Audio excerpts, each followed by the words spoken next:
Hello, fellow homebrewers. JP here, and I want to introduce to you the brand new Brew-Built X1 Conical Series available at More Beer. More Beer sells the highest standard in homebrewing equipment, and the Brew-Built Conicals are just that. They're made from mirror-polished 304 stainless steel, and they come with loads of features that you and I have been looking for. They have a full 2-inch bottom dump valve, which will eliminate your clogging issues, while the sturdy base includes 4 reinforced legs, just like those big Pro tanks do. More Beer also carries the Brew-Built line of options and add-ons like casters, pressure kits, and even external glycol chillers. So you can find out more about the new Brew-Built X1 Conical Unitanks by going over to morebeer.com for detailed videos on the entire line of Brew-Built Conicals. You can trust Brew-Built with your next fermentation, and you can trust More Beer to find the right conical for you. Brew-Built at morebeer.com. This week's Sunday session is brought to you by homebrewing source of awesomeness online, More Beer at morebeer.com. Great beer is about drinkability. Doesn't matter the style. You guys are like walking beer Wikipedia. That's the first time that you've ever accepted me as a person. Or you have a fermentation in your gut. I'm jet propelled at all times. How many guys do you think that you have the privilege to slap? Somebody who's never tasted a commercial example, and this is how you know everything about this beer? Please, you don't. I think that's bullshit. I think it's bullshit too. Wow. Are you guys going to arm wrestle? No. We're going to teabag fight instead. You heard of Junkyard Wars? Can I get another high five, Beavis? Now, live from the Brewing Network studios in Northern California, this is the radio program for home brewers, craft brewers, beer lovers, and beer geeks. It's your only source for live beer radio that brings expert brewers together with, well, expert drinkers. This is the radio program with a head on it. This is The Session.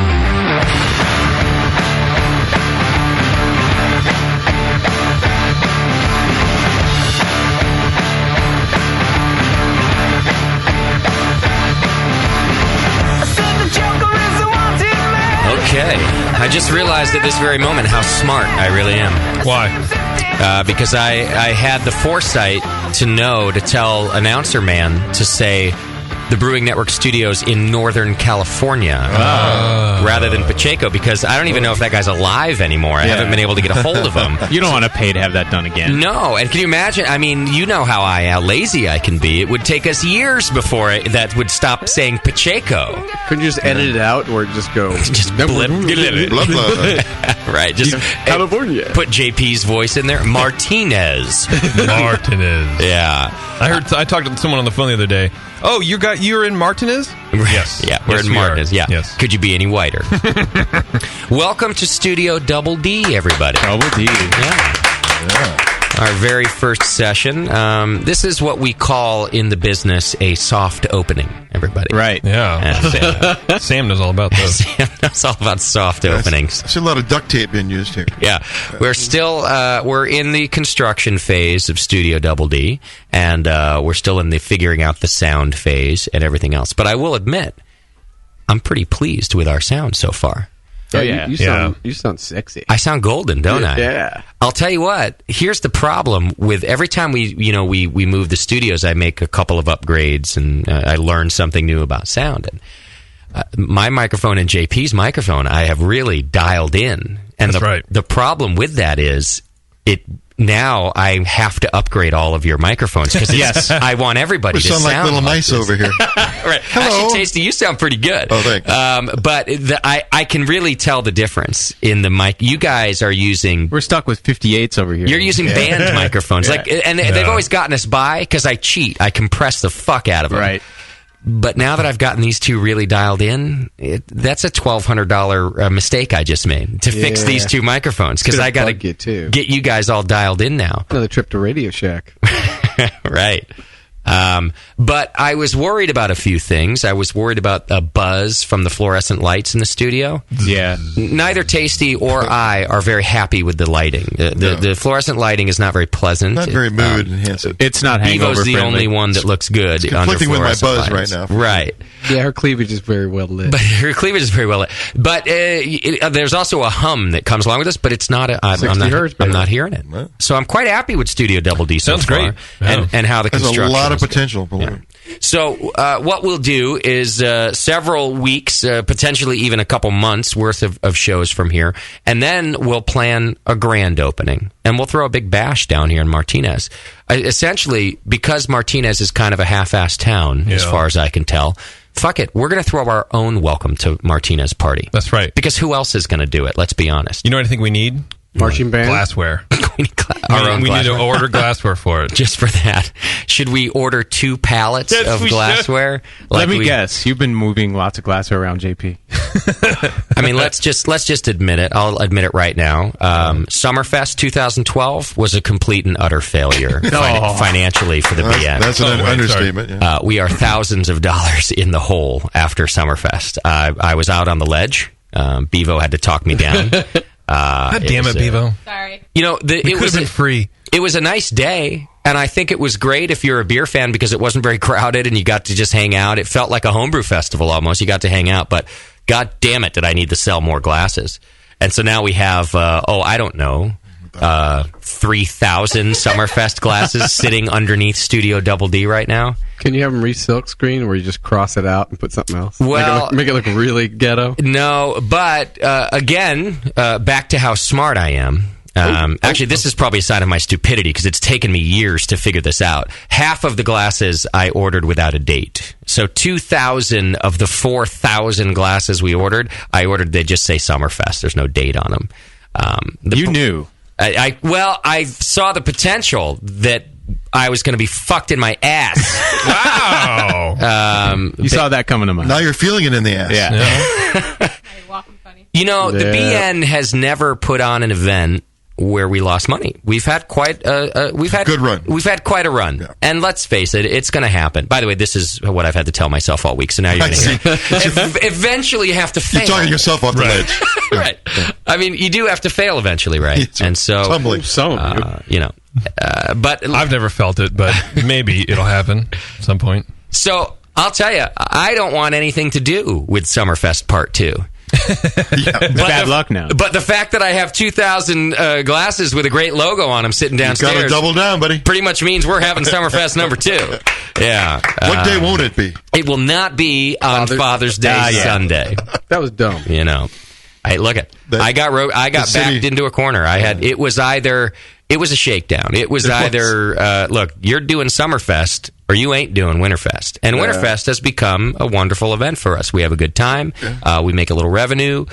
We were able to donate a bunch of money. We get some of the best beers in the Bay. I couldn't put it in jeopardy. So I basically, the city of Concord was like, bent over. They held you hostage. Yeah. They were like, wow, that Winterfest sure went great.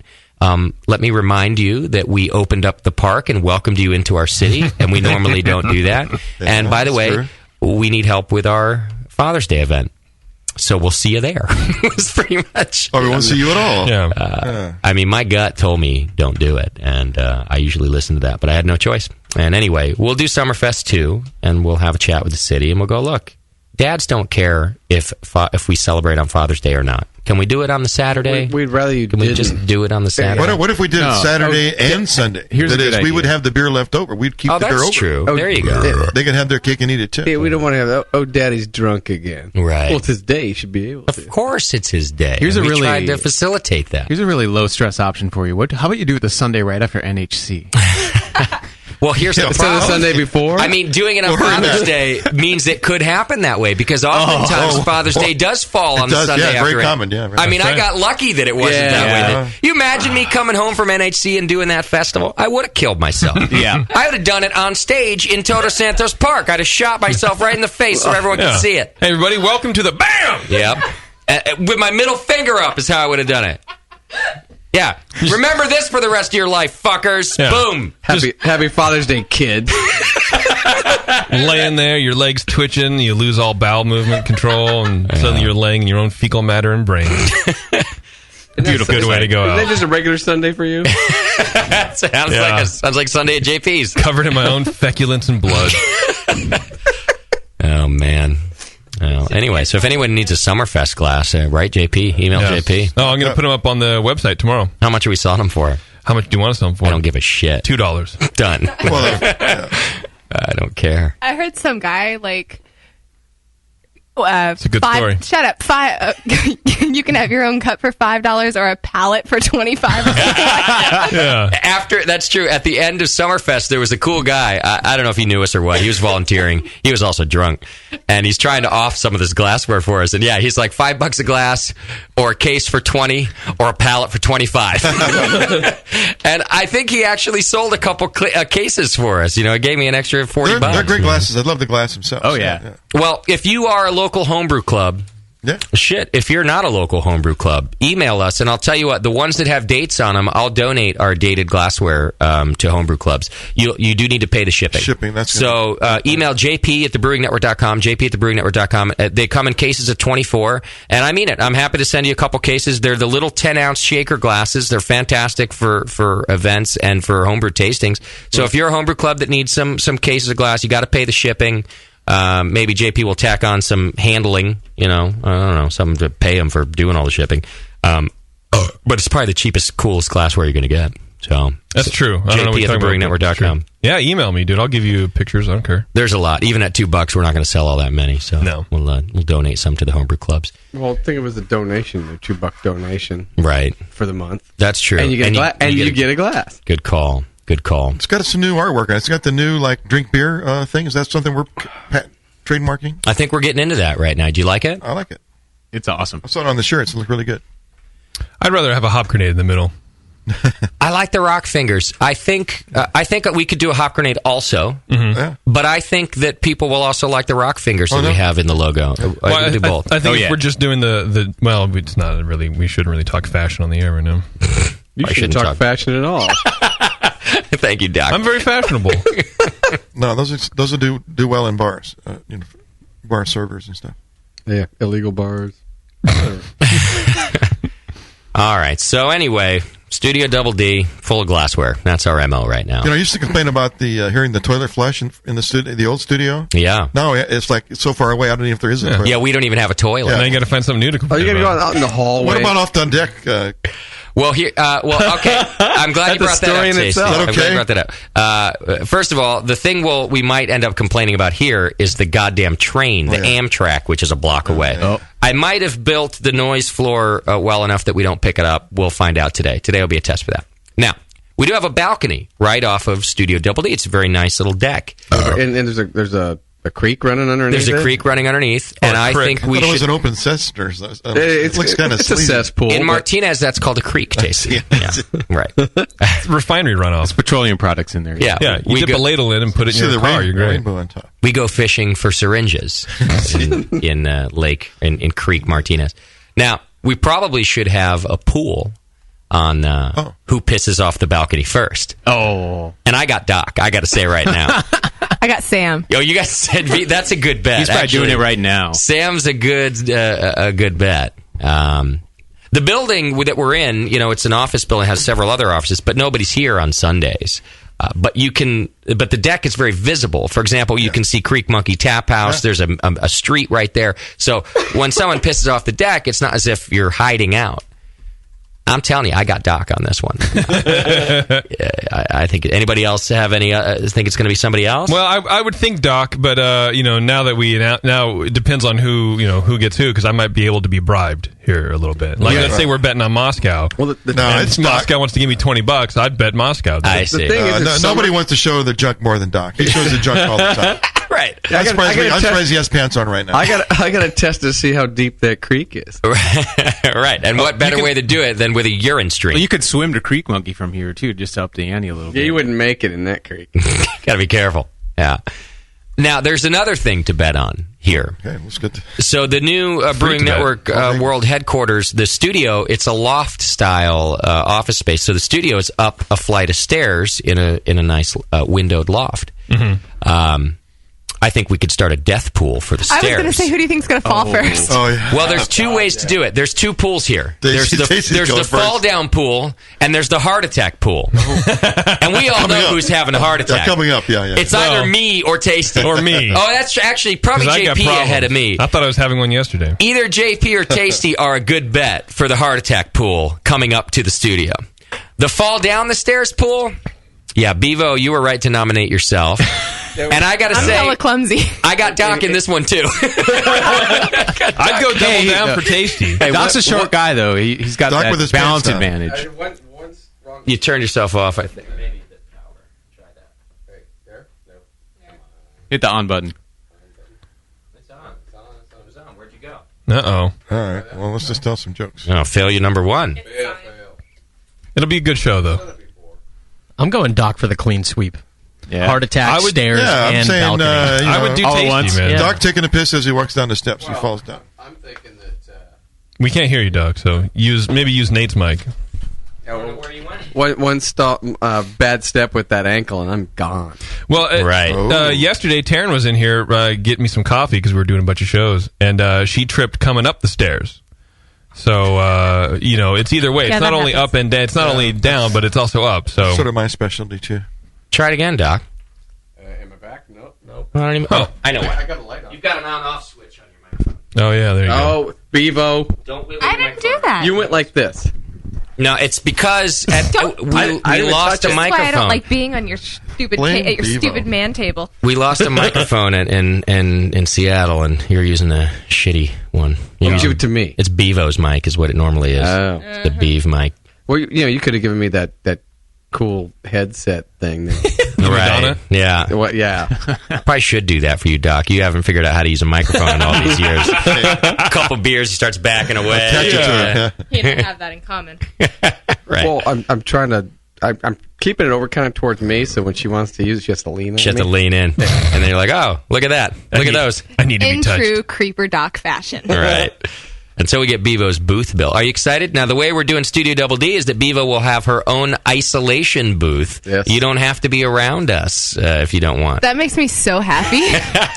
You're so excited about that. Now, I will, however, not put up a curtain for you, so we'll still see you through the glass. Can I have a curtain while I'm still breastfeeding? No. No. You're gross. Fine, then JP's just going to have to jump over and do my job. I think breastfeed your baby? Yes. I think it's a two-way mirror, and we put the good side towards us. That's a good idea. Oh, they can't see me. JTV's back up and running. You'll Jim. forget. And it's Get a not, couple and the beers audio's in not you.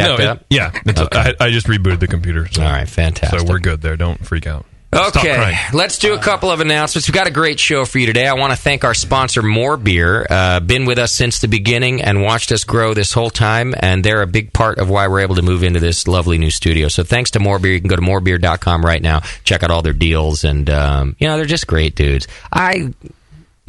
Chris Graham not one of the nicest people that you've ever met? My God, Hell yeah. This is kind of a side. I wish he was a relative of mine. You do, I right? hate him. I wish he was my son. I mean, I love the guy. He's been so good to us. Olin, too. Yeah, and so great people. I like working with them. If they stopped sponsoring tomorrow, I think I'd give them free sponsorship forever. I just enjoy being around them. Anyway, go to morebeer.com right now. You can check it out. Today, we got a follow-up show we're doing. We got John Hall from Goose Island back on the program. Now, Moscow got him on in the beginning when they got bought out by AB for what, 39 mil? Yeah. Is that what it was? Yeah, a few pennies. That's not much. And a fifth-round draft pick. And how long has it been now? Right. Over a year, right? It's been a little over a year, and of course the question was, will the beer change? Will Goose Island not be the brand that we know and love? And so we're going to follow up today and find out, see what has changed. We've also got some Goose Island beer to try. That was the other big worry, that the beer wouldn't be very good. But we'll find out. Should I not be drinking it yet? Are you already drinking? What are you having there? It's gone. That must be a good sign. The Matilda. Yeah. Oh, it's a Brett Wonderland. It's still great. Oh yeah. It's good that you didn't share that with anybody. I saw it in there, and okay, I went for it. Yeah. He took Doc's right. Awesome. Grabbed it. Now, the question was, will the beer be good? And John Hall agreed with me. He said, hey, guys, proof is in the pudding, so let's find out later on. And that's what we're going to do today. So we'll talk to him. We're also doing our annual NHC wrap-up show. We're just back from the National Homebrewers Conference, so Moscow's got us Mark Shop, who is our Ninkasi winner this year. Yeah, and every Ninkasi winner deserves to have him. a round of applause. So we're going to talk to him a little bit today. And then to round everything out, the only person that actually did something at the National Homebrewers Conference is our good friend Nate Smith. He actually went to several of the talks. The one homebrewer in the room who still likes to go learn from other people and not just hang out and drink, right? Yeah, well, drank plenty and then drank a lot of coffee in the morning and tried to get in these 9 a.m. talks. There's a lot of good info in there, so we'll recap some. I actually made it to about 4 talks. Did you really? Yeah. There's some really good ones this year. There were some actually really good ones. Yeah, I was in a few. Great. And you were too, Tasty. Yeah, I was in 4 of them. Good job. 2 of those we're talking about, which is good. Perfect. And I'm surprised now, Doc, and I don't mean this as an insult at all, but the last a couple times you went, you and I just been raging. We haven't made it to many talks, but I'm glad to see you went to a couple. Well, there were sometimes there's nothing I want to see, right? And this time there were some pretty good talks. Okay, real notable ones I really liked. Sure. So Nate took a bunch of notes for us, and we're going to go through some of the finer points of the conference. Now, of course, the only way that you'll really get the most out of the National Homebrewers Conference is if you go to it. That's true. But we're going to give you kind of a highlights of the information given, and Nate's put that together for us, so we'll be talking about that. And which is the way I like to learn things. Just give me the highlights, man. What were the scalper tickets going for? Were there scalp tickets going at this thing? There should be. It sold out in 46 hours. You know, if we were smart, we'd have bought extra tickets and scalped them. We could have made back our Summerfest. Buy this, We're desperate now. buy this glass for $100. We need to be a legal operation to support our legal one. Right. Yes. Hey, speaking of tickets selling out, I bought my NorCal Homebrew Fest tickets today. I got mine in hand. Me man. too. And Me too. They're looking. Did you buy your stock? Yeah, I'm in Creek Monkey punching it in, and somebody goes, "Did you got your NHC ticket?" I go, Okay, Moscow, that means I got one for you and Alexa, too. I had gotten yours already, but Alexa, it was like, could be Doc's, could be Alexa. I didn't know if Doc was going to pull it off. Since he got one, then you get to bring your broad. I've been so busy. I've not been in front of a computer, and I go, I can't really read my phone so well. Yeah. It's really small print. Right. So it's every you have to get one of those jitterbugs or whatever. Doc's got to get a jitterbug. Well, if I just friend Doc. Just bring my glasses because I make it big and I read the page and then go next page. It's like I can't read that. You can't read. Yeah, just Make get it the big. hot chick next to you at the bar to do it for you next time. Beaver, you going to try to go to the NorCal? No, you're out. Are you busy that weekend or? I don't know what weekend it is, but It's that I weekend. really 21st my last September. beer festival camping with the baby experience was not fun. Oh, is so that right? I'm good. You're I'm out. I'm gonna pass until she's able to stay with somebody else. 16. You seem like you were having fun. What was the problem? I'll watch Yeah. it. At Southern Cal? Yeah, you had a good time. I wasn't able to do anything. Yeah, she didn't have it. She had. You've clearly not seen her have a good time. Guess not. If you thought that was Bevo having a good time. I mean, sorry, Doc. I just thought we didn't hear her bitching about it. Yeah, I guess I'm just used to when girls aren't having a good time, they let you know it. And Bevo is just, it's no, either I try great or not to. silent. I try Right. not to bitch too much, but When? I had a good time as a mom. Like I had fun with my baby, but it was not a good No. Beer fest. beer fest. Yeah, and then I went to the beach. And don't take babies to the beach. Bad decision. Unless you're going to leave him at the beach. You suck. Right. All right. But Nate, you're going NorCal. Yep. Tasty, you got your ticket. Absolutely. I got an extra one for you never know who. Attaboy. Mm-hmm. Now, of course, JP, you're not in on this No, I'm because not I in on didn't. it. I didn't bother asking. Yeah. I knew Why? that. I'll probably do a Bugs and germs. It's not like you got to Sully and fly JP anywhere. mixtape show. It's camping. I don't dig on camping. Good, we get enough of you anyway, but Yeah, and homebrew. I don't dig on homebrew either. It's camp. Yeah, it's two of the best things on the planet. Wait a minute, And so JP's like, we just nah. want to hear him complain the whole time. So I didn't know you were under such trauma at the Firestone Walker event. You camped, right? I camped one night and then I was done with it. Okay, but at least you were able to do that. I did it one night and it was miserable. Oh, was it? I had I'm a sorry. drunk person fall on my head. Did in you my, hear me snoring? In my tent. In the morning I did. Yeah. I was in my tent not feeling well and some drunk asshole fell on my head and goes, Right, I sorry don't think about there's that. anyone in there. And then he shines his light in there. I'm like, Why dude, would you do that? You already fell on my head. Stop shining the fucking light in here. And he turns it off. And then I was up real early, and my back hurt because I was laying on the ground. It was like this. Why do people do this? There's a reason that we moved from the caves into fucking lava. Oh, here we go. You know what I mean? Right. Why are we regressing? There weren't even any wall paintings in your cave. Right. It's like, I don't know, man. It's like, why would you use a fucking hand-turned screwdriver when you have a drill? Like, there's no, oh, it's really fun. I like to do it. No, fuck that shit. Give me a hotel. Right. But you have a tent. It was Taryn's tent. Oh, okay. Yeah, I thought about that too, because once I knew he was going, I was like, well, I better dig out all my camping gear, because I know JP's not going to have any, but Taryn had it, huh? Now, does Taryn enjoy camping? No, she hates it too. Okay. Yeah. I could see her hating it. Yeah. Well, actually, no, that's not true. She liked it. She didn't mind it. They didn't fall on her head. They didn't fall on. She wasn't there yet. Yeah. Well, yet another testament to how good the Firestone Festival was. That JP was willing to. He's like, all right, hell yeah. He's like, you know what? F it. I'll camp. I'll give it a shot. I can see what he put on the liner. Yeah, that is impressive. Yeah, for sure. And then after we were done, we packed up and like, fuck this, dude. I'm gonna go hang out at the brewery. Out of here. And then I drove to Push's house. It was so worth it. Is that what you did Saturday night? Yeah, dude, laying in like a bed. Well, what's funny about that 11:30 at night is that Push stayed with us. Yeah. JP headed to his house, but Push stayed with us on Saturday. You knew where the party was. Oh, I woke up at like 6:30, hung out with the girls, got breakfast made for me. It was awesome. It was great. Now, you know who was there at that awesome. Firestone Walker thing was Sarah 36C. Oh, yeah, I got to hang out with her, too. I got to hang out with her a little bit. You know what I don't like about hanging out with Sarah 36C off the air? Is that there's an elephant in the room. Yeah. Yes. And the problem is that she's more aware of the elephant than me. Exactly. I'm not very uncomfortable, but we're used to elephants. But you could see the look on her face, and she's very shy, and she didn't say anything. And I kind of wanted to burst the bubble. I kind of wanted to go, listen, Sarah, it's fine. Just whip them out already. We'll be done with it. Exactly. Let me see them, and then it's over, right? So it was nice to see her, but she's more fun for me on the phone because she's wide open. Then she's ready to party. Oh yeah. But in person, she just didn't have much to say. No, she's just quiet, understated person. And I'm just with a nice set of tits. I'm going, hey, that's not what I like about you. Yeah. Well, she said, like, well, once I get drunk, I'm much more, like, really crazy. Yeah, so we're handing her beers. So I went and took her, like, behind the ropes and kept drinking a bunch of beer.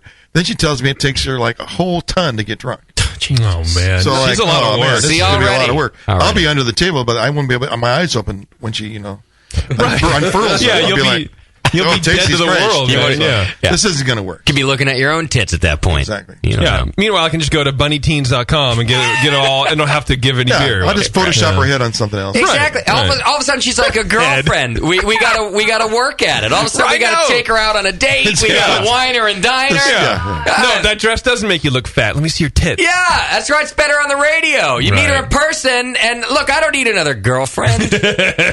No, she was lovely and a great person. I loved her. I hung with her for like the whole thing. Her and her, of course you would. And what's that douchebag she hangs out with? Her husband? Ryan. Ryan Hastings. Or Hastings, yeah.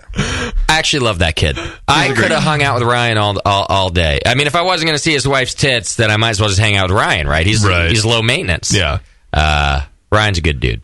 Real good. Anyway, that was a fun part of Firestone Fest. It's weird now meeting our girl listeners. Right. It is weird. And, and by weird, you mean disappointing. A little bit. Because there is that, and I'm sure it is for them too. Yeah. Because there is that like air of mystery where I don't know you, you don't know me, and we can have this, weird connection on the air, and then you meet it, and it's like, you're actually like a real person, and they're like, yeah, you're kind of real too. And I don't like that. It's not disappointing to the women. We all know that you guys are all ugly.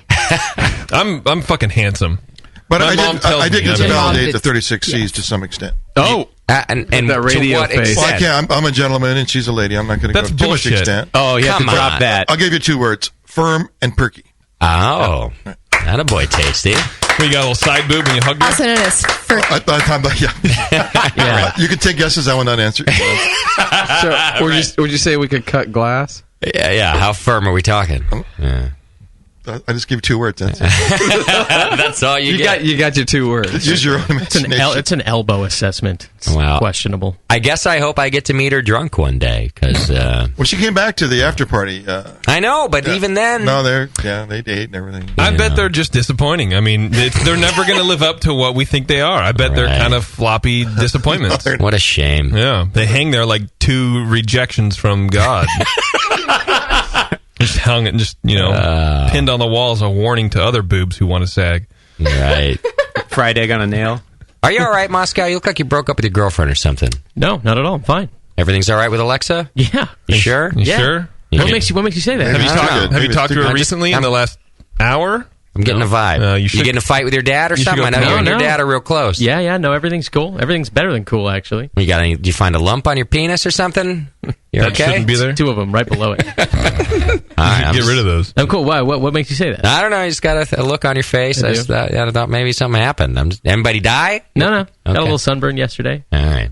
Yeah, right. That's about it. Like we can't tell. Yeah. It's these fucking lights. All right, let me get through a couple of announcements real quick. Get through some announcements. All right, there's going to be that Brewing Network glassware we've been telling you about, the goblets, the nice hop grenade I saw goblets. those. Those are awesome. They're all here. JP's got them all dialed in. They're probably going to go on sale Tuesday. It looks like Tuesday, but definitely this week. If you are a donor in the BN Army, if you subscribe and you do the monthly donations, you're going to get first dibs. You can expect an email from our BN Army coordinator probably 24 hours before they go on sale. So that could happen probably as early as tomorrow, just so that you know the glassware is coming up. And there's plenty of it, but we want to give the BN Army first dibs at these glasses that you've been waiting a long time for. Can we substitute glassware? No. Yeah. You mean just send out Summerfest glasses? Oops, sorry about that. Why don't you just keep it and we'll send you another one? We reserve the right to bait and switch you at any point in time. Right.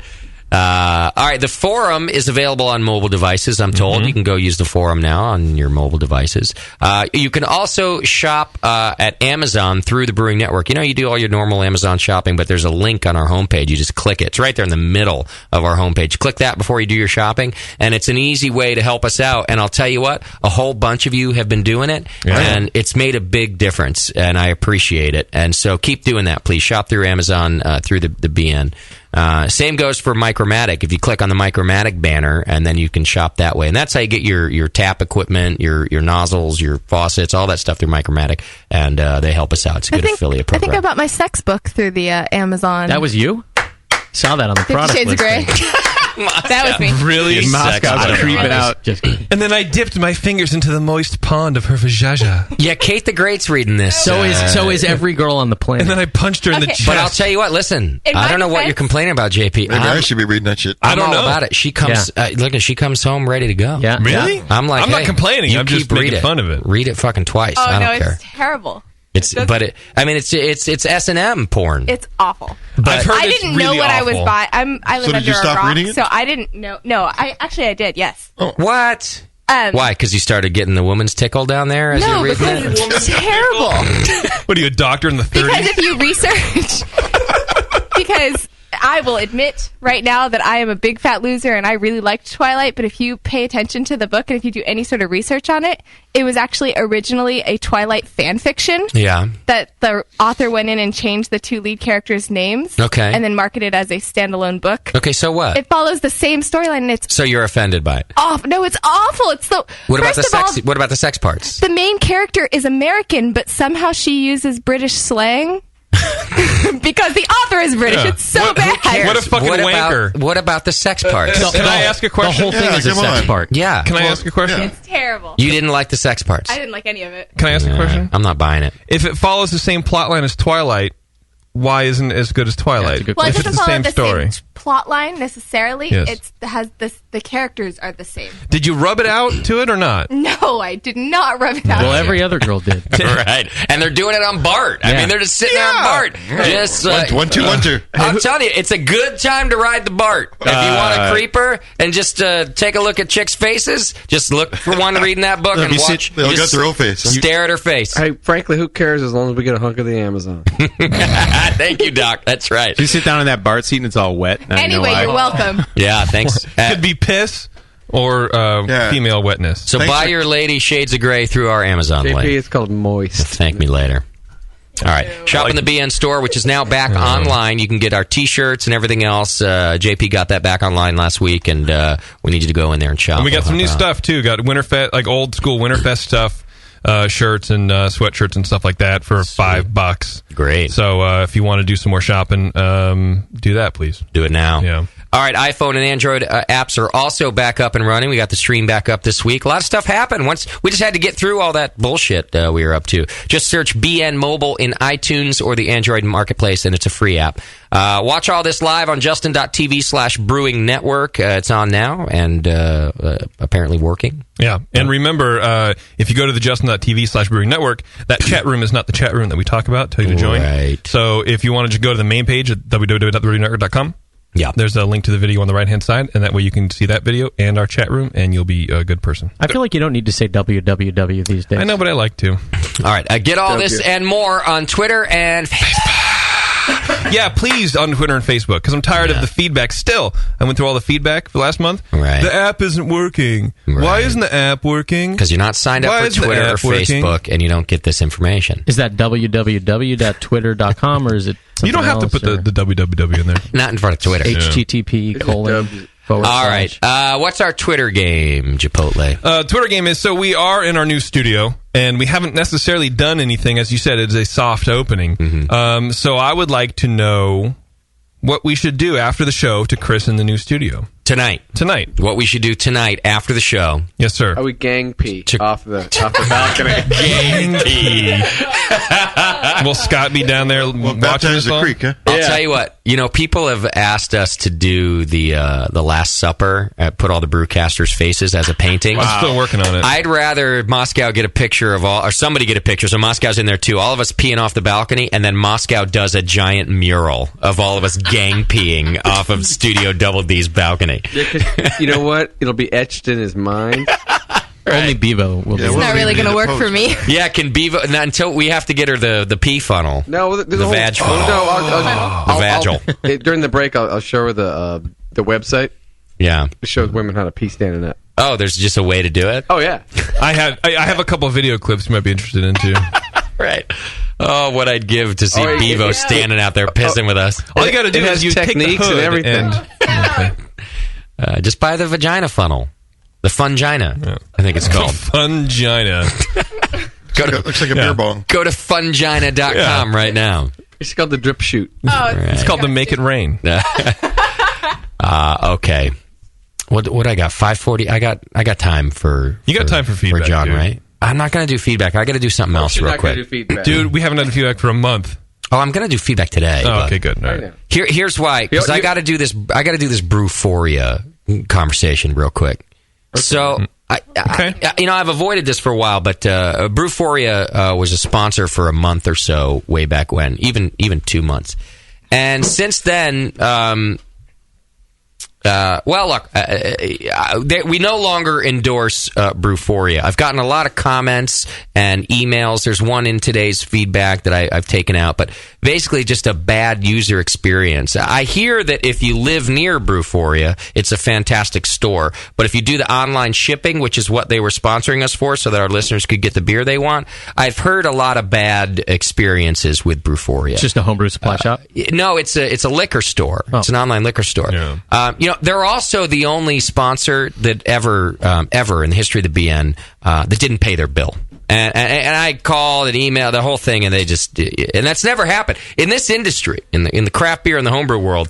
I don't even worry about that stuff. People, some of our sponsors are like, hey, you're already running our ads. You haven't even invoiced yet. And I'm going, it's fine. I know you're going to pay me. You always pay me. You guys are good people.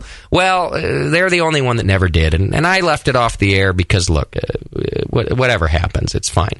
But now that I'm getting, what I realized was, the messages that are delivered in our show are they go on forever because new listeners come in and they listen to these old shows they're not caught up to now. And whatever else happens, or I don't mention that, hey, maybe you shouldn't work with this sponsor anymore. And not that I'm responsible for what our sponsors do. I think we try to work with quality companies that do the right thing, and I've never had this problem before. I had hoped to never even have to say something like this, but I felt compelled because we got yet another email this week, and the BNer who sent the email, he's like, hey, I know it's not your fault. I just kind of want you to know because I listened to your show. You guys gave this endorsement for Brewphoria, and I want you to know my experience. And he basically outlines this 2-month-long debacle where he's waiting for beer and mead that he never even got. And having the same, he's trying to communicate before he ever writes the thing to me and not even getting a response. And he's like, look, just give me my goddamn money back, and it's just not happening. And so I'm just saying, I think that there are probably others who had good experiences. And like I said, I've heard good things if you live in the neighborhood. But the Brewing Network no longer officially endorses Brewphoria, and you should tell your friends just that we don't do it. So if you got people, hey, that are just listening to the BN and they say to you, oh, hey, did you hear about that Brewphoria? I want to go order beer from them. You might warn them that there's been some bad experiences, and that's all. I just felt compelled to do it because we stand by every single sponsor that's ever been on this show, and I'd hate for people to listen. I feel like it gives me a bad name. I stand up here and I say, go ahead and work with this company, and I don't want that to happen. So the official BN endorsement is removed from Brewphoria. That's all. There you go. Everybody okay? Everyone's fine. Just what do you say after I'm that? on your side on that one. A moment of silence. I remember the email, and I sent it to you, and I'm like, everyone has problem shipping coming from a company who's been shipping for 15 years. But the side that you didn't know when you sent me that email is that I've gotten 10 of those emails from BN listeners, and I didn't even tell you guys because it's not really anybody's business how our sponsor relationship went back in the day too. So look, they might just be a struggling company having trouble keeping up. Trying to find their way. So I'm not even saying that they're bad people or anything else. I'm just telling you that at this time, they seem to be struggling enough, and they struggled enough with their relationship with the BN that I no longer endorse them. Yeah. That's all I'm saying. Fair enough. I wish them luck in the future. I hope that everybody gets their money's worth in their orders and all of that, but I remove the BN's official endorsement. That's all. It's pretty classy, I think, that you didn't do it initially when they didn't pay you, however long ago that was. I mean, most people would have. Yeah, it's a small community, and I didn't feel the need to. Look, we've made mistakes and we've gone through trouble. I didn't like it. I don't like not being responded to. Moscow, it's happened in the past where people haven't responded to us right away, and finally in the end we're like, look, it's been a few months. Could you pay us now? Yeah. But everybody does. Yeah. They do. And I really understand the hardships of a small business. And I think that for the most part, people are good people. They don't mean to do this stuff. It just comes down to who's more important, and it's our listeners. Sure. It's our listeners. It's the listener. And so when I finally got this email from you this week, JP, and our feedback, I went, okay, that's it. I can't keep doing this because I have to realize that the other message is still out there. Mm-hmm. And I've never countered my message where I said, go to this place. You should go to this place. They're great. When the knowledge I have is that they're not so great. And so I felt like I got to deal with that. And anyway, there you go. Make your own decisions, but that's the BN stance on this whole thing. Buyer beware. Right. All right, let's do this. We're going to take a break. When we come back, we're going to talk to John Hall from Goose Island, and we'll get an update on that. I will also do feedback today. I promise. We'll do feedback, Doc. Can't do our first show and not have feedback. Right? That's right. Well, you always put it at the beginning, and then you always chuck it to the end. We get busy. All right, it's the session. Hang in there. We'll be right back.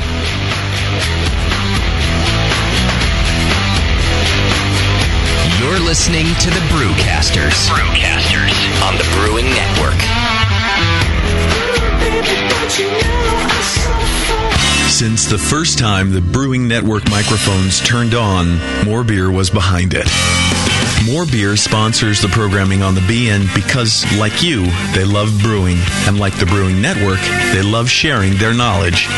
Morebeer.com isn't just a website to place your next equipment or ingredient order. Morebeer.com also gives you access to free beer information that will make you a better brewer. Go to morebeer.com and click into the Learning Center. You'll find podcasts, technical facts, video tutorials, and more, including access to The Buzz, is More Beer's social network of more than 5,000 members. And some of them might even be crazier about beer than you are. Get over to morebeer.com today and take advantage of the buzz, the forum, the learning center, and make sure you're signed up to receive the newest More Beer catalog. More Beer, bringing you absolutely everything for beer making. Hi, I'm Jamel Zainasheff, and in addition to my work on the Brewing Network, I write the Style Profile column in every issue of Brew Your Own magazine. Hi, I'm Sean Paxton, and when I'm not prepping for the Home Brewed Chef on the Brewing Network, you can find me writing articles on how to cook with your home brew for Brew Your Own magazine. Greetings, cretins. This is John Palmer, and when I'm not writing for Brew Your Own, I'm reading it. John Palmer, Sean Paxton, Jamil Zainasheff. If you love listening to them on the Brewing Network, you'll love reading their articles, tips, and recipes in the pages of Brew Your Own magazine. Join Jamil, John, and Sean 8 times a year in Brew Your Own. And when you subscribe to BYO on the Brewing Network website, half of your subscription price goes right back to the BN to support great beer and food programming. So sign up for Brew Your Own magazine through the BN website today so you can listen and read your way to better homebrew. Nico, listen, our lawyers said that we had to do this for 1 hour, and after this, we don't have to talk to each other for 3 more months to the next meeting. Kids, come on, let's get out of here. I'm supposed to have more lines. I'm the professional. Hey, it's Sully. And I'm Nico. And we opened the 21st Amendment 9 years ago at 563 2nd Street in San Francisco, just 2 blocks from Giants Park, to make great beer and have a great time doing it. That's right, because to us, the 21st Amendment is more than just the right to make beer. It's the right to experiment, to be innovative, and just do things differently. And so now, we're putting our craft beer in cans. That's right, cans. You can find our world-famous Hell or High Watermelon Wheat Beer and Brew Free or Die IPA throughout California and Alaska. And now it's also available on draft at select accounts in the Bay Area. So next time you're at your local neighborhood pub or good beer store, be sure to ask for 21st Amendment in cans. Because everyone likes it in the can. Tasty crack cans. Tasty crack can. Williams Brewing is your online resource for prompt delivery of quality home brewing supplies. Since 1979, Williams Brewing has offered the finest equipment and freshest ingredients and the best customer service in the business. Cut hours off your brewing sessions by using one of our 11 varieties of famous Williams malt extract. Our Williams Belgian Pale Extract is mashed with pure Belgian 2-row malt and a small percentage of Belgian wheat malt for an authentic Belgian character you just can't get from other extracts. Or check out our unique fermenters, 2.5-gallon kegs, paintball tank-based draft beer equipment, bottling aids, and much more. We even have our own line of precision hydrometers. Go to williamsbrewing.com to browse our vast selection. That's williamsbrewing.com. Orders placed by 3:30 p.m. Pacific Time ship the same day. Brewing is easy. The Williams way.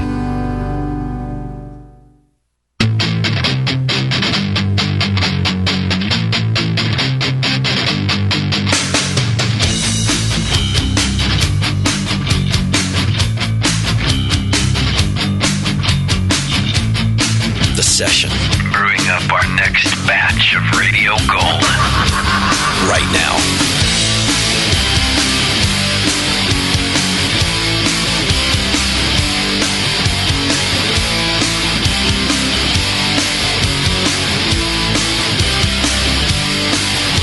All right, welcome back to the program, everybody. Thanks for sticking with us. We're live from Studio Double D for the first time ever here on the session, and having mistakes happen as we go. Stupid things. But we're here to party and have a good time, and we're happy to welcome back, he was on the show with us a while back, I guess more than a year ago now, right? And John Hall, he's the CEO of Goose Island Beer Company. John, you with us? I am. Hey, John, thanks for coming back on with us, man. Good to talk to you. Nice to talk to you, Scott. Now this is Justin. We got Scott here, and we got JP. We got a whole studio full of people, as always. And now let me say this. Let me just point this out, too. Since their last appearance on the show, since John was on the show about a year ago, the Brewing Network got put on the Goose Island media list, which means when they do beer releases, the Brewing Network gets sent their new beer. Nice. And I haven't shared any of it with you good people. What a jerk. Yeah, thanks. But I've gotten some really good Goose Island beer over the last That's year. amazing what we can do over time. You see that, John? And you've sent me all this great beer. I haven't shared a drop of it with my staff. I think that's probably wrong. I think you sound like you're like Doc now. We expect that. It's only wrong that you told us, because now we know you're a jerk. You're right.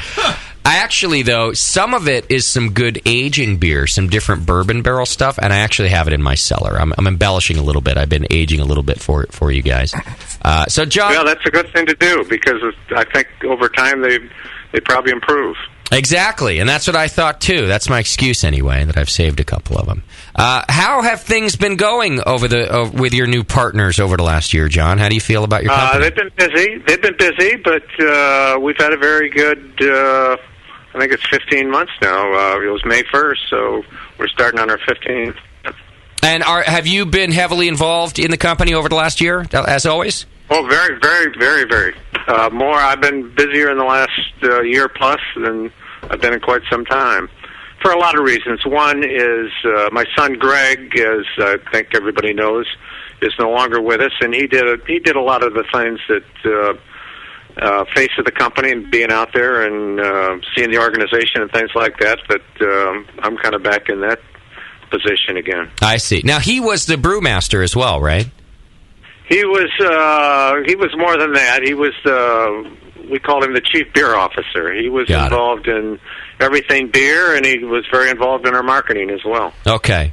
Now, of course, you know that question is on our listeners' mind. They saw that very shortly after the merger that he left the company, and I'd be remiss if I didn't ask if that had something to do with him not liking the merger, or if it was just his time to move on.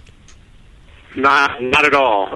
In fact, before we agreed to even talk to Anheuser-Busch, obviously I talked to Greg, but I talked to a couple other of my key people, and everybody agreed that it made all the sense to try and do it, and we put some conditions together, and Greg informed me, I'd say probably about 6 weeks before we were set to close, that he wasn't going to go along and stay with the company, and I was really quite surprised, but as he explained it to me, he is doing exactly what I did when I started Goose Island, going against his father's wishes a little bit and thinking, why would you do that? But he wants to start his own business, and I'm thrilled that he, once I really figured it out, how can I not be? Sure. So will we see Greg in the beer world coming down the road here? He's Insider. Insider? Oh. Love it. He's a consultant for Goose Island, continues to be a consultant, and comes in and meets with myself and some of our other our marketing and our Brett Porter, our brewer. So we all stay together on the whole thing, and we value his input. How long has he been Insider? He started last fall, and in fact, he's got some product in the market here in Chicago. It's called Virtue Cider. It's absolutely terrific. Fantastic. That's good to hear. And, I worry, too, that could be tough on a family, leaving the company and things like that. So it's nice to hear that you guys are still working together. It's good to hear family-run businesses, or at least families working together still. Sure. Yeah.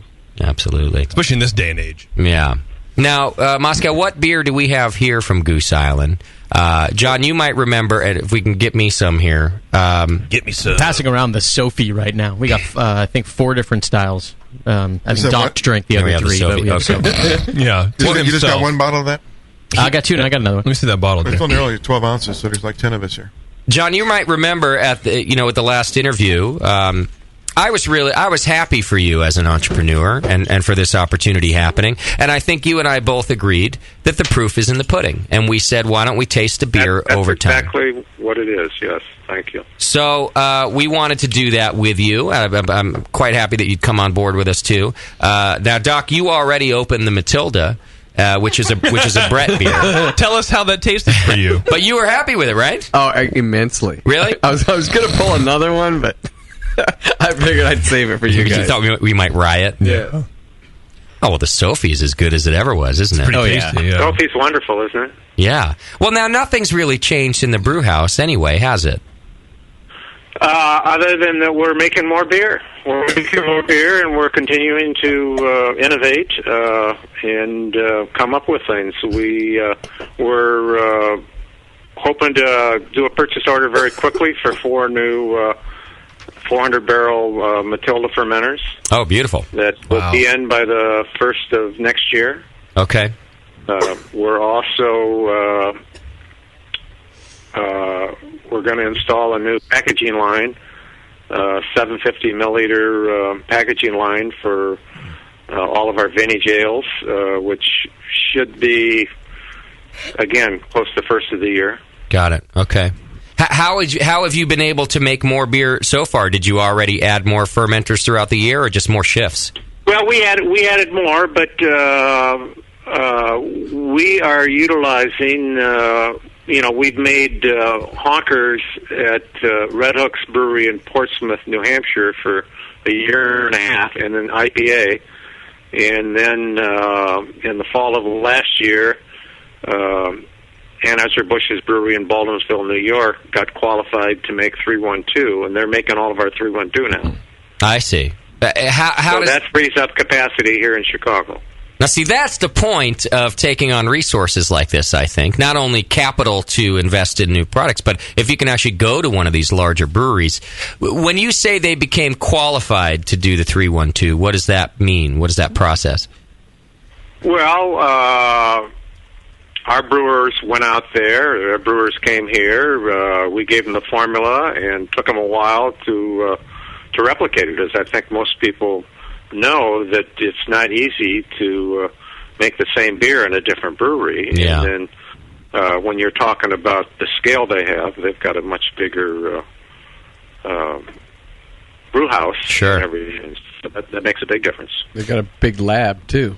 Right. That's dial it in. They do have. You're exactly right. They've got a lot of technical resources that have helped us.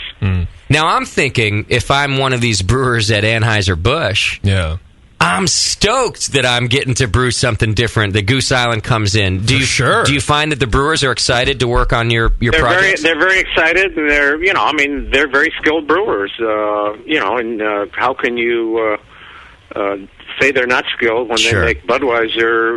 With any flaw in the world, or Bud Light, any flaw would jump out and hit you in the nose. Right. And on a huge scale. Sure. Begin with. And I think most of us in the craft beer and homebrew world certainly don't knock them as brewers. In fact, we do say the opposite. We say these are some world-class brewers. We just think they might be a little bored sometimes. That's true. Well, and you can kind of tell how long a person's been into craft beer by the way they feel about larger beers like that. Totally. Where you come in, oh, it's all crap. Well, no. Why don't you think about it? And the more you learn about beer and actually how it's made, and the care that it takes, and the knowledge, and the science behind it. So once they dial in 312, and in fact, we just got IPA qualified at Baldwinsville, and that took a while because they're not used to putting all the hops in the beer. But they have, and quite frankly, when they can make it to that mark better than we can, it's because they've got better equipment and they've got better ways of monitoring everything. Right. How funny that phone call must be from their brewers to your brewers, though. Are you sure you want us to put that many hops in the... I'm just double checking. There's an extra digit here. I don't know what happened. Well, like you said, they're trained to do it. I mean, that's what they learned in brew school, but you don't use it in practice, right? Because you're making the same the same beers, right? But when the first 3 truckloads of hops came in, I thought they were done. Right. Now, John, they're not going to touch any of your Britannomyces beers, though, are they? No. Yeah, that'd be crazy. And now he's got more capacity for him, too. Foolish. Yeah, I think that would scare them to death. And you don't want to do that. It's a good relationship so far. Let's not screw it up. How would bread on Bud on Brett do. Could turn into a fantastic beer. That could be something special. Yeah. Now, let me ask you this. We talked about in the beginning, too. Obviously, Anheuser-Busch has a distribution network that you can't compare with it. So how has that helped? Have you guys expanded into new markets? Well, we have. The first of the year, we went into New England states. We had a limited presence. We were in New York. We've been in New York State for quite some time, centering really on New York City. And we'd been in Boston about a year or so, and in Washington, D.C., maybe a year or so, principally with our vintage beers. But we've got the whole portfolio from Washington, D.C. up to Maine now. Beautiful. Love it. This Sophie is still fantastic. It's pretty tasty. I like this it's a nice beer. Belgian beer, for sure. Is that still Matilda in your glass, Doc? No. Oh. No, that went really fast. You think he would savor that, dude? I want to try the Matilda. So do we have more. Oh, let me try that one. No, there's two in there. Start it over here. Although there almost wasn't two in there. I want to try that beer, too. Now, I said it was Brett-tastic. It was, huh? Yeah, Doc learned restraint tonight. Yay. Now, these bourbon projects you guys have been working on, too. I think I've gotten 3 or 4 different bottles from you this year, John. Well, we brought our Bourbon County Stout out this year, and we didn't make as much as we had in the past just because 2011 was a very difficult year for us. We grew faster than we anticipated, and we just didn't have capacity, and so we didn't make as much Bourbon County Stout as we had the prior year, and everybody was looking for probably a little bit more, so we struggled a little bit with that. Got it. Oh, no, I was looking for more. Well, those are the ones I'm aging for you guys. I still that have beer. them. I love that beer. It's a good beer. And I am happy to report, providing everything goes well, and, not unlike wine a little bit, is we don't approve it until it's ready, and sometimes, depending on what the weather is and everything, it takes a little bit longer to make Bourbon County Stout, but we're counting on having more than twice as much as we've ever made before available next year. Beautiful. Or this year. I like that. I think that was probably one of the first over-the-top stouts that I had. Was it? Doc, you don't get it anymore. Fight me. You took more anyway. Now, John, what about the decision-making process when you're talking about putting out more Bourbon County Stout and putting in more fermenters and things like that? Have your board meetings changed significantly now that you have a partner? Yes. We've always done planning and everything like that. We have a little bit more structure to everything, but we keep our management committees, what we call them, that are basically in St. Louis, apprised of what we're doing, and so far everything. If we needed anything, we've been able to get it because business has been good. They've been very supportive. Well, so that makes sense. I mean, and why would they go into business if they didn't expect good numbers like this? So it's probably easier than I'm even thinking to go, hey, guys, you got into this company to help us out. We need more fermenters. Let's do this. They're probably pretty receptive to that. Sometimes it's a little bit longer conversation than that. Right. Maybe not quite that simple. But I would imagine they have a much longer-term view of things, that they can, capital's not an issue, so they can look at an item and say, yeah, we could purchase that because it'll pay off in 7-8 years, kind of thing. Sure. They just want to make sure that we have a good, consistent plan. But that's what we've tried to have all along. So. Yeah, it's not different. Now, I'll be honest, running this company and as it grows, there are things that I suck at, that I have not learned about doing business and different things. And I bet that the amount of knowledge that you've gained, John, now you've been in it obviously a lot longer than I have, but AB even longer than that. So you're probably gaining a lot of insight that you didn't have before, too, about the marketplace. That's true. Oh. Well, I think every craft brewer is, as the industry matures, we're learning a lot of different aspects other than just beer that we have to be very good at to be successful. Right. Mm. Yeah, one of our hosts who does some other shows for us, Jamil Zainasheff, came in here. He was doing some Brew Strong shows here on Friday, guys, and he was talking about going pro.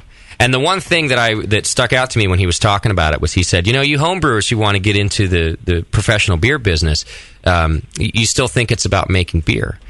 you're going into the business of selling beer. You're no longer going into the business of making beer. Now, obviously, beer has to be made and it has to be good. But he's saying, as an owner, you're going into the business of selling beer. This is different than what you've been doing your whole life, and you better learn how to do that if you want to be successful. I had that conversation at NHC with somebody about Jamil, and he's not brewing as much as he's looking at spreadsheets. Right. And it was the whole thing. Yeah. Now, his beer has his fingerprints all over it. Oh, sure. And it has to. But he is now in the business of selling beer. And now, John, I'm just assuming that's some insight to be gained as well from a company like AB when you work with them.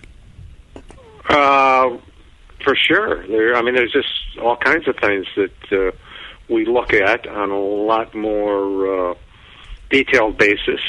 Right. Now, more importantly, John, when do you just get to retire and sit on a yacht somewhere? On several yachts. Is that coming soon? It's a lot of fun. Why would anybody not like to do this? I see what you mean. You're preaching to the choir here. Yeah, but still, I'm kind of lazy, man. I'm like, hey, we've done well. I've got my mark on Goose Island. When do you get out of here and just go enjoy life more? I don't know. You don't want to I've got a very good group of people that I work with, and I'll dial down. You're just not ready yet. But why would I want not to be involved? Yeah, you're right. You could be involved remotely from your yacht. Right. Yeah. Get an iPad or 10 and you're good. Just be involved remotely. I was telling Mitch Steele the other night back in Seattle that it's just a great time to be in the craft beer world. Yeah. It's like you hear the saying, like, may you live in interesting times. If you're into beer, this is just a tremendous time. Yeah. History of the world. This is the best time in the world to be in the beer business. Absolutely. In the history of the world. And it's been around for thousands of years. Yeah. But This is the there's more innovation going on. There's more people interested in good beer, and there's more people available to make good beer. Yeah. No, I would have rather been in on the making ice beers, the Natty Ice and stuff. That was your renaissance? That would have been rad to be on the team that developed the Natty Ice. Yeah, absolutely. But it's all about the internet. That's the whole thing. Internet's changing everything. Has changed everything. Yeah. Now, John, the beer is fantastic. I'm happy to taste it. What about locally? I know that you heard some of the backlash and people saying, "Well, there's my local," and now they're not my local anymore. Have you found people? Well, we're still. I can't control how people feel. Of course, it's all about the beer, and we're still involved in what we've always been involved in the Chicago community. We support the same organizations we've supported. We've hired more people than we've had before, so. We're pretty much the same company we've been in the past. We do have a different owner, but we're doing, what we did in the past a little bit better. Sure. Well, more jobs, that's an important thing to point out, too. Being able, if you're making more beer, you get to hire more people. And we've invested more in Chicago, and, in the next couple of years, I would expect us to invest even more. Sure. Well, good. That's what I wanted to hear. That's what I was hoping. I don't want to hear these naysayers anymore. I want to hear them say, hey, my Goose Island is still my Goose Island. Yeah. Well, everyone's going to harp on a winner. You know what I mean? Get a little bit of that. That's why everyone makes fun of me. Because they're such a winner. I'm a winner, baby. Well, Doc was right about this Matilda. I'll tell you that right now. Yeah, it's Brett Bliss. Oh, what's the Pierre Jacques? You can't even say that right. Pierre Jacques? That is the double. Oh, I need another glass. Belgium double. I don't want to chug him. I want. Why not? Doc did. I want to savor my Matilda. Hey, I had a whole beer. Yeah, I know. Still chugged it. I laughed in your face. Oh, that's a good. Who's developing these beers for you now that Greg's gone, John? Well, we have a great brewing staff headed by Brett Porter, who was at Deschutes prior to being here. And then we've got a great group. We've got John Laffler, who's kind of our head blender. Okay. That takes everything out of the barrel and brings it together. But we got a group of innovation team that works on different things, and we have we call it our Fulton Woods series that we do every 2 months. We do 100 barrels of a beer that the brewers come up with, and there's really no limits on what they do. We did a Helles. First time we ever used whole hops. We got some whole hops from Germany and made a Helles. Nice. It's absolutely fantastic. I'm a big fan of that style of beer. I think a good Helles is Absolutely. I think it could be such a big beer in America, a good Helles, but nobody's really just done it yet. Just made that the style yet, Right. you know? Which is weird because you've been saying that for a while. Yeah, people don't listen. Maybe you need to start that. John's listening. He's making it. He's listening. I am listening. Yeah. So what's the ABV on the Helles? I think it was probably five, somewhere in there. Ish. A bigger one. Yeah. No, that's about right. right. About right. Yeah. Yeah. Should be right around 5. If it's a real German Helles, right around 5. Why not? I like that. Now, I got a question from one of our listeners in the chat room wondering if anything's changed at any of your brew pubs, if that model has changed at all. No, not at all. Okay. Not at all. Got to get the Cubs winning some ball games, get more people. That might help. Good luck with all of that. Well, you got the Blackhawks doing some stuff. You're all right. Yeah. Here's a question from the chat. I think it's two-part question. I think the first part you've already answered, but I'll ask it anyway. Two-part question. Would you make the same? Now that it's a year later, would you make the same decision today to sell to AB? And the second part is, would you have done anything differently? The first, without a doubt, I'd do the same thing. So it worked out. I figure couldn't have worked out any better, really. I agree. From my perspective, and I think the perspective of the company, and I think you talk to the employees, and I think they'd feel that way too. Would I do anything differently? I think obviously there's some things that you learn over time, and but no, I couldn't be more pleased how things have worked out. Oh, that's great to hear. Good news. I've never been to Chicago, but I think Goose Island will be my first stop. If I go in there, I got to go. Need to come visit. Yeah, I got to go check it out. Have some Bourbon County fresh from the barrel. Yeah. Nate, do you have a question for I John? have a question for John. You mentioned earlier, John, 750 milliliter bottles coming soon, and some special releases in those bottles. Can you give us a hint about some of the things we might expect there? Well, I mean, obviously, we're going to continue to do the variations of Bourbon County Stout. We've got several different innovations that we're working on in our fruit flavored barrel aged beers. I can't really tell you exactly what we're going to bring out. We take different things to different festivals, and we've got. I can't tell you really what we're going to be doing in 2013, but we will bring something out. This year we're coming out with strawberry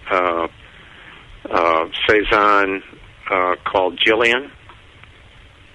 Should be out in the fall. Very nice. Sounds good. Another question about the 750s, John.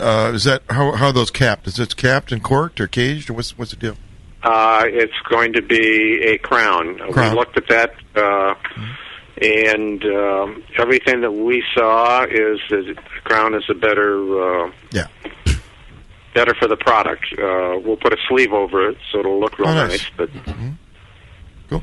We'll look for that. You know what's interesting about the Goose Island, for lack of a better term, I'll call them specialty beers, but beers like this Père Jacques and the Matilda and things like that. Yeah. Most breweries of your size, John, have been putting these out in larger bottles, but you guys have always stuck to the 12-ounce bottle.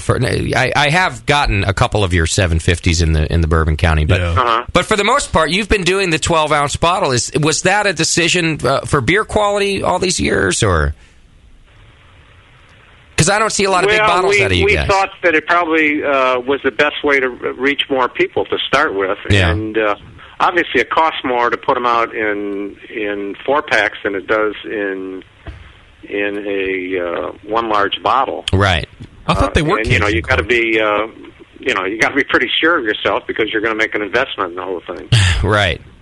But I guess what I mean to say too is in the example of the Matilda, I really like that it's 4 12-ounce bottles when I get it. I enjoy it that way because you can open one by yourself. You don't have to wait for your 6 friends to come over, and you can finish one, right, Doc? Yeah, big and handy. Real fast. So I actually find it to be kind of unique, and I like it when I buy Goose Island beer that even their specialty beers I can get a bunch of small bottles. And I had a conversation with Jamil actually about his worry that we corked and caged, and he was like, people want to corked and caged. That's how they know it's special. And I said, I completely disagree. Oh. Look at Goose Island beers. Ah, good point, yeah. They're completely special. People fall all over themselves to get them. They're fantastic beers, and they're capped. I think you can make that special look you can tell by looking at the Goose Island labels that they're special. I was just going to say, the label makes them look fancy. It's a classy looking beer already. You know what it is? It's like the business card scene in American Psycho. Yep. Where it's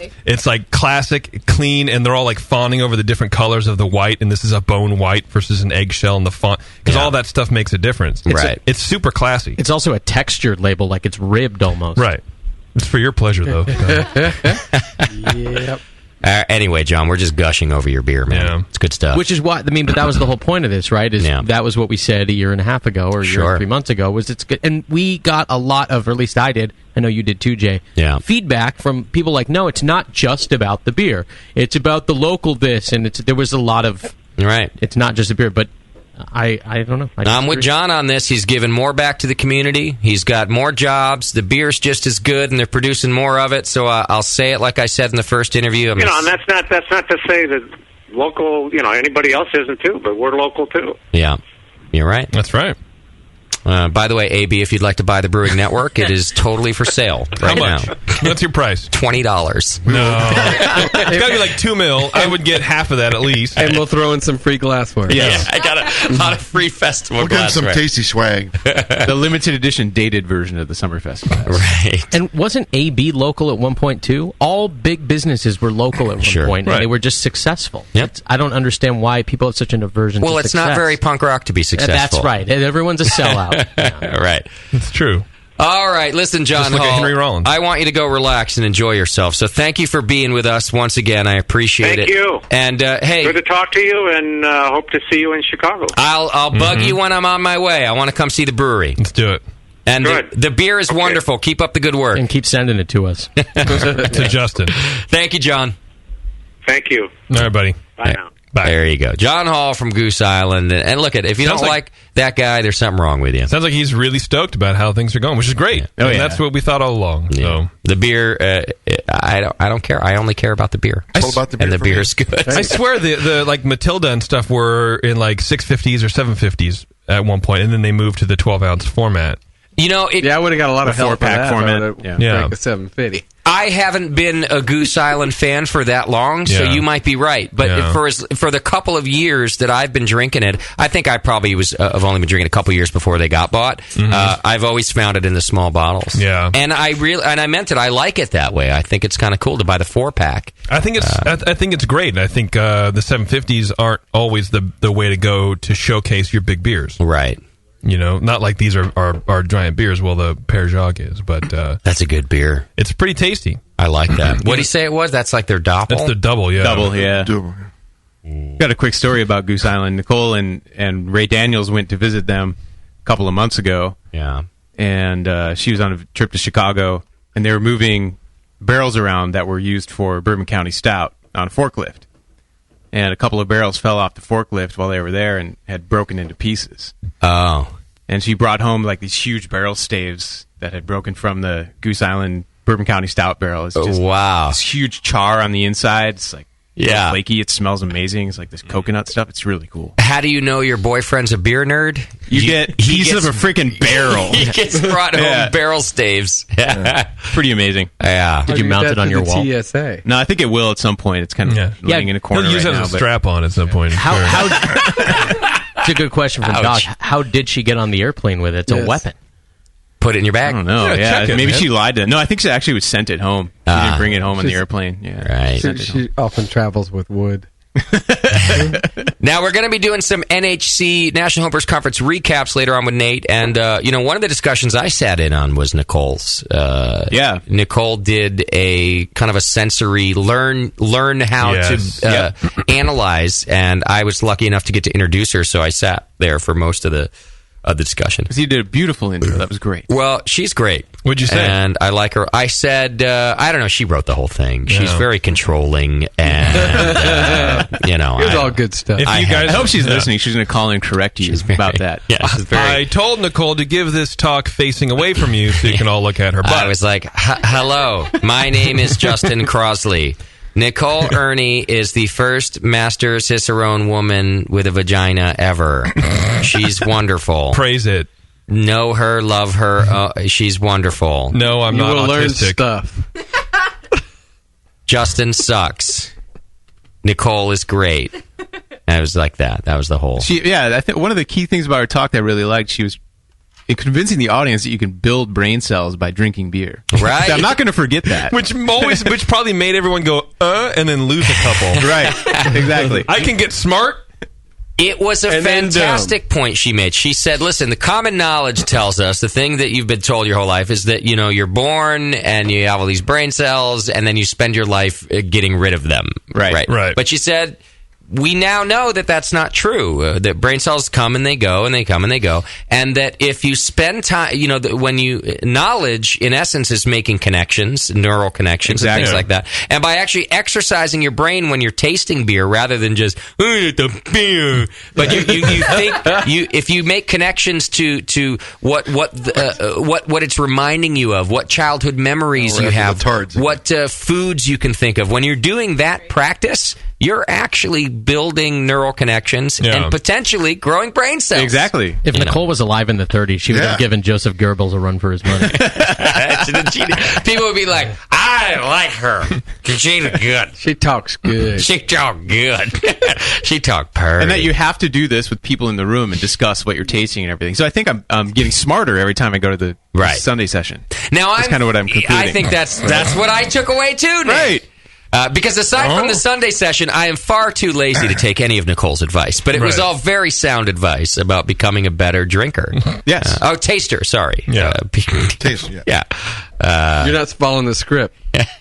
Now, if you're an AHA member, and you should be an AHA member, it's easy to do. If you hit the AHA logo right on our homepage, it's always there, bottom right. There's also rotating banners. You can sign up through the BN, and we get a little piece of it. But aside from that, you should be a member anyway. One of the many benefits is for the first time, all of the NHC discussions are available to members in the member-only section of the AHA website. Very cool. So, look, it costs you $38 a year, less if you sign up for like a lifetime membership or a multi-year. And you get the magazine, which just a subscription to any magazine is going to be that. It's going to be at least that. Yeah. Subscription. Yeah. And you get so much out of it. Pub discount program. You can't go to the national conference unless you're a member. That's true. There's the members only session of the Great American Beer Festival. That's an insider deal. That's way worth it. It's an insider. I don't have to convince you that it pays for itself. We're terrible with that. I'm just pointing out once more that now there's an added benefit. If you can't make it to NHC, and not all of us could, all of the talks will be available on the AHA website to members. You get to see, is there video or just audio? Just video. Just audio. Just audio as far as I know. You won't be able to see Nicole looking over the podium. No, you won't. Yeah. A little chipmunk. Yeah. Like Kilroy was. You're not going to get to look at her rear end. You're not going to see her looking over the podium. Just listen to her talk. That's all. I have a few pictures of that. Yeah. Email me. Email JP. Really? Yes, Beaver. He's got more than the few I'd like pictures. to see those. Nate's like, I hardly ever get to look at her rear end either. Right. She's too busy all the time. 35,000 million miles ahead of me. Yeah. All right. Sorry, Beaver. Nate, leave me alone. I'm busy. How come she sounds like a tranny now? Nate, leave me alone. I'm very busy. I'm working here. I'm a master cicerone. I forget where she is half the time. I'll give her a call. I'll be like, hey, are you at home? Do we have such a... No, I'm in Boston, actually, Nate. Oh, right. Sorry, I forgot. Nate, I've been gone for 4 days. Oh. Nate, I've actually moved out. Hardly missed you. Yeah. I found a guy in Brazil. We're eating cocoa leaves and getting wasted on the beach. What do you want? Nate's too nice. He's like, oh, okay. Well, have a good time. Whatever makes you happy. Bring me home some leaves. You left some laundry here. You want me to fold it for you? Or what do you want? Yeah. Oh, man. You have no idea, JP. Nate just cries inside. He's... Well, it's not metal to cry outside. Who's taking care of the car boys? I got 2 beers in front of me for a reason. Put up with us. All right, let's do this. Let's take a break. When we come back, it's time to talk to our Ninkasi winner, right? Let's do feedback first. We'll do feedback, and then we'll do Ninkasi winning, and then we'll wrap up the NHC with Nate Smith. It's The Session. Thanks to John from Goose Island, and we'll be right back. Hang in there.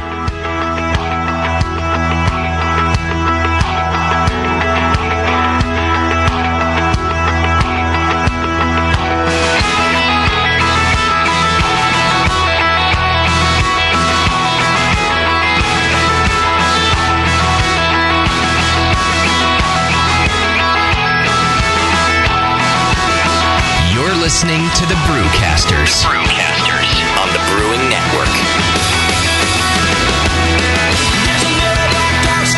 When Michael Fairbrother started moonlighting, he had no idea how quickly his dream was going to grow. Having homebrewed for 15 years, Michael decided to go pro.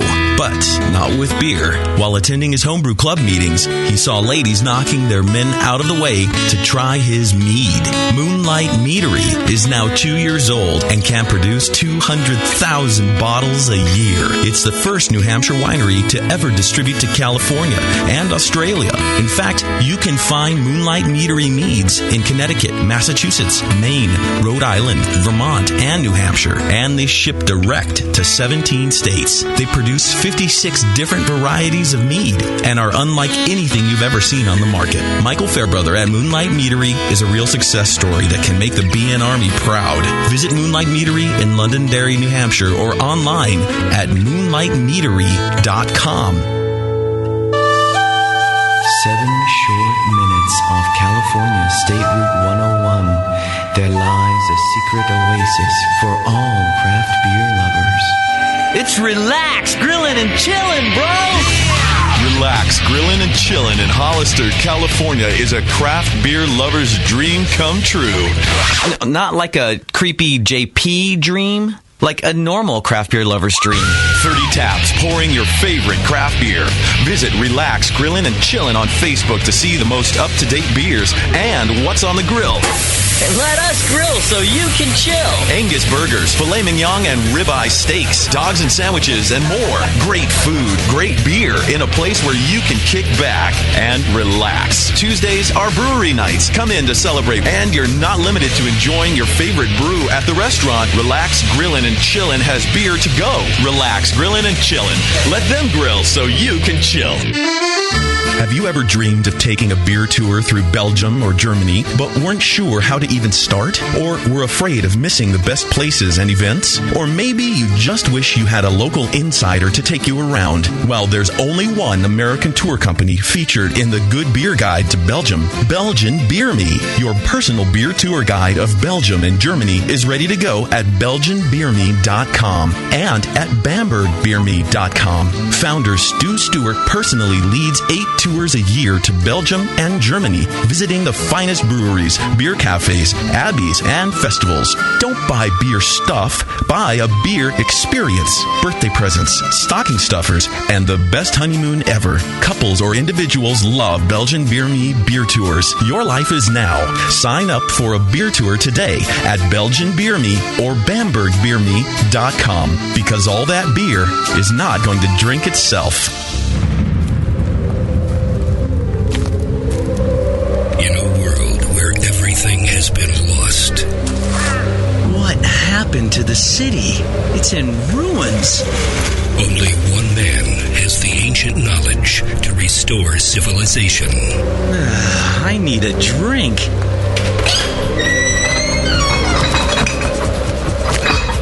Oh no, the liquor store's been ransacked.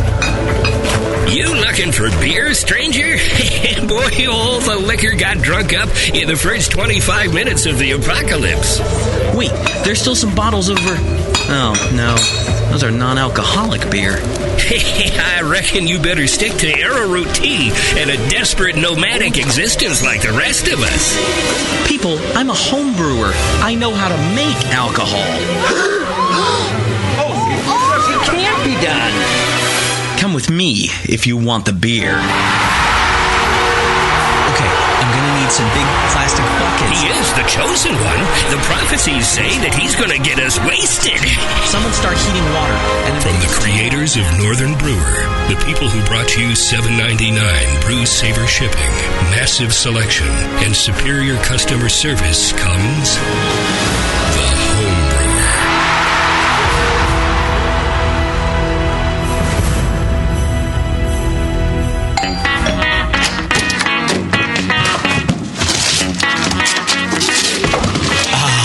What'd you get? More brewing ingredients? Yep. You know what I love about Brewmaster's Warehouse? The $6.99 shipping. Well, yeah, but... the in-store classes for beginning brewers. Yeah, that's cool, but... the Brew Builder. Creating and saving your recipes online is awesome! No, yes, but... The cheese-making supplies. No. Oh, the wine-making supplies. Oh, the distilling equipment and liquor flavorings. All that stuff is awesome, yes, but what I really love is that the guy who runs it is totally hot. And that Brew Builder software is awesome. Oh, yeah. Brewmaster's Warehouse brings you flat rate shipping on great equipment and ingredients to make beer, wine, cheese, and spirits at brewmasterswarehouse.com. And if you're in Georgia, stop by Brewmaster's Warehouse Monday through Saturday from 10 to 6. Visit brewmasterswarehouse.com today because it's totally hot. Oh, yeah. What's funny is brewers will say, yeah, I don't brew to style. I'm brewing my own beer. And it's like a German Pilsner, but it's black. Yeah, it's a sports beer. You know? The home of live beer radio. TheBrewingNetwork.com. Because like beer, radio shouldn't suck. You're listening to The Session.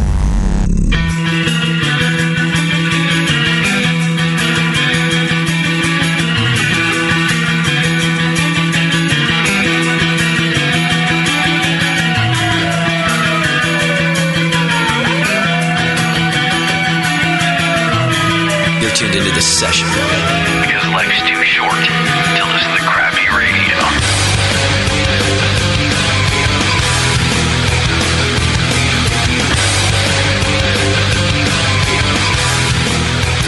You know how I know when we've been off air for too long? How's that? I actually start to hate my job. Oh. I become a miserable dick. And then I get back on the air and I'm like, oh, this is why we do this bullshit.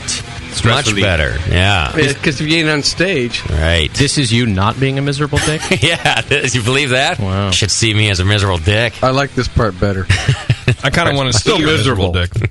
It is miserable. Oh, I have a beer open already. All right. Hey, go check out beersmith.com. And, it's the recipe software that you should be using, the recipe building software. And there's a couple different components of it you might not know. There's also now a beersmithrecipes.com where people can go and share recipes. But you can also, if you become a member of the Beersmith situation, you can have your own folder. It's a cloud folder. And you put your recipe in the cloud folder, and then it's available across multiple machines. Like you can do it on your laptop and your desktop. And I don't know about you guys, but I'm big into the cloud storage nowadays. And when we get busy at the BN and we're doing a lot of travel, if stuff's not in my Dropbox folder, if I can't access it on every device I have, I screw up. Commercials don't get played, shows don't happen. And so being able to do it with your beer recipes is pretty rad too. Maybe you're on a flight and you want to just go check out your recipe and work on it a little bit. Beersmithrecipes.com allows you to work on it on multiple devices.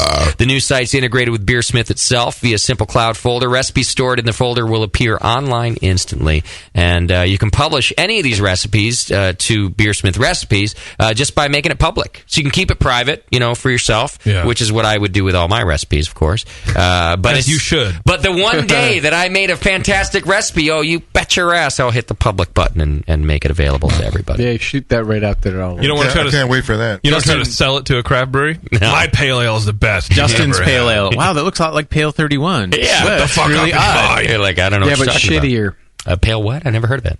It's Pale 29. What is this Pale 31 you're talking about? Sticking to that Pale 31, why am I not drinking some of that? Do we drink that all up? Or? You have to answer yourself. My clone? Do you drink that all that? It's sitting in a keg downstairs. Seattle? No, there's a keg still at my house that I haven't tasted. Let's be honest, the one in Seattle wasn't very good. I'm really hoping that the one in my kegerator is a little better. I don't know if it was a beer problem or a shipping or Justin problem. Yeah. Well, if it's a Justin problem, then keg 2 is not going to be any better. What I'm learning about beer is that people just think subpar is fine. Right. I was actually having a conversation with drinks pretty good, JP. Matt Staley, who's a national judge, and we're talking about how he thinks people score beers too too low, like on purpose. They should be scored a little bit higher because that's the quality of beers. And I'm like, you understand, people want to drink shitty beer because it makes themselves feel better about their beers. Right. So everyone's going, oh, your beer was fantastic. But I think in their minds they're going, I could brew better than this. Oh, no, it was good. It was really great. Right. And I don't have that gene. If my beer is subpar, and that's why I think people go, oh, you're too hard on your beer.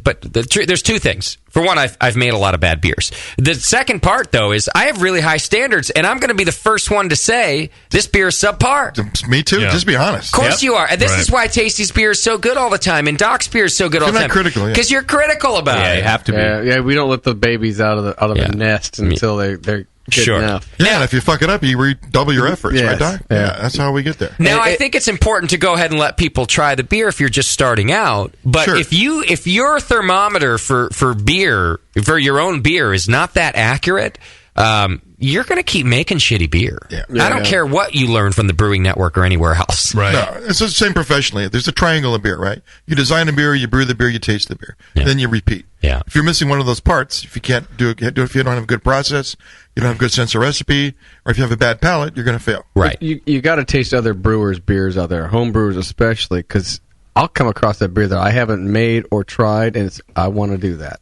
And that just sets the bar for me. Right. And that's what I'm going to go out there and do. Gets under your skin, and you go after it. And then you know it if you taste it. And if you're not tasting what bar you just set, you're honest with yourself about it. And that now not having a good palate, that's one thing, and you got to work on that. You can invite friends to help you there. Exactly. You can invite friends. Just put your ego aside. You can train your own palate, and you can get good ones involved. But there's the don't let your ego lie to you. Mm-hmm. You're only hurting yourself. Oh, yeah. And I see that all the occasionally time. JP by giving him your shitty beer. You're hurting yourself and JP. Occasionally. I had a lot of shitty beer. But you gotta be honest with yourself about your beer. You know, some people will give me a lot of people give me sour beers lately. All right, and I love it. And in fact, we've talked about the beer just getting better and better every year. It has. Oh yeah. Well, Definitely. sour beer has kind of been bringing up the rear. More people making them over several years, but not a whole lot of good ones. This past year, since the SoCal Homebrew Fest, so not even that long, man, am I trying great soured homebrews. Dude. But there are some standout flavors in bad sour beers. Oh, yeah. Mm-hmm. That if you're not picking that up, you're lying to yourself. You're not paying attention. I mean, that extreme cardboard flavor because you didn't get... And that's hard to do. I'm not saying it's easy. Vinegar, nail polish. Vinegar. And nail Big polish. phenols. Stop lying to yourself. Right. Well, Now, I'm happy to taste it anyway. Don't get me wrong. But a lot of people don't know that, that's a sour beer. Is that supposed to be in there? Well, that's true. Is that supposed to be in there? Right. That you know what? That's what you give your sour beer to somebody else, and you ask them, is that supposed to be in there? Yeah. I think sour beer is on a huge trajectory up of popularity, but it's kind of where IPA was when it was first getting really big. Like people, if it was bitter enough, people were really into it. Right? If it's sour enough or it has some of that complexity, they've tasted a good Cantillon, they fall in love with it. But over time, people will find ways to refine it and look for, oh, maybe that did have too much vinegar. Right. Oh, maybe that did have too much nail polish or acetic or whatever it happens to be that maybe they didn't intend and doesn't really taste good. Yeah. You know? Yep. Yeah. Anyway, just be honest with yourselves out there. Well, and I think a lot of people don't even they don't care. Like, I admit my Mexican lager wasn't very good. I had a leak in the keg that was flat. Oh. And I think it was a little oxidized. But I sent it anyway because I needed to send something. Sent what? I'm sorry, my keg to NHC to pour at the club booth. And that's the first time I've ever got caught in that trap of, oh shit, I've actually committed to doing this. Now I have to do it. Right. And I didn't give a fuck. And people are still telling me it's good. And I'm like, well, are you just used to subpar beers and you think it's good? Like I said, I was talking to Matt. 50 is the new 40, or 40 is the new 50. Where if you get a 40 on a score sheet, right. You're gold, right? Yeah. But it's not 50, and it's not 45. And why is there a number of points, that 10 number of points between 40 and 50 that we can't give out as judges? Nobody does it. Unattainable. Right, and so is there even a fucking point to having that unattainable score of 50 if the beers are never going to be that way? 35 to 45 is like an amazing range. Would you rather have a 45 beer that didn't even place? It's like, oh, I got a 45, and it didn't even make it into the mini best of show. Well, and there's that's something wrong with that too. That's retarded. It's super retarded. But I don't know. It's more of a broader topic than what we're talking about right now. But I think it's pretty valid. Why have a 50-point beer if I've only ever heard of two people ever giving them out in 15 years of dealing in homebrew. Two people. I've never heard of a 50. Jamil gave one out, and Sven gave one out at the LA regional bullshit. It's that unattainable thing. Yeah. It's hard to. You got to really be a confident judge and even know a 50. Yeah, right. Yeah. That's the intersection that. And you might get pigeonholed into this category that maybe you're not really comfortable with either. Right. Yeah, if you know the category and you know the beer really well, the stout really well, you can give a 50. But that's saying a lot to know. But to know you're that. right. But then here's the point that I've been making, but more like an asshole instead of like a soft, Cynic. velvety. Yeah. glove, No way. Not right? the JP we know. Which glove?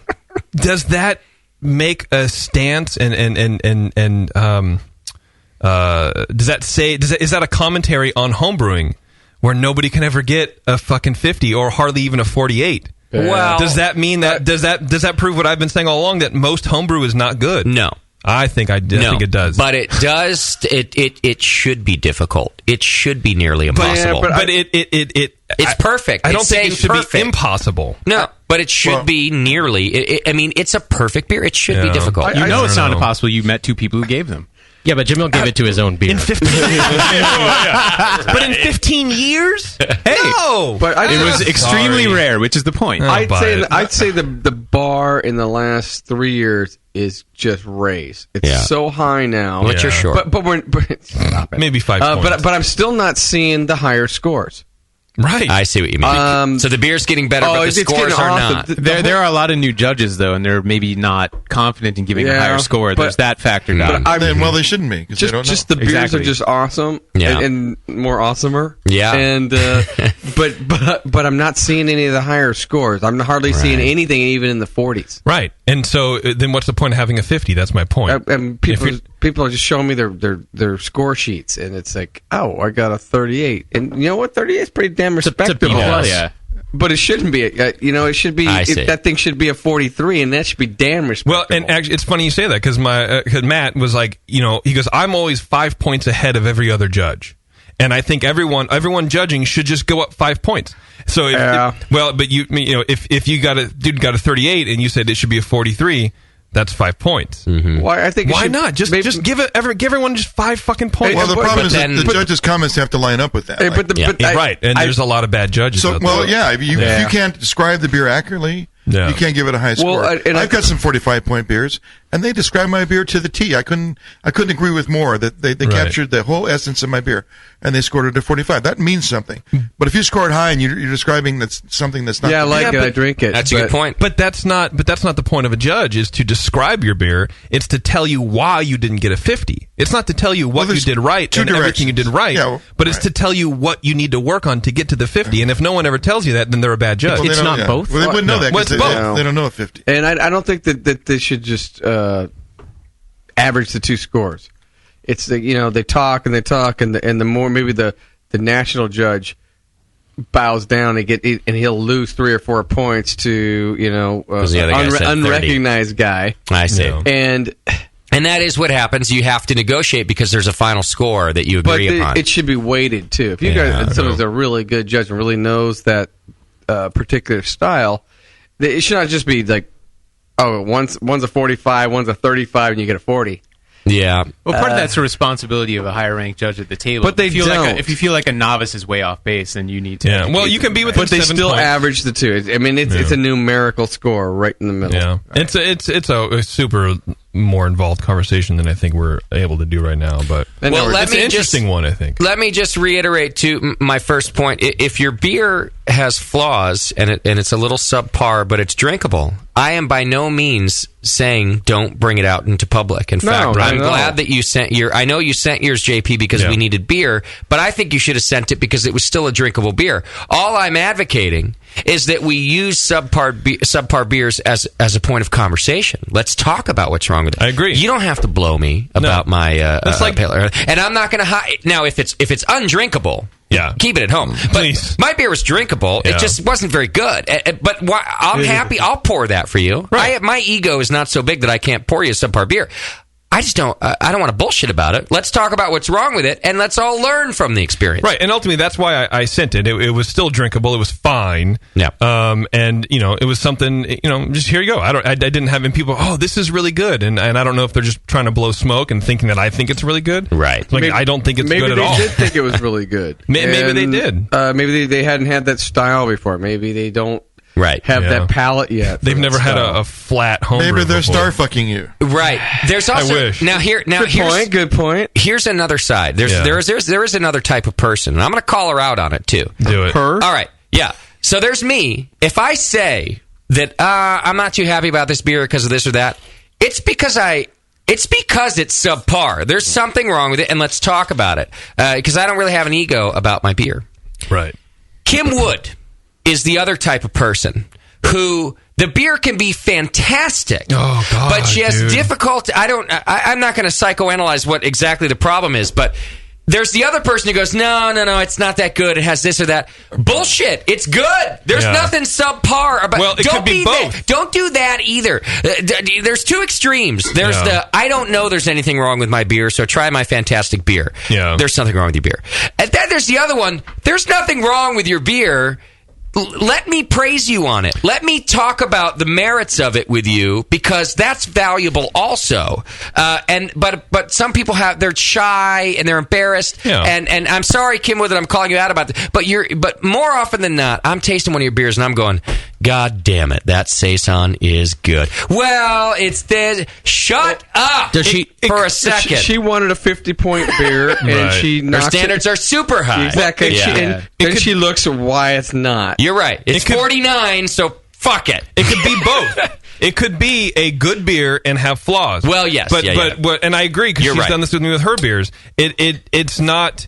She wants to look beyond the good stuff, and this, I think she knows that it's good, but Right. she wants to get down to why it's not good. Well, and that's good, and I that's think how she learns. because she's a fucking analytical person. That's and fine. I think that's what it is. But can we praise it for a few minutes? Right, Can we yes. talk about its merits, and Yes. then we'll learn together from Some it. people pushes a lot like that too. And that's hard too. Both homebrewers are difficult to talk to their beer about. Yeah. The one who doesn't know, who thinks it's great, well, that's difficult to talk to him. Right. The one who's not willing to accept the praise before we get to the thing, that's difficult to talk about too. Does Kim only do that with her own beers? Yes. Only her own. She has a fantastic palate, by the way. Yeah, she has a running dialogue about how her beer is failing somehow. I relate with it, It's a little though. annoying. I relate with the impulse. I do it with artwork, too. Like, no matter how much people want to praise me, and sometimes they think it's all right, and sometimes it's praise, but yeah, as the technician, it's never perfect. Like, But that's fine. But you have to allow both conversations to happen. And she doesn't? That's true. Well, a lot of people don't. It's not just Kim. I'm just saying, and in art too.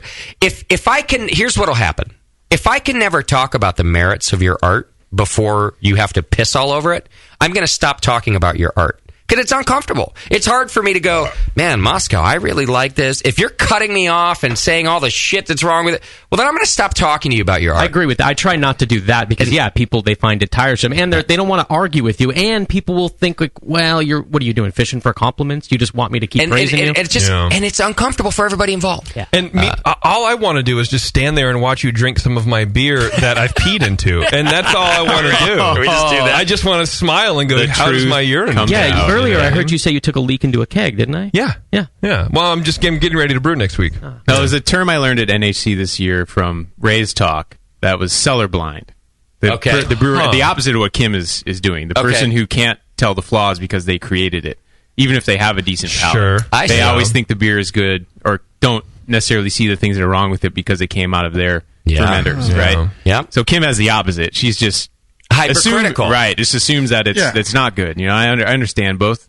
Yeah, both things. How that could happen. Well, and both can be detrimental to for one, the conversation about beer and your progress. Yep. So all I'm asking is that you all become the perfect homebrewer. That's all I'm asking. Just become perfect. Everyone has to score 50 in the next year. Not even that. I just want you to respond perfectly to your. But that's all I'm asking. That you all become perfect people that can respond wonderfully to criticism and praise and everything else. Is that too much to ask? No problem. All right, let's do feedback. Otherwise, let's just all kiss right now. You've got mail. All right, feedback's brought to you today by Williams Brewing. You can go to williamsbrewing.com. And how much do we love Williams Brewing? They're awesome. They got me started in this whole thing. Been with us for so long, and we love them for it. And they're a hands-off sponsor. They know how good the BN Army is. They just let us do our thing. But go help them do their thing by going to williamsbrewing.com. Make sure you get their catalog because you want to know what they got in stock and what's happening. So go sign up and williamsbrewing.com. Thanks for bringing us feedback this week. All right. Let's see what I got here. What do you got there, dude? Bunch of stuff. There's a lot of my app, the app. So we actually had a lot of feedback. It took me an hour to go through it. I know. But it's mostly garbage. Do I get my money back on the old app? Can I read the one that you sent me that pissed me off? You can do whatever you want. I send it to you because I feel obligated to send stuff to you, but I don't know if you want read on there. You're the ultimate arbiter, so do it. I'm going to read this. From Tim from Canada. Oh, first of all, America's hat. It's titled "Going Downhill." First of all, it is Canada Day, so happy birthday, Canada. Fuck. Hey, I met some new friends up there in Seattle. My Canadian friends. We had a lot of Canadians there, didn't we? They are soft. Titled "Going Down." So it's titled "Going Downhill." He goes, "Hey guys, I'm a long-time listener, but this is my first time emailing." Of course it is. He's got something to bitch about. I hope not. I've noticed your shows are going downhill lately. For example, your commercial breaks are much longer and sometimes more frequent. The Sunday session has super long commercial breaks now, and sometimes when I listen to Bruce Strong, I feel like I'm listening to more commercials and content. Then after some of the commercials, Jamil or someone else will come back and talk about Adam and Eve for 2 minutes, or Blickman for another 2 minutes. And enough with the commercials and advertising already. On top of all that, the content itself is going downhill. The last few Bruce Strong episodes seemed like Jamil was bored. Answers were short, and there were a lot of awkward silent moments. There was also a Kenny Brewitt episode about cloning without a recipe. And some of the advice for the cloning was like the following. Google it, or try to get the recipe from a brewer. And they haven't even tried. So seriously, get it together, guys. Tim from Canada. Well, nothing about the session, really. So That's kind of like a friend you haven't seen in a while. Comes up and the first thing he says to you says, "Wow, you're getting a little fat." Are you losing your hair? I mean, thanks. Here's first. You look older. Yeah, we're trying. First of all, do I really have to respond to the commercial break situation? How about this? Apparently so. Why don't you send more How about money? this? Fuck you. Oh, no. Respond. What do you want me? How about I just keep living like a fucking bum, right? And I don't get any. How about I just keep spouting off free fucking beer information and promoting the craft beer industry to no end, 365 days a year for nothing? It's not like we work for nothing. Would you prefer that we did that? Would you prefer that I burnt out year after year after year and never asked for something in return for the knowledge that we spread out? Tim from effing Canada. I for one am up for leeching off of my girlfriend for many years to come. This is what he looks like when he's on the edge, just so we're clear. I can't believe that I have to answer a commercial breaks are too long. Let me give you a little perspective, Tim from fucking Canada. If you listen to commercial radio, they have 4, they're called stop sets. I'm going to educate you, you fucking shithead. They're called stop sets, and there are 4 an hour. And if it's a highly successful show, all 4 stop sets are between 6 and 8 minutes long. Yep. Do the math and tell me how much radio content per hour that gives you. Now, while you're doing that, let me tell you what happens at the BN. We take approximately 1, occasionally 2 stop sets per hour. Each stop set is 6 minutes long at maximum. Right. That means that you're getting 54 fucking minutes of free content every show that goes on the air. Tim from Canada. Oh no, this new studio looks kind of expensive. I figured it was going to be your I think I just saw sparks fly out of your fingers. That vein on your forehead is a little worrisome. It's pulsating. Now, if you're listening to Bruce Strong, let me break that one down for you. I'm scared. They do take 3 stop sets per hour, although it's a little bit flexible because the show tends to run about an hour and 10 minutes long. Each stop set is usually only 4 minutes long. But the hosts of the program have spent so much time and energy educating themselves so that they can teach your dumbass how to clone a beer or brew something at home, that don't you think it's worth a little extra time to sit through a commercial for somebody else paying for the episode? No, I don't think so. I think it's fucked up. So let me tell you this, Tim from Canada. And JP. It's only going to get worse. So you should stop listening right now. It's true. Because we're going to get more sponsors. We're going to get bigger. We're going to get better. And I can promise you that. So if you can't deal with a couple commercials, you can go listen to terrestrial radio. And then you write to me when you find a better brewing resource on the radio that you get for free. And I'll talk to you about our commercial breaks, you fucking asshole. Actually, I did hear Celine Dion's getting in homebrewing. So that might be Gordon Strong is actually wondering if you can repeat this entire rant in French, seeing as how he's in Canada. It's completely useless, isn't it? They're not listening. Oh, and just to reiterate on Jamil's short answers, it goes into like, dudes, we covered this already. It's covered in the books. It's covered on every episode. It's been covered so many times that you're damn right, Jamil sometimes just says Google it, or sometimes says read the book, because you can Google it or you can read the book. He's got to do it 100 times for you? It's out there. That's all I'm saying. So fuck off, Tim from Canada. How about just fuck off Canada? Also, don't listen. And I mean it. Don't listen. Right. I don't care. I'm a long-time listener. Fine. Thank you until now. Because what you've been listening to for a long time is a bunch of brewcasters starving. That's what you've been listening to.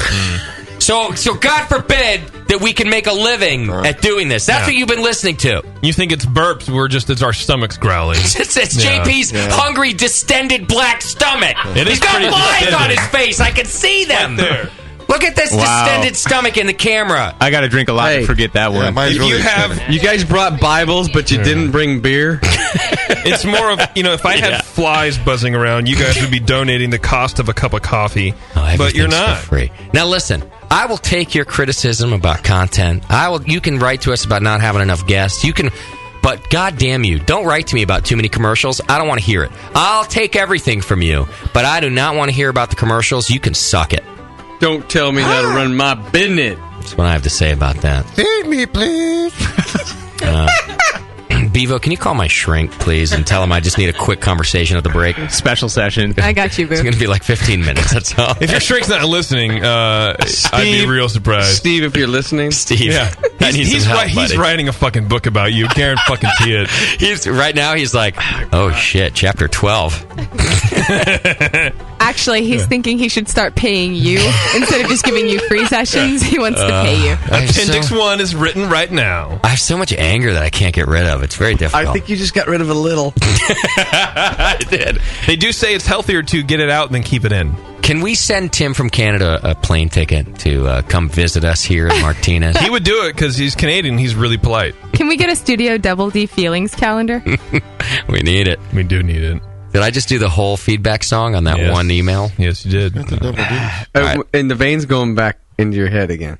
All right, let me do our more feedback. Hey, I remember in a semi-recent podcast you were going to notify current donors of email of upcoming events released to the public. If you'd never added me to your mailing list or monthly drawings, but have collected my money, suck a dick. If you do have me on your mailing list, but just never bother to notify anyone of what's going on, suck a dick. If it is an oversight, please fix and keep up the good radio. Thanks. Listen, you don't know how long it takes to write a fucking email. Right. Fucking shit. So we have started sending out emails to the BN Army, and there were several people who didn't get them. Most of them ended up finding the email in their spam folder.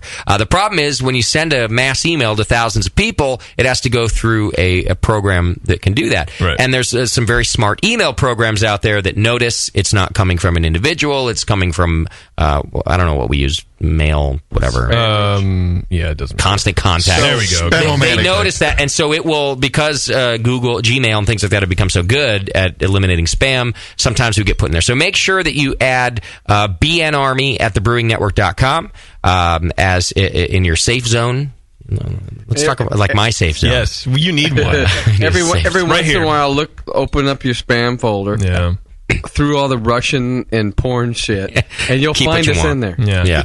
Now, if that's not the case, please send an email to bnarmy@thebrewingnetwork.com, and we'll double check. But almost in fact, I think every single email we've gotten, we've cross-referenced and found you're on our list. If you're a donor, you're on our list. We've really gone through and made sure you're there. So, but let us know, and we'll make sure you get the email. That being said, with Constant Contact, if you want to unsubscribe for whatever reason to the emails, don't hit spam. That's an easy way that people unsubscribe from emails. They just hit spam and they go away. Then that gets reported. I'm smelling someone's sausage burp. And it gets reported, then we get dinged. Then Constant Contact contacts us and puts us on the ban list, and then we can't use it. It happened at More Beer a couple times. And then we have to up our commercial time. Right. I'm just saying it's a pain. It's a pain in the ass. So if you mark us as spam to unsubscribe, it fucks us over. So don't be a dick. How did the sausage get there that quickly? I was still burping as you said you smelled sausage. It may not have been you. It may not have been you. Oh, there was others that had sausage? Possibly. I don't know. All I know is I smelled salami. I had sausage at the... Dried salami. At Luigi's? No. Yeah. You know what? We're not going to give you sausage anymore. It makes you angry. That's what it is. You won't like me when I'm Man, angry. that poor guy from Canada, he got his ass reamed. Didn't he? You can be goddamn sure I've been stewing on that email for 2 days. I mean... That being said, Jamil has seemed really bored. So I do, Because he's in Canada. I read the email JP sent me, and I was like, I have to answer this? I have to answer the commercials email? You freeloading prick. Yeah. All right, TBN Third Coast to be writes honest, in. Jay, he's used to universal everything. Don't sugarcoat it any. And this is the problem with universal everything coming to America is everyone's going to expect it for free. Right. You know what I'm trying to say? Are you saying I'm not entitled to free beer radio? Please. I love Obviously, Scott. Justin is. All right, TBN Third Coast writes in, I loved your last show, mainly the interview with Joe Hubbard, the Alabama dude. Being able to get a politician on the show and to be so down to earth was absolutely awesome. Politics is crazy, and when you throw religion and dry counties into the mix, good luck. So lawmaking is a crazy process. You brewcasters are great, and the show keeps getting better. I've been listening since 2007 and plan to listen, well, for as long as you keep this shindig going. Thanks from TBN Third Coast. Fuck you! America has 2 fucking coasts. You can't fucking throw a third one in there. Sick of it. Adam writes in, Justin, your shit. Justin, Doc, Tasty, Jamil, JP, the rest of the crew. Thanks for the knowledge I gained almost exclusively from the BN. I was able to improve beer quality and consistency, and draft beer sales saw a dramatic increase. Oh, what is this? A pro brewer? Oh, yeah, he's from Dempsey's Brewery and Pub and Restaurant. However, over the last year, I was able to keep my house thanks to the job I found, largely due to the inspiration to brew and the knowledge I gained from the BN. So this guy gone pro is what it sounds like. I had to edit his email down from 3 paragraphs. So basically, he got into brewing because of us, got a local job while he was going through school, and then has since moved on to use his degree like any normal person would. But he was able to pay his bills and keep his house because he was brewing because of the knowledge he gleaned from us. Got it. Okay. Yeah. No, you're welcome, Adam. So he's Thanks not for a pro brewer anymore, but he was for a year. So did he have to drop the JP bomb to get the job? Right. Probably did. All right, Keefla writes in, I don't know if this is a cliche by now, but I pulled a effing Justin. Brewed this pale ale with a 10-minute hop addition and a 0-minute addition. And right around 90 degrees of the cooling process, I realized I left more than half of the extract out. And I said, fuck it. Add that shit and heat it back up to 170 for 15 minutes. So much for the flavor and aroma additions, right? Basically, did I F it up? And Doc is hot. Sincerely from Keefla.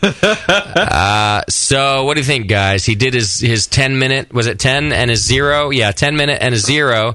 And then had to fire it back up and add the extract for 15 minutes. Is he going to have no aroma hops? No, he fucked up a bit. Yeah. They'll be there. But like you said, it's still going to be a drinkable beer. Okay. It won't be what he wanted. I wouldn't have fixed it that way. What would you have done? I would have gone into the car, cooled it, and gone into the carboy, heated up my extract. That's a separate step. At a whole separate step.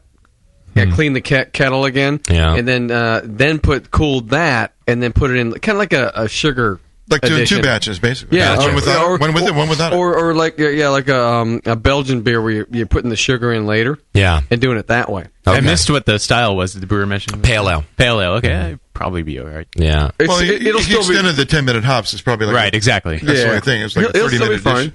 I'll quote good. Gentile. You should just dry hop the fuck out of it, and he'll be fine. He'll be all right. Yeah. That's a good point. Just add dry hops where you're missing your aroma, right? Oh, exactly. Hey, there's more than one way to fix it. So Okay. hey, don't count it out. All right. Don't dump it into the carpet. You didn't fuck it up, but you kind of blew it, I think is the consensus. Well, there's don't throw it out. There's always a way to fix it. Don't throw it out. No. You blew it, but you don't didn't dump fuck it it into out. the carpet. All right, here's another one. Hey, Brewcasters and Jew. I know this feedback isn't feedback, but I have a question for you. I'm about to organize an open comp for my homebrew club, but I want to enter my beers into the competition. Is it appropriate to enter your own beers into a homebrew competition that you are, in fact, organizing? Sure. If so, what measures should I take to ensure that no one thinks I had unfair advantages in the competition? You guys rock all shades of balls. Stay white, Jason Petros. Well, first you got to pick the judges on the flight of the beers you enter, the ones you really like, and make sure your beer's right in the place in the flight where you like to have it. Yeah, you want to judge about in the middle of the flight. And make sure they've all tasted your beer at least a day or two ahead of time. Yeah, take them out for a drink. Bring some homebrew with you. Stop by their house, give them a bottle for free. Exactly. I'll tell you, having done it, just don't have anything to do with what categories the judges score, and you have nothing else to do. Just keep it. You absolutely should be able to enter your own competition. There's nothing wrong with that. I've done it. It's great. And but yeah, just keep it as neutral as possible. Like JP says, don't have anything to do with what categories the judges judge, etc. Brewer's Code. Stay out of it. Good point. Yeah, nobody wants to win and then think that they had some bad Get a coordinator to do that part of it that is out and tell him this is your job. Tell that Go to do the it. Golden Globes people. It's usually your head judge who does the steward and picks all that kind of stuff and assigns everyone. So you can organize the comp and do everything else. There you go. But let your head judge do it all. All right. Hey, asshats, I just wanted to write in and tell you I just won my first homebrew competition. It was put on by my mother. And did he get it? Did he get it? Did he get a 50-point beer? The award that I got was an extra scoop of ice cream. Let's see. It was Battle of the Homebrew Shops. It consisted of two separate beer rounds. Both rounds were not BJCP style based, but best overall tasting beer. Oh, the best dog in the show. Best 2 beers from each of 8 local shops made it to the second round. I just want to say thanks for all the ideas and thanks for all the awesome info. Keep it coming. P.S. JP can suck a dick. Probably could. He's right. All right. The Matt Smith writes in, hello, networks. I'm a little bumming. First, I had to cancel NHC. Now it looks like I'll have to miss BNA 7. I thought I saw Oh, this is older. Yeah, it's older because he was there. Oh, he was? Okay. Yeah. Well, then, should I read the whole thing? Or? I don't know. No, Just to the end where he mentions me. Blah, blah, blah. You're starting to sound like me. I'm starting to sound like you. He's just saying good job. Stuff Yeah, like that. that's all he's doing. All right. Matt says, hey, what's the best time to add fruit to a beer? Google it. Fuck off. How about that? This episode of Brew Strong brought to you by Brewforia. No, I'm kidding. In the secondary. He said, what's the best time to add fruit to a beer? I want to make a strawberry beer. I've tried the flavoring. Don't make a strawberry beer. Secondary if it's that fruit in particular. A strawberry has very little flavor when you actually put it in the beer, so it'll come out almost nothing. Unless you put a lot in there, and then you got to add some acid back in to get the tartness. Get strawberry runts and put those in there instead. Strawberry what? I'm kidding. But strawberry is a bad fruit to put in beer unless you really want to do it 3 or 4 times until you get it right. Strawberry doesn't have a lot of essence, and it doesn't have a lot of acid to it, so you don't get the whole strawberry essence into it. Okay. So a lot of strawberries and some acid, and it might work. And it might work. Yeah. But it still might not. So pick something else, I think is what Doc's saying. If you want a fruit beer, pick something else like a raspberry or He's a saying, though, blackberry. he says, I need some good strawberry booze in my mouth. That's his final sentence. Get some Boone's Farm. Yeah, exactly. That's good strawberry booze, isn't it? You know what? Just add that into the secondary. We're all good. All right, then he says, peace, love, and unity from Matt. Whatever. Okay. All right. And strawberries. Get some Lindemans. Whatever. Lindemans and Boone's Farm would be set, Matt. Here's another thanks for all you do. Strawberry Hill, baby. I think. I've only been bringing time. Yeah, it's a bunch of thanks. Thanks, Ben. Thanks for writing in. Bevo's been drunk on Strawberry Hill, haven't you?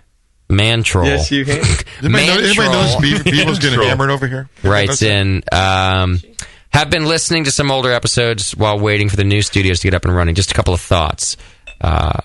Where is the Wall of Genius? Wall of Genius. Are we sure we got the right room? Bevo's butt. Was that an idea that we wanted to maybe take a picture of every guest we've had in the studio, make a wall out of it? Was that an old thing that I don't remember? That sounds like something like that. I don't remember it at all. I think it doesn't exist. Yeah, me. I think it's going to be a Moscow mural. Right. That'll be the Wall of Genius. You keep adding a new person in there every time? Of Jewish, and it's just Scott every picture. It's not genius or Jewish. My art sucks. It sucks. It's not any good. See, now you're being honest. Kim is in the chat room, and she just wants you to know that all of her beers are perfect all the time. Suck a dick. That's better. All right, question number 2. I need an update for the 5 o'clock song. There is no update. And question number 3, where is Angry Jameel? I think he's Tim from Canada. That's the answer to that. Or he's me. Right.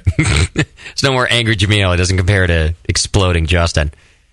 Thanks for the beer information. Sometimes I talk to other homebrewers who say you're douchebags, which some of you are, JP. Oh.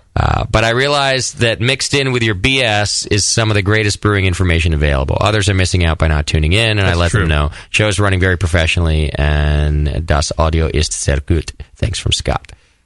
Look, whatever. Everyone's a douchebag every once in a while. Don't listen. That's fine. You guys don't have to go convincing people to listen. I'm sick of it. I'm tired of it already. It's true. Don't go around saying, no, you have to give them a chance. You should give me. I don't need a chance. Fuck off. They don't have to listen. I don't need it. Secret. If I don't need you. You can lead a horse to water. All I need is this beer and nothing else. and this dick. And this dick. And this show. But I don't need anything else. All I need is this group of people in this room. But I don't need anything else. Right. And this computer. Shit. But nothing else. Well, that's it then. I don't need it. I'm tired. If people tell me that, I try to convince people to listen, but they think you're fine. Which is kind of a left-handed compliment, really. It is. I don't need it. Yeah. Don't listen. I think you're great, but everyone else I talk to... they don't know you like I know you. Right. Yeah. Okay. I don't need them to know me. There's other things to listen to. They don't get it. I get it. It sucks. I get it. Go Nobody listen to it.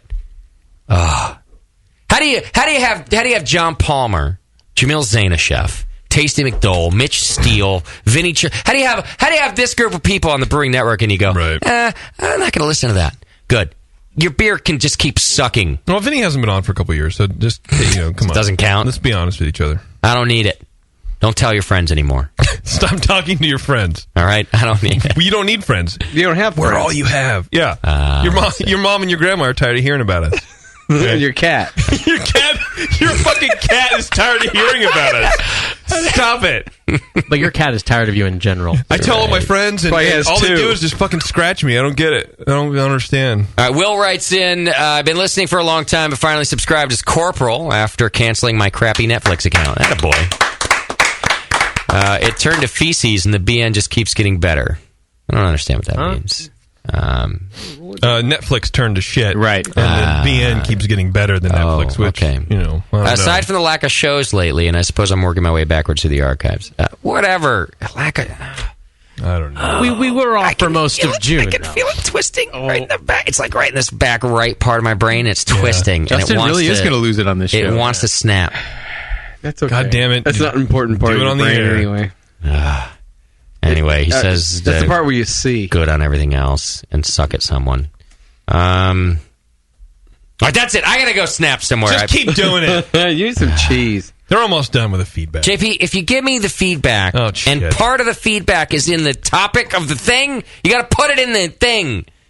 I'll read it to you as I got it. Good, please do, because dude, some of these people don't even have a fucking subject. Hey, JP, here it is. Don't give him anything that fires him up anymore. Here's what I got.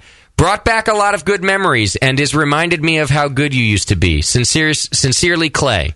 Are you sure that what brought back? Are you sure that wasn't a continuation? That it just... There's a line between that one and the other one, and they're two different names. One's from Will, one's from Clay.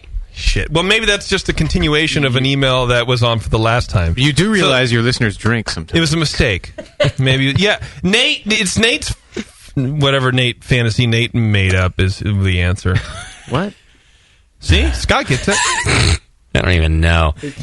Moscow, can I take a break right now, or do I have to go to our guest? No, take a break, Rich. Break. Oh, one thing about these long breaks. It's break, but hold on a second. Oh, no, the bathroom's a one-holer. It isn't. No, I opened up the ladies' room now. We can piss. Oh, the ladies' room. Right. Just don't piss all over the place. No, I am openly stating No. Well, it would be open. There's a Siva, we have to. Because you and Flabby are the only ones here. Let's take a vote. Flabby's wearing a diaper. I'm not. You can I wear wish a diaper. I was. Oh, we'll get you diapers too. You can No. sit there next to Doc and piss. Piss off your balcony. No. What if Doc puts a toilet in your little booth? Kate had a bucket a little while ago. Use that. Yeah, and Doc, there's a sink in the bathroom. It is a two-holer. It's a two-holer. Just because you don't want to use it doesn't mean there's that balcony's looking better and better. I told you Doc would do it first. Hang in there. It's The Session. When we come back, we're talking to this year's NHC winner. Plus, Nate is still going to go over the highlights of what he learned at the National Homebrewers Conference. Hang in there. It's The Session. You're listening to the Brewcasters on the Brewing Network.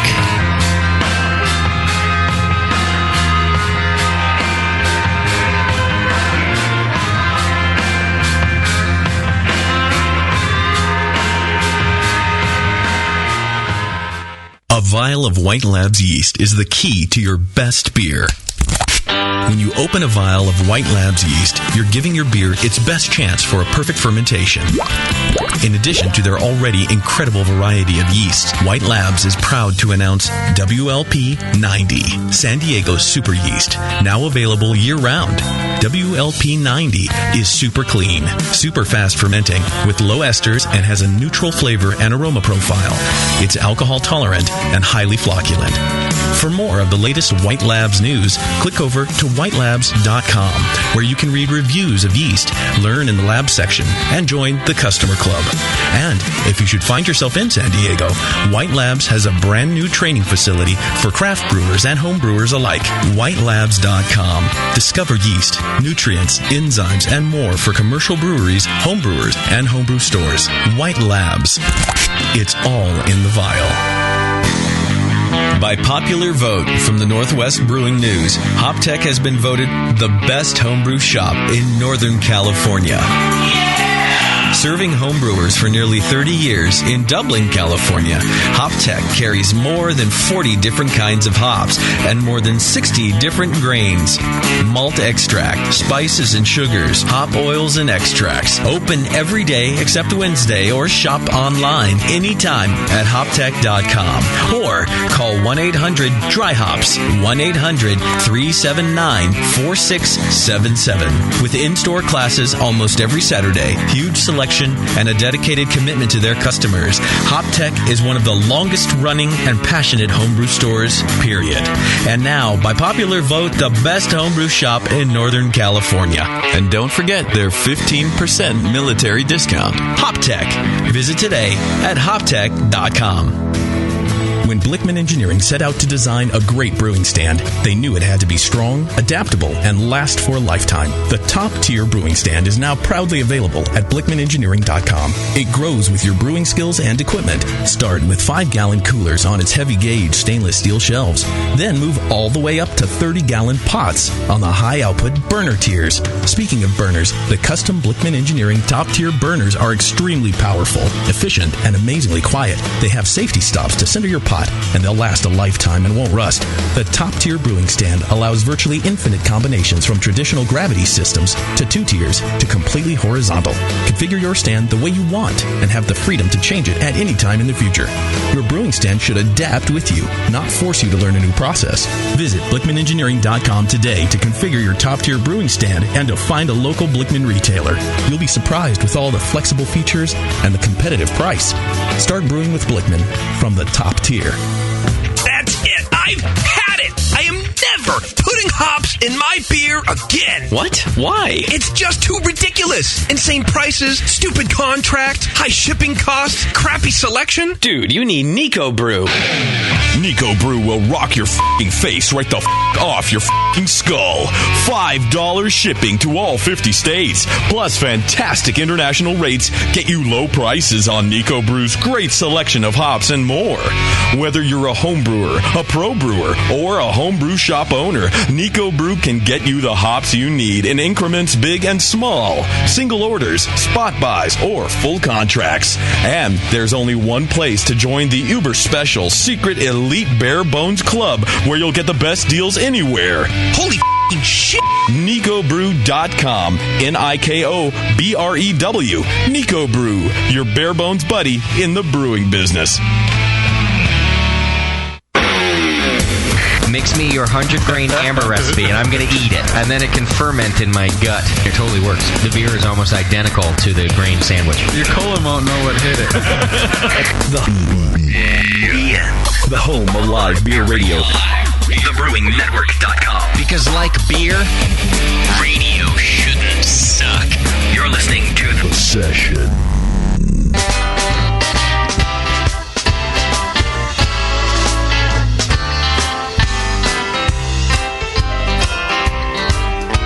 The doctor says I'm living on precious borrowed time, with all the time I'm given to liquor, beer, and wine.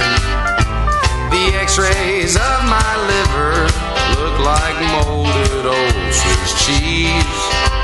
My heart pumps blood and alcohol through hardened arteries. Everybody knows me down at the local bar. I drink until I can't see, and I wonder where you are. I guess I let my health go since you quit being mine. But there was nothing to replace you except liquor, beer, and wine. Liquor, beer, and wine is a flashing sign I see. Every single morning I get up, it's a buzzing down at me. I look up to the heavens for a ray of hope to shine, and there it is in neon. Liquor, beer, and wine.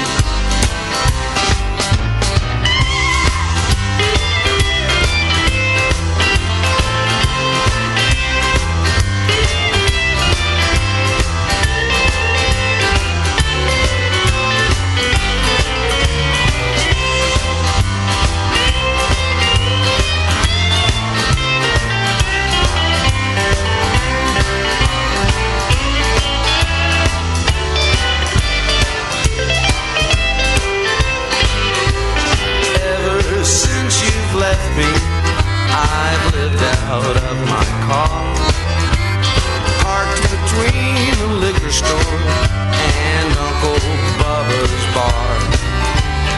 Booze helps ease the heartache, but you're constantly in mind, as constant as that buzzing noise of Uncle Bubba's sign.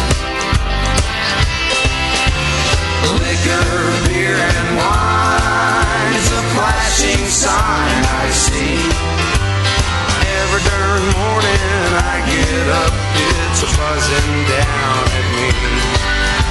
I look up to the heavens for a ray of hope to shine, and there it is in neon. Liquor, beer, and wine.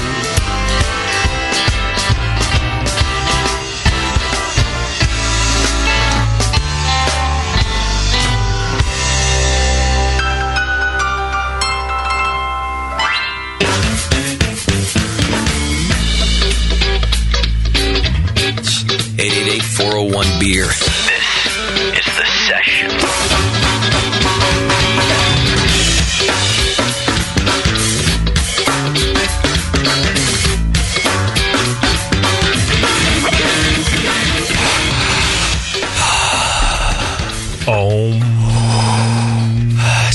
Steve told me at the break that I should try to take deep breaths. I should try to. He said that all that anger release probably isn't the best place to do it. Oh, and your listeners will understand. I was like, hey man, if I can't do this on the radio, it's going to happen on some Martian here in on the street, or some hooker's face, some hooker's face, with my wiener. I just got a text. Turn your mic on. I just got a text. No, it's your switch again. It's your switch. Turn your mic on. It's your switch. Turn your mic on. Now you got to turn the box on. Now turn the box on. 8 minutes of commercials and I can't even hear, dog. You hit the off button again, dog. Okay, there you go. Is that better? Damn it. Good. All right. It's too many buttons. What was the question? I just got a text from Blake. Blake. You're the guy from NHC. I don't know who the hell Blake is. Who the hell's Blake? It's an inside joke. There were a lot of great people, brother. I can't remember the name. Inside joke. You don't watch Workaholics? Oh, I've seen it. Yeah. Okay. So I just texted Moscow with that. He's listening, and Blake from Workaholics is listening. No, Doc, the guy looks like Blake from Workaholics. Wes. His name is Wes. Augustina Baruna. Oh, I know Wes. Augustina Baruna. Metal Wes. Oh, I like Wes, by the way. I like Wes a lot. He's a good guy. And he's not even a home brewer yet. He's new to this. That was really cool. I haven't really even brewed yet. Dude, you're in the middle of this, and he just melted right into everything. If you go to JTV, you might find some of our... we didn't do video, did we? Oh, I was going to say you could see Wes doing Beer Jeopardy from Club Night, but we didn't do it this year. We didn't have the internet in there. But Wes is a good dude. He's a nice kid. You know what I like about Wes? He's a nice kid. He is. He's a sincere, nice kid. He got a smile on his face. He's just happy to be there. He just wants to hang out. He doesn't have anything to prove. Hell no. You know what? I like this guy. He's big enough. He could be my handler. Right. I think he's too nice to be your handler. You both will get your asses kicked if you get too crazy. He'll keep me out of trouble in the beginning. Right. I hate to tell you, Jay, but he pulled me aside at BNA 7 and asked why we had so many goddamn commercials. Oh, fucking Wes. Suck it, Wes. Sick of you. All right. In the meantime, before we get to our NHC wrap-up, we've got Mark Shop on the line with us. He's this year's Mr. Ninkasi. All right. Yeah. Nice job, Mark. Hey, you with us, Mark? Howdy, guys. How you doing, man? It's good to have you on the program. Thanks for being here. Oh, thank you. Are you still numb? It still feels pretty surreal. Yeah. I bet. Cool. I mean, so here's what happens when you see your Ninkasi winner. If you've never been to an NHC, you sit there at the awards banquet, and everyone's excited to be there. The energy in that room is fantastic because there's so many brewers just waiting to hear their name or their friend's name or whatever. Until you get to Club of the Year. Until then the energy completely leaves the room. But when you're there, and there's always a guy, because he ends up being Ninkasi, whose name you just keep seeing. And I don't know Mark. I've never met Mark. Maybe I've met Mark, but I was drunk if I did. You see his name, and you keep saying, and every time you see his name, as a home brewer, you just become so happy for this guy. Because you're like, oh, this fucking guy. How happy is he? Right? How You're happy happy is because he's happy. He which is brewed weird. so much good beer that he's about to take home Ninkasi, which is like one of the biggest things. And so it doesn't matter if you've ever met him or not. You're just so stoked for this person. And that person this year was Mark Shop. Congratulations, man. Yeah. Awesome. Oh, thanks, guys. Now, where are you from? Austin? Yes. Oh. Are you type? Don't type, Mark. You have to stop typing. Put your rattlesnake away. I think it's a rotary phone. It could. Did we call you on a rotary phone, Mark? If he's from Boston, he's a hipster. It looks like I'm having some internet connection problems. Ignore those things. I'm getting the same notifications. We can hear you fine. That's He's just probably trying to debug it right now. That's just Skype. Yeah, Mark's coding in the background. Let me do a quick hack. What do you do for a living, Mark? Actually, currently I'm between jobs. I was a software consultant, and then I quit that, and I still work as a contractor, but mostly I just sit at home and brew. Brew, that a boy. And how long have you been a home brewer? I've been homebrewing for about 19 years. Oh, that okay. Now, see, this is the other thing. When you see somebody win Ninkasi, you almost unequivocally, you know they've earned it. This isn't some kid that just showed up and did this. Yeah. They've earned it. They've been doing it for a while. It's not Wes. It's not. You're not Wes. Now, Mark, let me clarify something too, and help me out with this, because there was some talk, there was some controversy. Every time Mark got announced during the banquet, he didn't have a homebrew club underneath him, so everybody thought, how is it that an Ninkasi winner wasn't affiliated with a club? But you did enter under a club, didn't you? Right, yes. I'm a member of the Austin Zealots. There we go. But somehow when I entered my beers, I managed not to enter a club, and they corrected it in the first round, but I guess it didn't get corrected for the second round until later. I see. That's what was being said around my table, was that same thing. Because he's a zealot. Yeah, or that he's got no club, maybe it didn't get pushed through. Now he was wearing the Viking horns, and the whole Zealots table went nuts when he was winning. I mean, come on, right? Well, right. That makes him a zealot to me. Yeah. And Austin did so well in general, the Zealots did, that you were kind of like, well, he has to, it was a weird thing. But now, did your points go toward the Zealots, though? I think they did eventually. Okay. But I don't know what the totals look like after they've updated it. I see.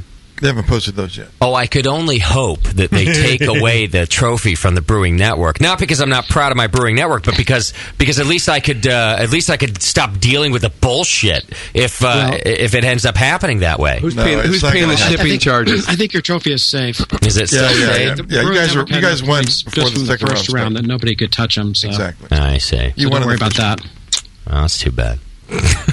Damn. No, I'm proud to have the thing for our club, but I just thought be a good easy out, because then we could come back and defend next year, and I could say, see, it's totally competitive. Exactly. Like Mark beat us, but I guess that's not the case. Oh well.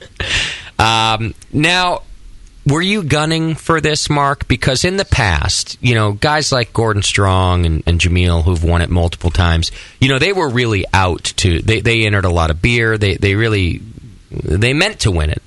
Were you going for Ninkasi? I have to admit, I actually was, but I wasn't expecting to get to it this year. I was thinking, a 3 or 4 year plan to build up to it. Okay. Well, how many beers did you enter into the first round, Mark? I entered 66. Wow. Oh, you pulled a Nate Smith. That's what it takes. Oh, I wish I had that many to enter. So next year you're going for 80, I guess, then. I guess you were, not thinking this year, maybe next year. just 66. I'll do 66 this year. What, $660 in shipping?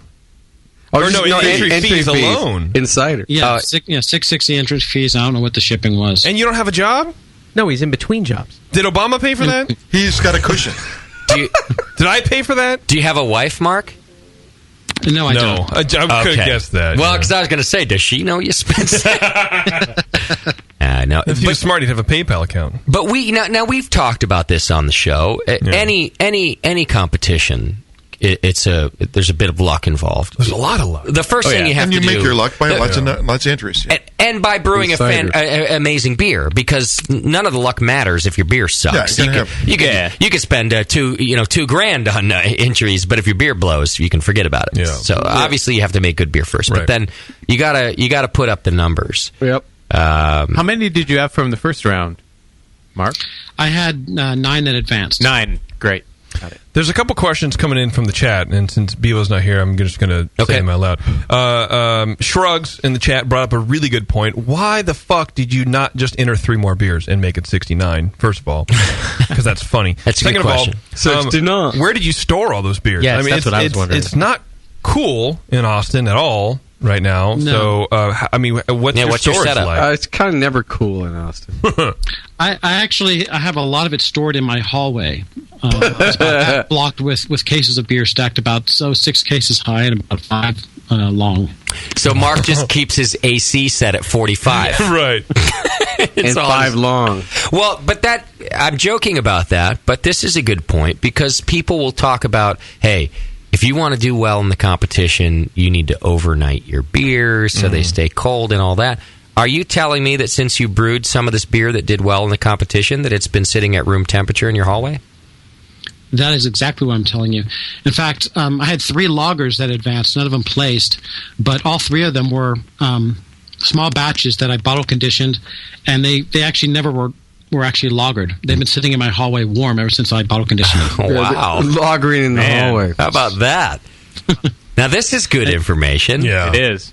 Challenging the assumptions about Why do you think that is? Why do you think so many people have said it has to be lagered, it has to be cold stored if you're ever going to do any good? Did you take special care in packaging? No, I didn't. I mean, it was more because I had no space in any of my fridges or chest freezers. Okay. And then I meant to move and make space, but then I forgot.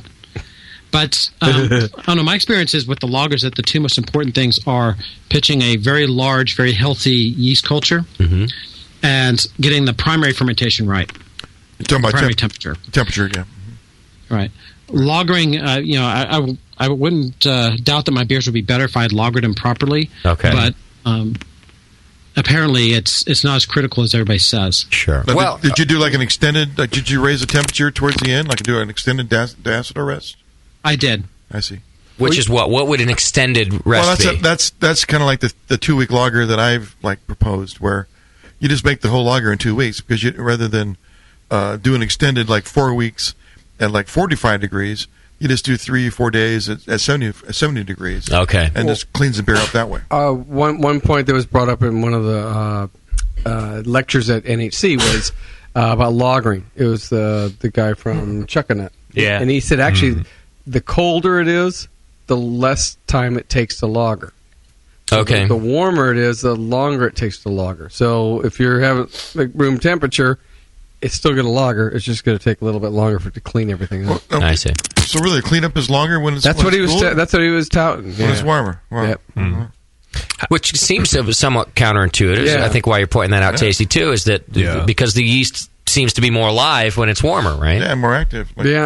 Chewing up stuff. But that was the take-home message for me during that that lecture. Was it's counterintuitive. Well, wait a minute, Mr. Ninkasi here has done the same thing. So it must work. Yeah, I think it's a good idea. We all need a hallway. Well, isn't it? I don't know, more active fermentation wise, but that's where all the yeast is going to replicate better at higher temperatures. But maybe it's more productive. But if you're talking lagering, the replication's already done. So That's what I mean, what size right? batches do you do? My standard batch size is 5 gallons. Okay. But to get the numbers for a competition, I actually started doing 1.5 gallon batches. Wow. Because I can do 3 or 4 of those in series at the same time. And Heard of people do it. That's a lot of work. Stove. Wow, interesting. So it's just so that you can just bust out a bunch of batches, is what you're saying. Do a small. Yeah, and also so I don't have a lot of beer left over. God. No, that would The first suck. time I started trying to brew a lot of beer for competition, I end up with all these kegs full of beer that were, slowly going stale. You don't have any friends, Mark? I have friends, but they make a lot of beer too. I see. Hey, you got good friends. Just not Ninkasi beer. Right.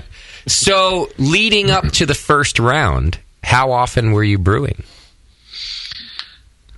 I was trying to brew every weekend, but then around beginning of March, I just got tired of it because I'd started, I guess, mid-December, and every weekend I was brewing through December, January, and February. I see. And I'd meant to make a few more beers in March, but I just got burned out. Are you doing all grain? I'm guessing yes, but that kind of volume. Yeah, how do you all grain 1.5 gallons? Yeah, I've got a really small mash tun, a 3-gallon cooler. I wouldn't brag about that's that. Wide enough to fit a false bottom. So, like one of those orange Igloo 3-gallon coolers? The brand is called Spectrum. Okay. Yeah, I've never seen a 3-gallon Igloo. Yeah. But it fits a false bottom. It fits a false bottom. A 9-inch false bottom will just barely fit in it. Nice. I like this idea. That's pretty good. How many beers were original brews for the category? So you entered 66. Was that 66 individual beers or 50 beers or multiple entries? It was 66 beers, though a few of them were split batch where I did the same wort, and I think I did a pale ale and an IPA both from the same wort. Sure. And a little more of the first runnings in the IPA. Wow. Out of those 66, how many made it through the second round? Just 9. 9. Wow. They had 2 golds in the finals. That's correct, right? Right. If I only knew that those were the 2 that would win, I could have saved a lot of money. Right. Yeah, but would you have guessed that those 2 were the ones that gave you the gold? Not likely. Those beers were both a year and a half old. Huh. And last year I entered them in competition, and they really didn't do well. They got mediocre scores. What were they? Yeah. Again? It was a strong Scotch ale and a Russian Imperial Stout. Oh, a year and a half old. That's fine. Yeah. They have some melanoidins. They can put up with a little bit of some roast and some melanoidins. They put up with age a little bit. Well, and that goes to the judging thing, too. It's kind of a crapshoot, too, and where they were. But a year into it. But they had to be awesome beers. Of course. Oh, yeah. Mark, have you done well in the national competition before? Do you have other medals? I've won 2 medals before this year. Okay. I got a bronze in 2009 and a gold in 2010. Okay. But this is the first time you've entered that much beer into it. Actually, last year I entered more. I actually entered 67 last year. Ah, okay. and only had 5 that made it to the second round and none that medaled. Interesting. None that medaled last year. Huh? I didn't think I know a theme here. Yeah. Nate's got Ninkasi ahead of him after all. Well, what region did you enter in last year, Mark? Into the Denver region? I don't even remember last year. You were in the Atlanta region this year, is that right? Yeah, this First year I was in round? Atlanta. Last year I think it was Dallas. I think last year they still had the Dallas. region. Oh, that's right. They did have one in in Dallas. Wait, you entered all 66 in the same region? You have to. Oh, you do? Yeah, you do. Oh, I didn't know that. Unless you're Justin. Then Then they want to spread them out a little bit. Ah. I thought an individual could send them here or there, or whatever.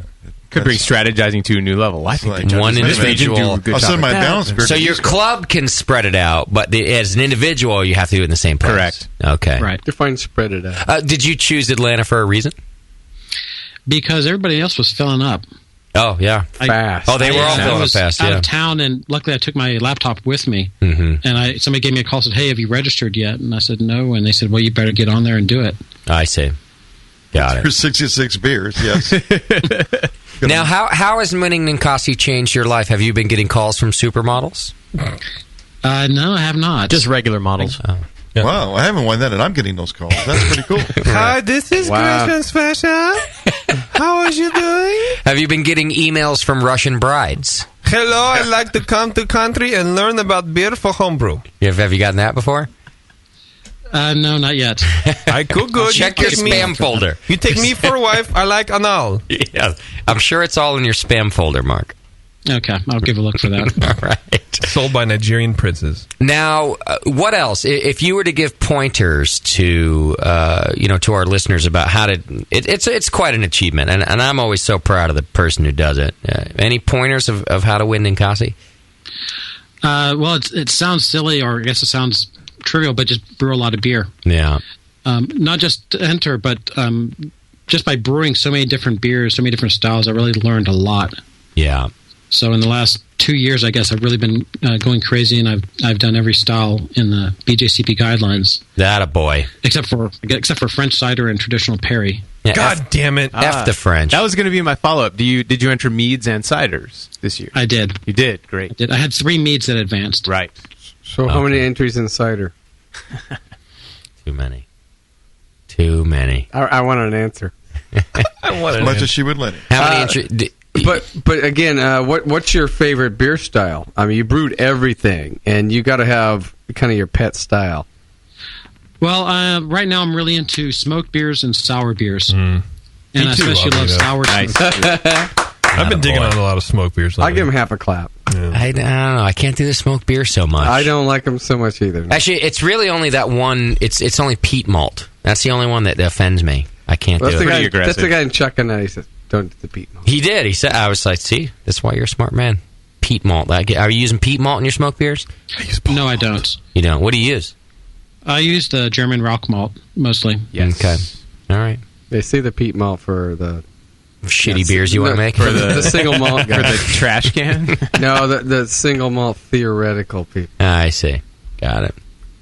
All right, so you got it. Now, Jamil has said this before, in the beginning of his tenure with the BN. He was like, you got to brew all the time. Yep. And I've said it too. People ask, say, come on, how can your beer be that bad? You listen to this great information all the time, you do all these interviews, and I always say, it's because I don't brew.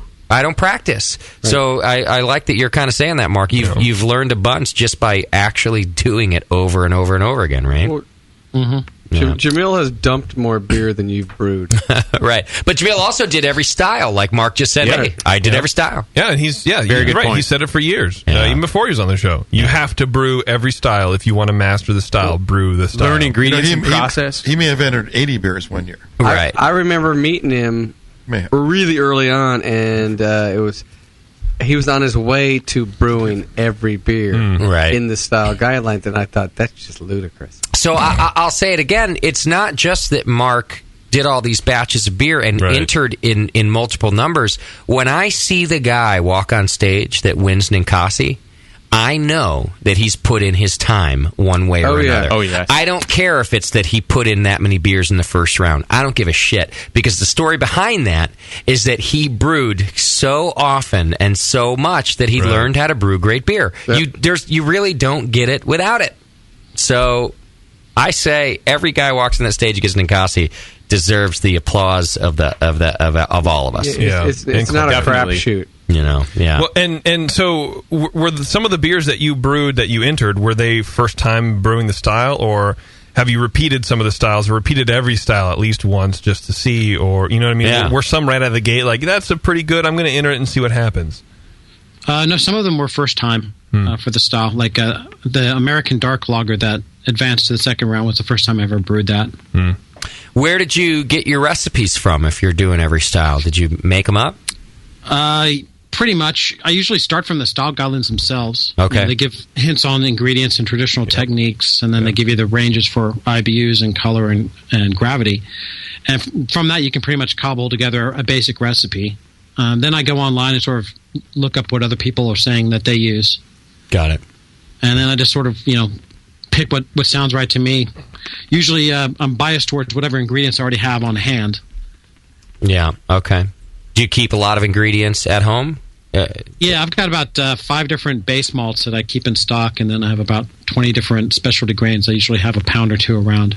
Where do you brew? Do you, like a garage or a brew shed, or what do you have? Yeah, I've got a detached garage. Okay. So I brew right in front of the garage door. Okay.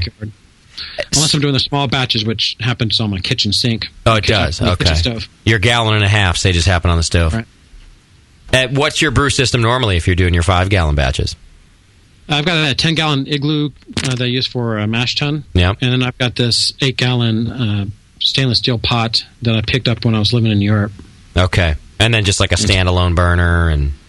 Yeah. Yeah. See? Simple. You brew on anything, man. Oh, yeah. Just do it often, and you make great beer on anything. It doesn't matter. Well, he can. When I say you, I mean everybody but me. Just get out there and do it often. Oh, yeah. Yeah. Well, Mark, I couldn't be happier for you, man. This is sure. Were you now? Did it? You said you were surprised. You thought it might take a couple of years. Did it mean a lot to you that night when you got the award? Oh yeah, it certainly did. And I really kept expecting that I'd wake up or something. Right. Yeah. I really didn't think it was possible to win it with just 2 medals either. So, well, it's 2 golds. It is these days. You have 2 golds in particular, for sure. But 2 golds. Now, you say just 2 medals, all right? First round points are really important, too. But 2 medals in the second round. Yeah, I don't care if they're golds or not. Oh, yeah. That's enormous. If they're 2 golds, you're a badass. In my book, it's done. You're a badass. Yeah. That's amazing. There wasn't very many people winning multiple medals. Right. And we've seen that in the past, but it's not with very many people. The bar is up. It's even harder now than it used to be. The bar is way up. Which is great for good brewers, yeah. Yeah, it's awesome. Well, sort of a fallacy with the second round, I see.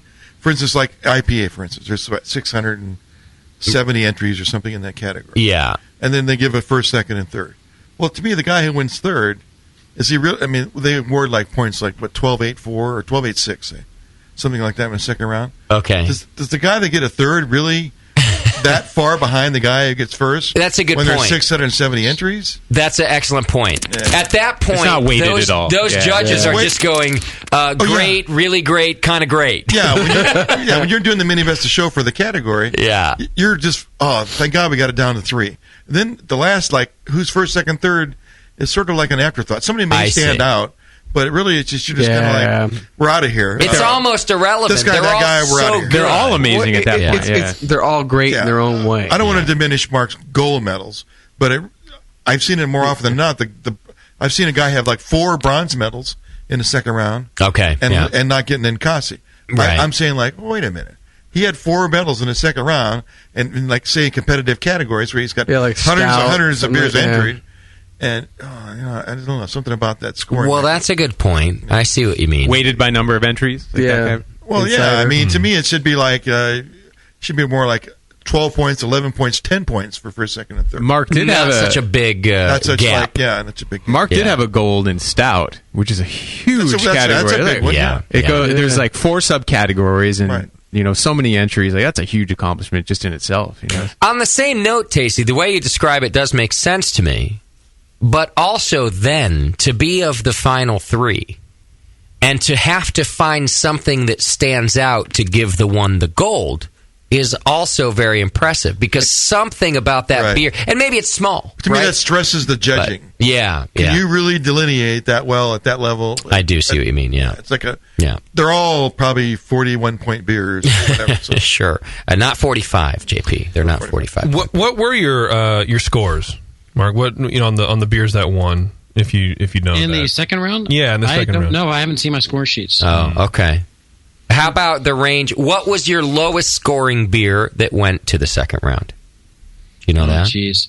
Ish. I think I had one in the mid-30s. Mid-30s. And your highest? Do you remember that, Ish? I think at least one of them was in the 40s.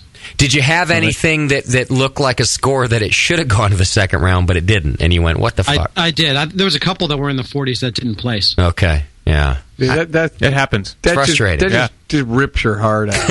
It does rip your heart, I'm sure of it. Because you're going, look, I knew it was good. And they knew it was good. Enough you get used to it. I see. Yeah. Definitely. Well, after 66, getting your heart ripped out. Yeah. Now, are you going to go for it again, Mark? Do you like it? You going to keep doing this? I would like to. Yeah.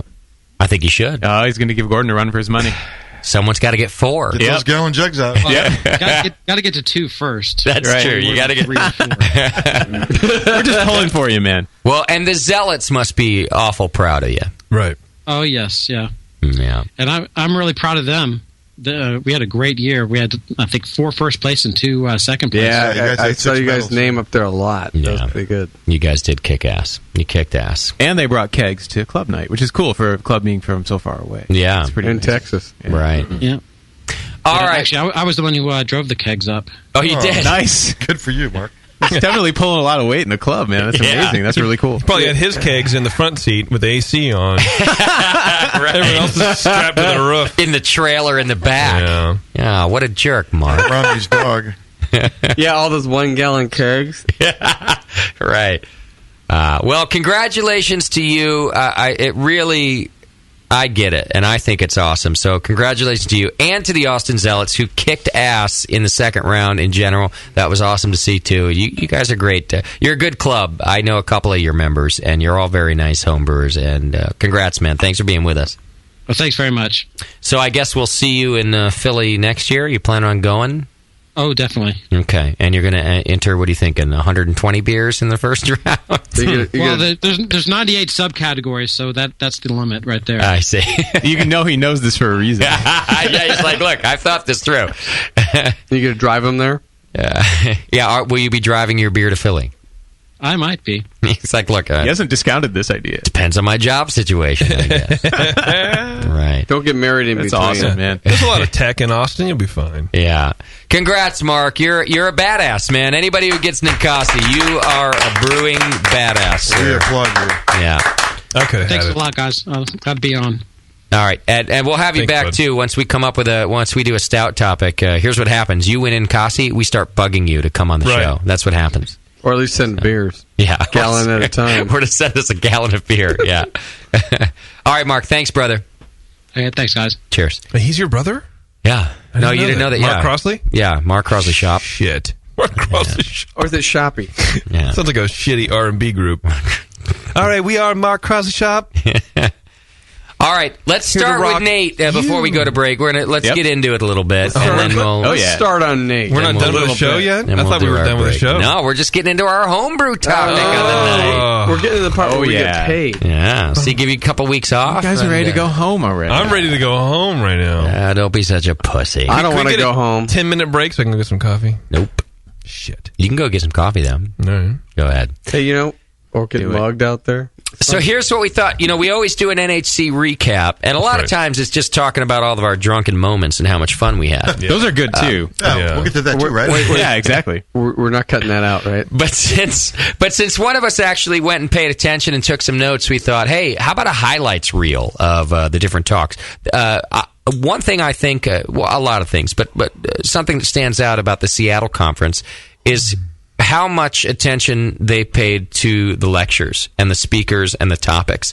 And I think they hit a home run. They really... They picked a lot of good topics. For example, they cut out the bullshit talk that is Justin Crossley for the last couple years. I missed that. You got to have an excuse to break a carboy in a film, man. Come on. I didn't see you up there. So that was the most entertaining ever. But that's why I bring this up. Is my thing is entertainment, and I think Seattle really focused on information, and they all do. Don't get me wrong, but I think they really did well with the topics this year. So Nate went and sat in on a bunch of them and took back kind of a highlight reel. And I think something that JP will be stoked that we'll start with is IPAs. Yay!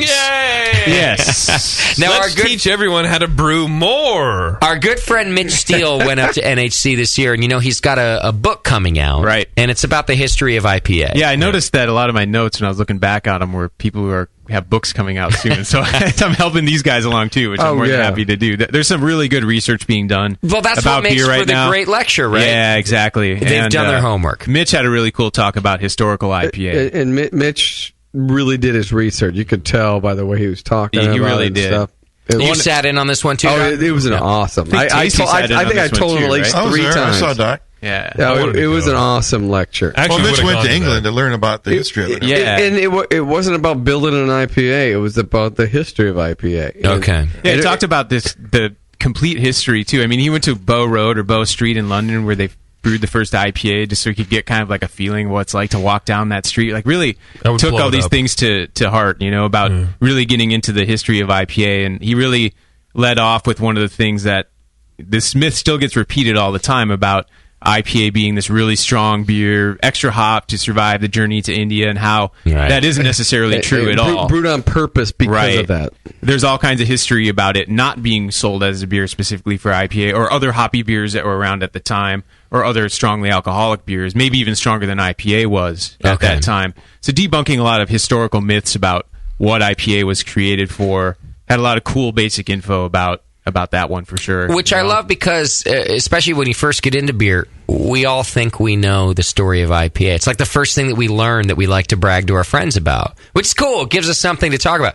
But a bunch of it's been wrong. Yeah, a bunch of it's been wrong and repeated forever. So this just becomes part of our lexicon about how we talk about IPA. When you're at a bar with a friend who's never had the style. Oh, it's a really strong beer that was made to survive the journey to India. Well, not really. Yeah. It was the one that could. Right. It was the one that was popular, but it was a signature of a lot of things that were happening at the time, the use of pale malt, all these things. So Mitch had a lot of really cool examples of historical IPA recipes, and one of the things that really struck me was the pounds per barrel that were being used for IPA brewing in the mid-1800s really rival the amount of pounds per barrel IPA being brewed hops being used now. Like, it's amazing. Much more than now. Yeah. Oh, they were more than at least double. Yeah, equal or even more than now in many cases. It was incredible. I mean, did he talk about what the alpha acid difference might be? Like, was that I'm sure it was much lower, but no, they were lower. He didn't talk about that. No, he didn't know. But because they were trying to decipher some of these old recipes, which mean nothing to us. Have you ever listened to one of these or read one of these old recipes? It's like, well, what are they talking about? How much 25 stone of... exactly, and a bushel or two of this and that kind of thing. Right. And so there's somebody, I forgot who he was. He was talking about the guy he referenced that actually translates all this stuff for us. Yeah. Oh, it's the blog, Shut Up About Barclay Perkins, which Kristen England has helped that guy translate a lot of recipes. He's a beer historian from the UK, yeah. So they translate what all this stuff means. Okay. And really kind of translate it into a way that is historically accurate, and accurate in a way that if you want to take a step through history and try and recreate one of these, how you could do it yourself, which I thought was really cool. So it's kind of a preview of some of the stuff that we're going to expect from Mitch's book about IPA. It's going to have recipe examples as well as history, and then modern information about IPAs like 50 as well. 50 recipes in there or something. Yeah, totally. And kind of how even went into kind of how the business part of it. Yeah. Who was in bed with who down on the docks about who got stuff shipped. And when the first guys got that done, and they got kickbacks and things, and how it kind of introduced the whole thing. I see. It's all about money too. Modern distribution. Yeah. Even back then. Right. Our first hints at that long range distribution and all the deals that were being done to create that. One of the questions I wanted to ask Mitch, but didn't get a chance to ask him, is see if he ever saw evidence of IPA being diluted on the other end, and whether it was being shipped as a concentrated beer. Oh, yeah. I'd heard people assert that before, but never had a. So when I see Mitch again, or if it's in his book, when I get a chance to read it, I want to look for that piece of information. And cool. He even talked about them getting it very attenuated because they had exploding kegs on the way there. And he mentioned that. So if you listen to the you listen to the Can You Brew It episode that I'll be posting, where he sat with Tasty and Jamil talking about Arrogant Bastard, we talked about the book a little bit too, and that is something also that he brought up, that fermentation did occur on the ship over to India, and so it was absolutely something that was a factor in the beer. It kept attenuating. Right. Well, they had to go across the equator. It's hot. It's in the hold of the ship. Yeah. And he said it was it ended up being a very dry style, and a very finished style, which modern times we praise the ones who end up being a very finished and dry IPA because they can tend to be sweet. Yeah, he had data on some of these from what they could tell from the brew logs of the mid-1800s. I mean, you're talking maybe a couple of Plato or 1005 gravity or less in some cases. Like really dry. I remember him saying well below 1010. Yeah. You know? Wow. Yeah, pretty cool. A lot of great stuff in that talk. And he did this, he talked a lot about mid-1800s history, of course, and then talked about the temperance movement, even in the UK. And we, of course, had prohibition in the US. The temperance movement in the UK really destroyed that beer as a strongly alcoholic beer and really even as an assertive beer as we know it. He had this cool chart that showed the original gravity of IPA in the UK really taking a huge dip. You have that temperance movement and World War I and II really kind of decimated our interpretation of, or the world's interpretation of that style at the time. And after that, it was really a kind of a cool segue to the rebirth of IPA in the U.S. It's happened obviously in the last 15 years in the craft beer movement. JP's loving this shit. The info is great, but the resurgence, I don't give a shit about. Well, and he Google mapped things. Yeah. The old map, the new map, and said, you can even still walk down there and see this, this, and this. Absolutely. Which made me want to go there. That's cool. History, I really like. But Mitch had a beer that was really kind of a turning point for him, and I think a turning point for the style. There was a beer at GABF in 1991 from Steelhead, Bombay Bomber. And it was a beer that was really left a mark in his mind about IPA. And I thought that was really cool that he brought the stats about the beer, how it was brewed, and it really gave a context of how IPA has progressed since then. What was it that left the mark? Was it the amount of hops? Was it the dank that we talk about now? There's that 100% Chinook dry hop in that beer, which you figured, is a big component in a lot of dry hops now. But as a dry hop, it'd be really piney and aggressive. But I think it was such an eye-opener that was one of the only beers that had that amount of aggressive aroma of American hops at the time. I see. Okay. It was only like a 6% beer, but and 57 IBU, but he made a point to call out that beer as really a turning point for IPA in the U.S. That was pretty cool. Beautiful. Yeah. Well, I'm glad we can educate JP about IPAs. Me too. I actually really wanted to go to his talk. I should have forced JP to go to the thing. I wanted to. I was working though, but no. I love history. I'm a big history buff, and I will learn anything about beer. I just don't want to make. Just because I don't drink the beer doesn't mean I may not ever make it. Yeah. He had a chart at the end, which I thought was pretty cool too, that showed the convergence of West Coast and East Coast IPA brewing in the modern age, like in terms of alcohol level, IBU, and color. And West Coast beers were a little bit more alcoholic on average, but the level of IBU and color and those sort of things are really converging versus what we may have expected. There's this interpretation of the East Coast being more malty beer with less IBU and that kind of thing. But he's saying not so much. The data didn't really support that. Right. So now we can't yell out West Side anymore unless we're gangsters.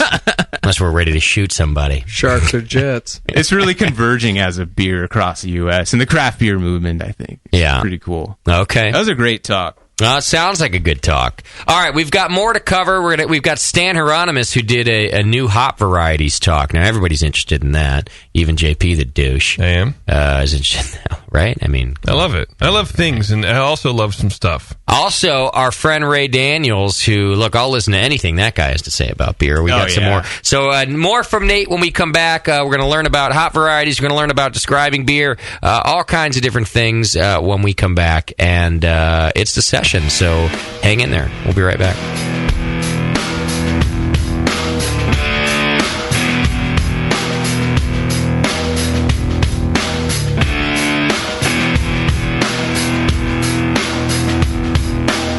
You're listening to the Brewcasters.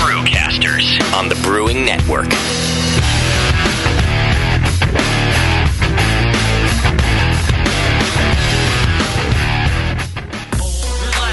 Are you a member of the American Homebrewers Association? Well, you should be. Members of the AHA can focus on brewing beer, and the AHA takes care of the rest. The American Homebrewers Association advocates on behalf of homebrewers like you to legalize the hobby in all 50 states and make sure that beer laws make sense. Plus, there are many great benefits that come with your AHA membership, like pub discounts that give you awesome deals at bars, restaurants, breweries, and more. Zymergy Magazine and eZymergy for tons of articles, how-tos, easy-to-follow recipes, and news about the hobby you love. And access to the members-only content on homebrewerassociation.org. But the AHA can't do it without your support. Join today so the American Homebrewers Association can keep fighting for your home brewing rights. Visit homebrewerassociation.org or join right now from the homepage of the Brewing Network website. Relax. Don't worry. It's the American Homebrewers Association. When I order a beer, I want my server to know more about it than I do. I want someone who enjoys good beer and loves helping others enjoy it too. I want someone who knows how to pour a perfect pint for any beer style. I want a Cicerone. The Cicerone certification program is creating the type of people who help you enjoy great beer. Home brewers and craft beer lovers know beer is more flavorful and complex than ever, and it takes some serious knowledge to store and serve beer right. Cicerones know beer. There are 3 levels in the Cicerone program: Certified Beer Server, Certified Cicerone, and Master Cicerone. Cicerones are truly the sommeliers of beer. The best beer locations have a certified Cicerone on staff. Relaxed and unpretentious, Cicerones are tested on storing and serving beer, beer styles, flavor and tasting, the brewing process and ingredients, and pairing food with beer. Learn more about your next beer guide at cicerone.org. Certified Cicerone, because it takes top talent to present a perfect pint. Hi, I'm Jamel Zanishev, and in addition to my work on the Brewing Network, I write the Style Profile column in every issue of Brew Your Own magazine.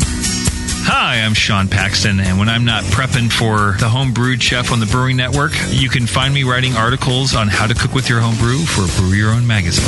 Greetings, cretins. This is John Palmer, and when I'm not writing for Brew Your Own, I'm reading it. John Palmer, Sean Paxton, Jamil Zanishev. If you love listening to them on the Brewing Network, you'll love reading their articles, tips, and recipes in the pages of Brew Your Own magazine. Join Jamil, John, and Sean 8 times a year in Brew Your Own. And when you subscribe to BYO on the Brewing Network website, half of your subscription price goes right back to the BN to support great beer and food programming. So sign up for Brew Your Own magazine through the BN website today so you can listen and read your way to better homebrew. Hey, my brewing brothers and sisters. This is Jamel Zanishev, and I want to tell you about Heretic Evil Twin.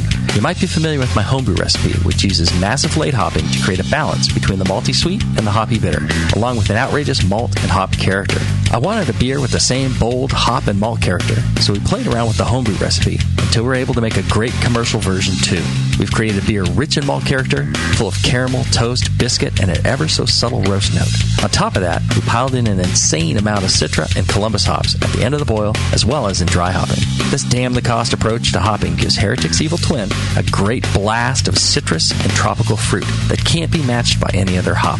The result is a bold, malty, hoppy, but easy-drinking beer. This is our top seller, our flagship beer, and I couldn't be prouder of it. Cheers. To find Heretic beers near you, click on Find Some at hereticbrewing.com. Did you know the Brewing Network's very own Code Right and Fool's son, Ryan Wolf, has opened a beer mecca in Missouri. The Wolfbrow House of Beer has hundreds of beers from all over the world and is conveniently close to I-70 in St. Peters. Free tastings Saturdays 4 to 6 p.m. featuring special guests from local breweries. The best build-your-own six-pack around with every style represented. And kegged craft beer available for your kegerator too. There's always something new at the Wolfbrow House of Beer. New and hard-to-find beer every week. No two visits are the same, just like passing out at the Rat Pad. Hi, this is Ryan from Wolfbrow House of Beer. Mention the Brewing Network when you stop in for some cool free stuff. Mention JP for a swift kick in the ass. The Wolfbrow House of Beer. Beer with personal service from a member of the BN Army. This is Code. Visit my son's shop or I'll yank the BN website down. www.wolfbrow.com. Here's a bite for beer lovers. Soft caramel made with real craft brew and coated in chocolate. And hop drops, hard candies made with real hop oil. Introducing Beer Candy from beercandy.com. Beer Candy's amazing caramels come in 4 mouth-watering flavors. IPA, bitter gold, wrapped in smooth white chocolate. Lager, made with a familiar beer from Boston and coated in milk chocolate. Lambic, soury Belgian goodness full of fresh raspberry and dipped in dark chocolate. And stout, roasty cocoa chocolate insanity. Hop drops are made with Fuggles or Cascade hops and are known as the candy that bites you back. Choose from sampler and full sizes of both and make your mouth jump to life. All at beercandy.com. Hop drops and beer caramels. Satisfy your sweet tooth as only a beer lover could with Beer Candy. Visit beercandy.com today.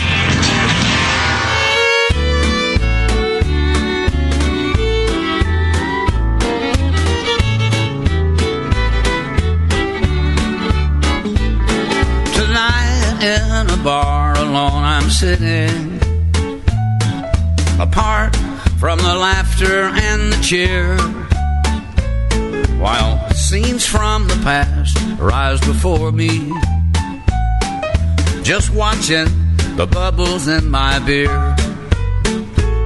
And I'm seeing the road that I've traveled, a road paved with heartaches and tears. Seeing the past that I've wasted while watching the bubbles in my beer.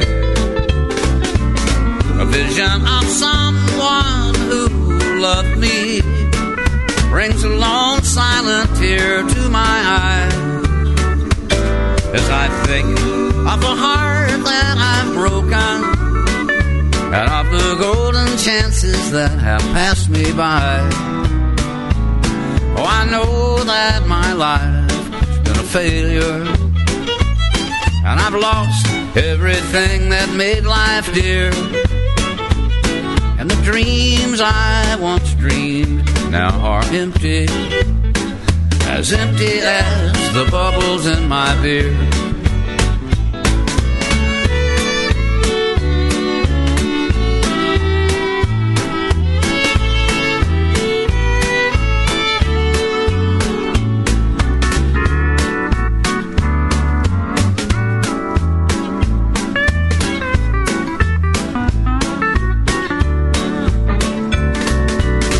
Vision of someone who loved me brings a long silent tear to my eye. And as I think of the heart that I've broken and of the golden chances that have passed me by, oh, I know that my life's been a failure. I've lost everything that made life dear. The dreams I once dreamed now are empty as the bubbles in my beer.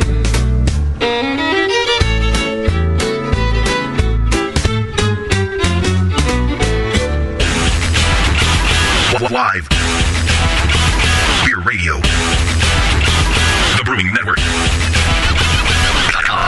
The Brewcasters. If you're just starting, don't be discouraged by all this stuff. It's so easy. Just throw it together. Put some sugar and some water and some yeast in there. Yeah. Beer. Network.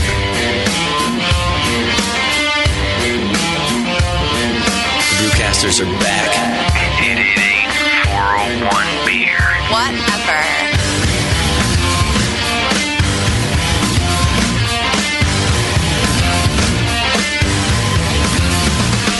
All right, first show from Studio Double D and having a good time while we're at it. Double D under the fluorescent lights. I'd like to thank More Beer once again, our sponsor of this show and every session that we do. I'd also like to thank Mr. Adam Schumann for being Schumann. You know, sometimes Schumann is Schumann, and what is this? What did I just get? He just came into Studio Double D. Figured he'd be on tour. I wasn't somewhere. going to let him in, but he's crying and shit. This is what I got. You just gave JP what, like a burrito? This is I'm going to unpack it. Because This if is you for all didn't the bring nerds one for out there. That's everybody, you shouldn't bullshit. have brought anything in. Didn't your mother teach you? Didn't your father? Oh, never mind. He's dead. He's not going to either. He's not going to teach you anything anymore. It's a bunch of drugs packed in foil. I'm just taking out my anger on Schumann now. Oh, you touched it again. Too soon. Was it too soon? It's been a while. I got a sandwich. What kind of sandwich did Schumann bring you? I think it's a roast beef. For some reason, my girlfriend got it in her head that I like au jus sandwiches, and I fucking hate them. So she makes them, and now by your girlfriend, you mean Schumann, who lives with you now? Well, yeah. Who brought you the au jus? Turn your thing mic back on. God damn it! Yeah, you But did. I can't tell her Yes, that you I don't did. like them because she loves them. Nah. So I have to deal with them, and She that's likes what the that au is, jus minus sandwich? the jus. Tell her now. Just tell her now. It's on the radio, so it doesn't matter. She's not listening. Tell her how much you love her. Yeah. Anyway, there Listen, you go. I'm sick of you and your fucking roast beef sandwiches. All right? Yeah, was that on purpose? Au jus? It should have been for me, shouldn't it? That's effed up, Schumann. Au jus? Why does the German have to bring an au jus sandwich in? No. Girlfriend with a roast beef sandwich and a shoe. I can't believe that Schumann's messing with your girlfriend's roast beef sandwich anyway. Well, I can. The whole thing's a mess. He's a lonely guy. Hey, speaking of roast beef sandwiches, for a limited time only, AdamandEve.com will let you pick 3 free adult DVDs with your order. That's right. You go to AdamandEve.com right now, and you get almost any item for 50% off. And when you do, you can choose from 3 free adult DVDs. You can choose from genres such as anal, amateur, Asian, big breast, big butts, bisexual, chunky. We all like chunky. Am I right? Junk in the trunk. Am I right? You get more of that. Not all of us. Co-eds. What? By the way, what is what? Co-ed. I never understood when co-eds is used to describe women because It's an age group. It's college girls. Women college girls. But why? Because isn't co-ed? It's a general by term, definition, it means dudes and So chicks. it's an age Well, I think it was a time when they understand. switched over from all boys and all girls colleges co-ed. to the co-ed thing, and which ended up meaning chicks. Right. I mean boner all the time. They don't want to Right. say young girls; they might get sued or something. Well, because there is. Well, you don't want to interfere with the 18 to 19-year-old range, which is the technical range for the young. I see. And then what do you do for 20 to 23? You go co-ed. All right. There's more categories. There's fetish. There's gay. There's interactive POV. Oh, I like the POV. And there's lesbian. There's MILFs. There's etc. There's so many different categories. Etc. is fucking crazy, dude. You haven't lived until you've seen some etc. porn. Right. Anyway, go to AdamandEve.com right now. Use coupon code BNARMY. That's BNARMY. And you get 50% off one item, 3 free DVDs. You get to choose them. They don't just send you whatever. You ain't going to end up with a bunch of gay dudes in your mail. That's not what you wanted. Group in college. They do that together. And then also you get that gift that nobody can talk about. It's a mystery. Yeah, when you get the gift, you won't be talking about it either. And look, if you're on the run or you just can't wait, you can access all of this via your mobile phone. Just go to AdamandEve.com on your mobile phone and you can check it out there too. Mobile. All right, Nate. Yes, you want to do single hops or yeast with Neva, or you want to do I want to Ray do Daniels? From categories such as single hops. Let's do Yeast new. with Neva. Let's do new hop varieties. New hop varieties with Stan. Yeah, Stan also has a book coming out fairly soon. He's one of yeah? my favorite writers in the way he approaches stuff. He gathers tons of data, and he's really geeky about it. So I kind of dig that stuff. He really presented a ton of data about new hops and really helped get homebrewers excited about understanding some things about hops that I'd never heard before. He brought 4 single hop beers that were brewed by, I believe it was Tom Schmidlin was one of the organizers. Tom's a good dude. Yeah, he's a really good dude. He brewed single hop beers that were from hops that Stan provided. 3 hop varieties that really stood out were Meridian, Mosaic, and El Dorado. Okay. Hops that were brand new to me. I've never heard of Meridian. Yeah, that was one that's hitting the scene. And I don't know where that one was developed, but that one had a really interesting lemon pie, fruit punch kind of a quality to it. Really along the lines of this tropical fruit. They're thinking, hops like Citra and that kind of a family as far as like comparatives, as opposed to just straight citrus or dank or spicy or something like that. So that was kind of the theme for some of the hops that he brought. Like Mosaic and El Dorado had their variations on those kind of ideas too. El Dorado had this intense pear or candy-like quality, and Mosaic had, as well as grapefruit and tangerine, some of the classic descriptors, things like blueberry and lime candy, or some of the cool descriptors that could kind of go along with that, and really thought that fit the descriptor of what we were getting. So he sent these beers around as he went through his talk, and he really went through a lot of interesting data that he's going to include in the book, and some things that I had never seen, never heard before, never thought of before, I thought were pretty interesting. He talked about this chemical compound called 4-MMP, and I won't even try and break it down into the individual chemical components. Something along the lines of 4-mercapto 4-methylpentan.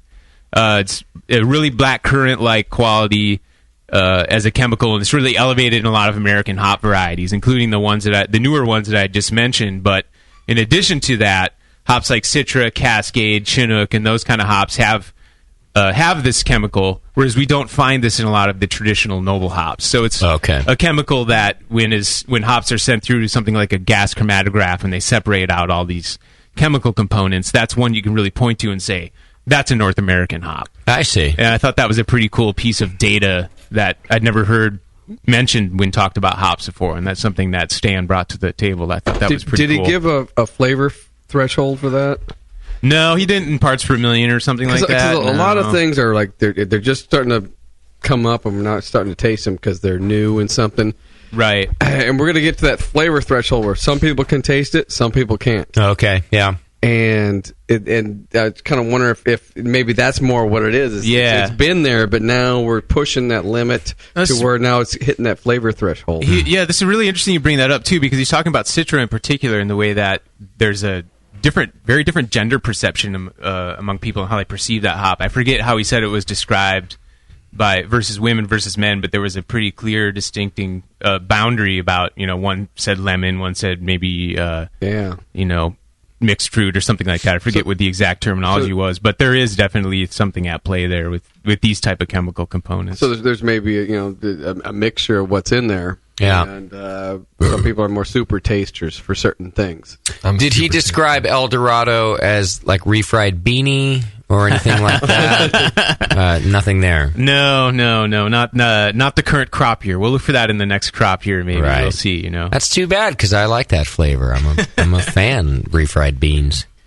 Meister from the chat room just sent me a message. He said there was a hop that he believed was unnamed. It was the second hop. Do you know anything more about that? Yeah, that was a hop that Stan, I'm not sure if it was from I think it was a small commercial grower, but it could have even been like a hobbyist grower in New Mexico. He called it LR Neo Mexicanus, I think. And it had a very coarse, rough bitterness. I think it had kind of maybe a lineage that would be close to cluster, like a native North American hop. Sort of a greasy feel? I mean, not that so much, but just more of like the bitterness was like, metallic or sandpaper. You could tell if you used too much of it. But that was a cool intro hop, and he was talking about the lineage of a lot of American hops, and he used that as an example of something that was probably native to North America. We don't know where it came from. I was just say some of the early American hops, right, which were bitter and kind of nasty, and they learned to tone them down. Okay, and it was a cool segue in a way, because he talked about how these hops historically they survived in North America, but they didn't have very desirable qualities. But they've been bred with classic European hops, and we've created the Simcoes and Citras and Amarillos and Cascades and the hops that have become famous as American hops around the world, and how those are really becoming a primary ingredient in brewing, whereas less than 20 years ago hops were such a secondary ingredient in brewing. Now with the popularity of American pale ales and IPAs and whatnot, bigger beers, yeah, signature hops are huge They have deal. to take the stage. They have to take the stage, yeah, and there's no substitute for an Amarillo or Simcoe or Citra. Like there's some ingredient onto themselves, like Black Patent or Munich Malt or something like this, right? Instead of something that would just counterbalance the malt. Exactly. Anything. A primary ingredient. Whatever, yeah. Really a primary A 60-minute hop is all you used to have. Now they have late additions. Yeah, I thought that was I mean, it's obvious, right, when somebody says that, but it was cool to think about that in terms of research. For example, the Germans now are developing hops that not only are high alpha and more stable than hops like Hallertau, which they have a hard time getting it to survive, over the long term, but hops that have citrus-like quality. Some of this 4-MMP that Stan was talking about. There's a hop that is going to be released. The Hull Research Institute in Germany does hop breeding for the country, and of course they do. They have a hop called Mandarina Bavaria. Baruna. I think it should have been called that, but apparently it has a lot of this 4-MMP. It's like a traditional German hop crossed with Cascade. Okay. Which the Germans never would have developed a hop that has a big citrus character 15 years ago. They're doing this for the American market. Mixed with another breed, for example. They're doing this for the American or the world hop market now. There's demand for this stuff. Well, it goes back to we're not making beer, we're selling beer. And if we want to get worldwide... Yeah. You're marketing beer. Yeah. We have to market it that way. He threw out another tidbit of info about German hops that I thought was pretty cool. The country spends about 1.8 million euros a year in public money on hop research. And then I asked him, my follow-up question during the question and answer session was, well, how much does the United States spend? And he said... 0. Maybe $500,000. And I was surprised it was even that high, but the Germans clearly have their priorities straight, in my opinion. I guess my question about that, though, is it the German beer industry that spends the money, or is he saying that the government? My understanding is he was saying the government. Because my question about the American government, I honestly would think it'd be 0. Yeah, and it's pretty. He may even. I have to go do a follow-up with him on that one maybe at some point and really find out what he meant about that. Yeah. And if it's because, for example, the state of Washington or the state of Oregon used to have publicly funded programs. And that makes sense. And they may still exist a little bit, but they're basically gone as far as I understand. Well, and they should be revamped. That would be the thing in the PhD kind of part of it. And where does the research money come into it? Right. And that makes sense because there really should be research projects being done. A lot of that is done in the university system, and that can be funded and privately as well. But it ends up being funneled through the government, through the UC system in California or whatever it is in Oregon and Washington. But I would like that. I would be interested in those numbers. Yeah, send Stan an email. I will, even if we just get him on the show to talk about it. Because if he did research it, I would like to know if there are state-funded programs going into hop research. Yeah, I'll ask him that. He's been great about following up. I've sent him a few follow-up questions, and he's always on top. A great dude, but we'll find out. We should also bring him on the show when the book comes out. Well, that's what we'll do. Even if want to do it, but even if the emails kind of lead up to that, just to let him know what we're interested in talking about, and when we get him on when the book comes out, I think that would be something we'd want to know. Because there are opportunities there for American hop growers that didn't exist, 5 to 10 years ago. Citra, for example, was a hop that the original crosses for that variety were done in the mid-'80s, and it really hasn't had a market until now. I mean, the trials and all the other experimental growth, acreage of that hop were present in the mid to late 90s, but it wasn't until the industry reached this point in the last 5 years or so where it's obviously been this huge hit overnight, but if it had been released as massive commercial acreage in the late 90s, it probably would have had very little market. That's a good point. As a specialty product, like as something that could create more cash than just the average hop being grown. Well, all the research is not only just the flavor profile; it's got to be what's survivability. Sure. That's critical. That's what's going to be mold resistant and all that. Economically viable. Yes. Yeah. It's not surprising that like Germany would put money into hops. It's a bigger portion of their gross their GDP. GDP, right? Yeah. Here, craft beer is a small portion of our GDP. Right, but going forward, Germany sees the future, and they want to be a player on the world hop market. Sure, that's really interesting. And what pleases them more to make hops that they like to use there? I mean, a lot of the beers that are being made in Europe are hops that we're importing. Right, they'd love to make those hops, locally. I'm sure. And it comes down to pounds per acre. Yeah. And that's the science that needs to be done to figure out the best way to do that. Mm-hmm. Yeah. All right, let's move on because we got more to cover. But sure. Nate, that's fantastic. And we could do, getting Stan on to talk more about those new hop varieties would be great as well. Another talk that you went to, our good friend Neva Parker, who is with White Labs. This was one of my favorite talks. It was, really cool tidbits of info about fermentation mythbusters, she called it, and it was kind of calling out homebrewers and our assumptions about how to deal with yeast. Oh, sorry. No, she did take a stage to say homebrew sucks for JP. Just kidding. No, one of my favorites was in propagation. She talked about how a 1 liter starter on a stir plate, 1032 original gravity, with 1 vial of White Labs yeast. Yeah. Leave it there for 24 hours. You don't get that much growth. Really? You only get about 1.2 to 1.3x growth of what originally was in the tube. Not to say there isn't a lot to be said for getting the yeast active. That's a really critical Can you say that to me like a retard? Because when you say 1.2, does that mean 120% growth or 0.2% growth? So it's more than doubled in 24 hours. No, it means 20%. It means 20%. Yes. It means 20%. Okay, got it. But that doesn't have to do with what he's talking about, viability. You're waking them up, getting them ready to go to war. Right. And well, that's fine, but she was dispelling a myth that not much growth, not much happens in the first 24 hours. Everybody thinks you're going to double your cell count. And that was 1 liter. It's also a function of how, and Jamil's talked about this, rightly so, it's a function of how much food you had to begin with. She gave the comparative data on the same slide of 2 liters versus 1. 2 liters had more than 2x growth over 1 day. Because it had that much more food to be able to replicate. They know when you dump them into the swimming pool how much they have to deal with. Smart little bastard. First thing they do is they look around and see how close the sugar cells are. They look around and they go, we need a lot more guys. Let's not eat. Let's reproduce. That's what Bevo does. We need a lot more guys. Let's not eat. We need a lot more guys. We need a lot more guys around here. Let's reproduce. Although she doesn't say let's not eat. That's true. So what Nate says, a 1 liter starter versus a 2 liter starter. Yes. It's a big difference. Yep. With the same amount of actually yeast. just beat me to the joke, so I was going to say that. And she showed up cradling a big gulp soda and 10 hamburgers. She goes, let's take on a bunch of guys and let's eat. Let's eat, baby. If Shades of Grey had been written about eating and a bunch of dudes, Bevo would be like, oh, this book's great. I think it was about eating, wasn't it? Oh, she's moist now. 50 Shades of Fry oil.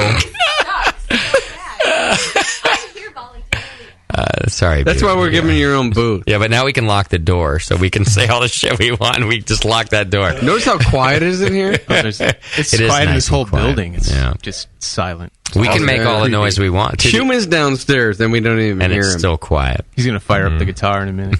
All right, what other myths did Neva dispel? She talked about overpitching and how it's not necessarily a good idea. I think as homebrewers or craft brewers, we kind of have an assumption that once we've reached a certain level of knowledge with yeast, if we can overpitch, we should probably do that if we can. Okay. But it's really a balance in how keeping the proper pitching rate is a better idea than just saying let's overpitch as a rule of thumb. And she gave the data to back it up in terms of finishing gravity. And so what happens when we overpitch then? Overpitching, well, she didn't talk as much about flavor development. That one's probably harder to give some quantitative analysis on, but she gave some data on finishing gravity in that, the most overpitch. She gave, standard pitching rate up to, highly overpitched in 4 different data points. The highly overpitched sample didn't attenuate more than the others, and actually it attenuated less than the sample I believe that was in the middle, which was pretty interesting and not necessarily intuitive. Yeah. You would figure that the most pitched sample would have the greatest chance of attenuating. Even if other off flavors happened, you would still think it would have attenuated as much as possible. Exactly. But that's not necessarily. The key being is that a little bit amount of growth, or the right amount of yeast growth, is critical to reaching the right attenuation. Here's what I like about this topic, and it's to give my friend Jamil props yet again. Right. He is a guy who picks up on this stuff. And I remember when Chad was brewing a crap load of beer out of our backyard, right? Yep. Brewing, paying very close attention to his starters. And his beer was coming out fine, but there was something happening. And none of us could put our finger on it. And Jamil came in and he said, you're over pitching. Yep. And he could taste it. And and none of us, I shouldn't say us, but I never would have thought that. I would have thought, hey, pitch more yeast, just like you're saying. Exactly. We tend to go the safe route, pitch more yeast. What's it going to hurt? And Jamil was saying, you know what, man, you're doing everything right, but I'm tasting the fact that you're over pitching. And I just would have thought, that's amazing that he could pick it out too. But you know what? Chad started doing less, and you know what? The beer, that was it. Well, the beer especially just dialed in. Well, and you can't say that about every strain of yeast either. Right. Okay. Or not every style, lager versus ale, those kind of things. And for most home brewers, if you think you're over pitching, you're probably not. Okay. You're probably under pitching. So it's more of a rare problem. It is. Right. But here's a guy like Chad, really focusing, doing everything right. And you have to come in and go, look, here's the one thing you're doing wrong is over pitching. It's an advanced cautionary thing for sure. It's when you're repitching from other batches, or you got yeast from a friend or something like that. Oh, Chad had a stir plate, a 4,000 milliliter Erlenmeyer. Oh, yeah. Oxygenated, let it go 3 days. Yeah. Hell of a big pitch. Yeah. Exactly. So he did everything right. Yeah. And he got awesome growth, and he was probably over pitching. So I'm just interested in hearing Neva say that because, I'm just proud of my friend Jamil. I mean, that's like you said, it's an advanced problem you don't get to, you don't think of. She also did talk about flavor development and pitching rate too, and something I thought that was counterintuitive was that she talked about higher pitching rate can equal more esters and less fusels. Lower pitching rate, less esters, more fusels. The esters part confused me. The fusels part made sense, but the esters part didn't make as much sense. And her, the way that she addressed the questions about this was that in the presence of more yeast, there's a certain pathway that's either activated or not activated. And I didn't entirely understand what was going on there, but I would have thought that if you had a bigger pitching rate, you would create the situation where you would be potentially creating less esters, and that's not necessarily true. Okay. We could end up with a more estery beer with overpitching. With more cells. Yeah. Because we talk about we talk about stressing yeast, right? When we talk about more esters and things like, especially when it comes to Hefeweizens and stuff like that, there's even a point where you want to stress the yeast to get that stuff out. So you're right. This is something that we wouldn't talk about. No. And I heard Nicole asked Chris White later that evening at the banquet for an explanation. They started talking about stuff that I had no freaking clue what they were talking about. But there's some kind of pathway that's activated. Pathway shit. I remember that. Yeah, it was and Chris amazing. was like, Nicole, take a fucking night off. We're trying to have dinner here. Relax already.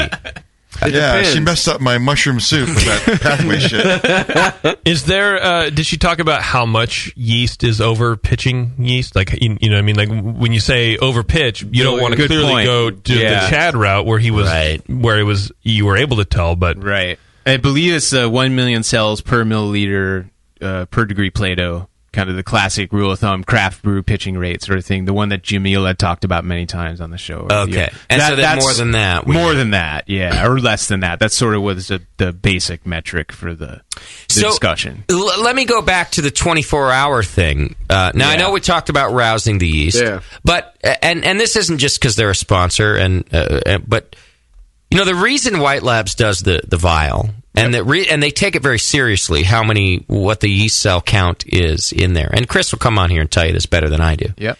It's so that it's a pitchable vial of yeast, except for potentially waking it up a little more, like Doc's saying.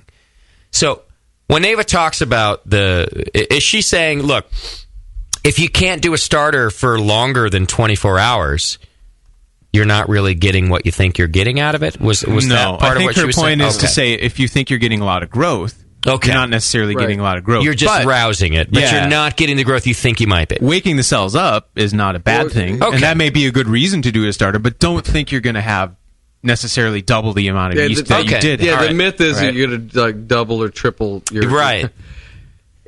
Where did I read what it said? Are you sending in an army of little old ladies, or are you sending in Conan the Barbarian times 1,000? He's hot. So, I'd rather... Yeah. Oh, never mind. But she made the point that you can pitch the vial of yeast and make beer. Yes. There's no doubt about it. It's made for that. It does that. Well, we've all done that too, haven't we? So, yeah. But I think it's what you expect out of it. You're just going to have a little longer lag time, that's all. Right. Okay. All right. I thought that was a pretty cool piece of data to be able to, you know, and I'd asked her that once before, and it was cool to have, you know, some good follow-up about how much growth you're really going to get, how much wort do you really need if you want to double cells, that kind of thing. Okay. Give this last bit of info that you have, because I want to move on to the next one too, but I like this O2 requirements I'm seeing in your outline. Yes. Let's do that quickly. 2 strains she mentioned that have bigger O2 requirements than other strains for ideal fermentation.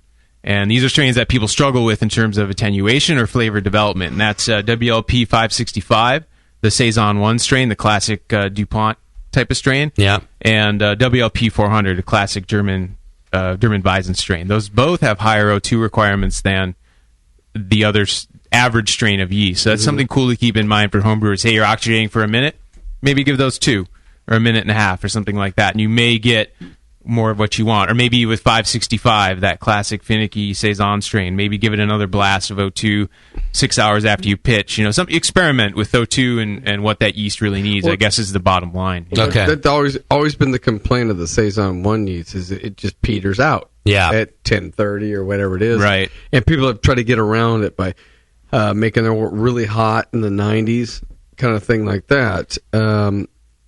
There's a thing about, this makes a lot of sense with more O2. Yep. Get them healthier. Because when you put O2 into your solution, it off gases too. It's not that it gets all up, the yeast uptakes it all. Okay. It just off gases. Yeah. So you're going to serial put it in like every 4 hours.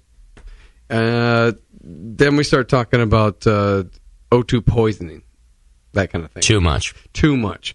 But it's nice to know, but these 2 require more. Yeah, I never heard those 2 called out as higher O2 requirements, and I thought that was a cool piece of data for homebrewers. I have another Crosley brewing blunder that we can all learn from, and there are 2 people. There's an infinite number of those. There is an infinite number, and this is why I just give them out, because I hope we all get to learn. But it certainly has to do with O2, and there are 2 things that rang in my ear that helped me remedy the problem. So I recently brewed a couple batches for this clone thing that we're DVD project that we're doing.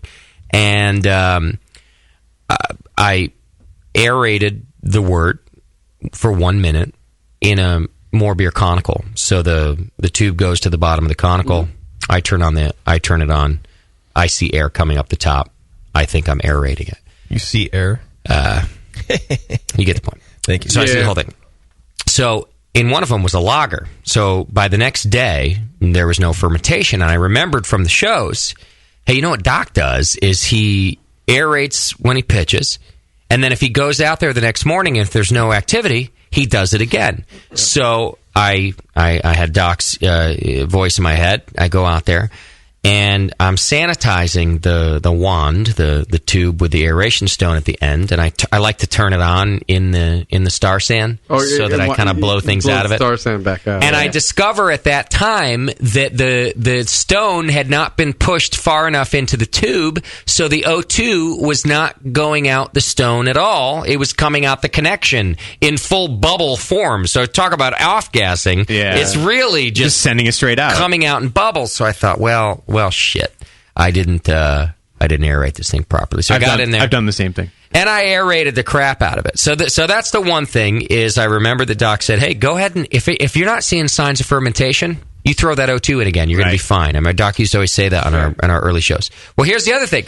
I'm talking to Darren from More Beer because I'm using his conical to do this. And he goes, dude, I gave you a device to monitor your aeration, and More Beer has they now put a sight glass at the bottom of the conical, and there's a connector at the bottom of the sight glass for your O2.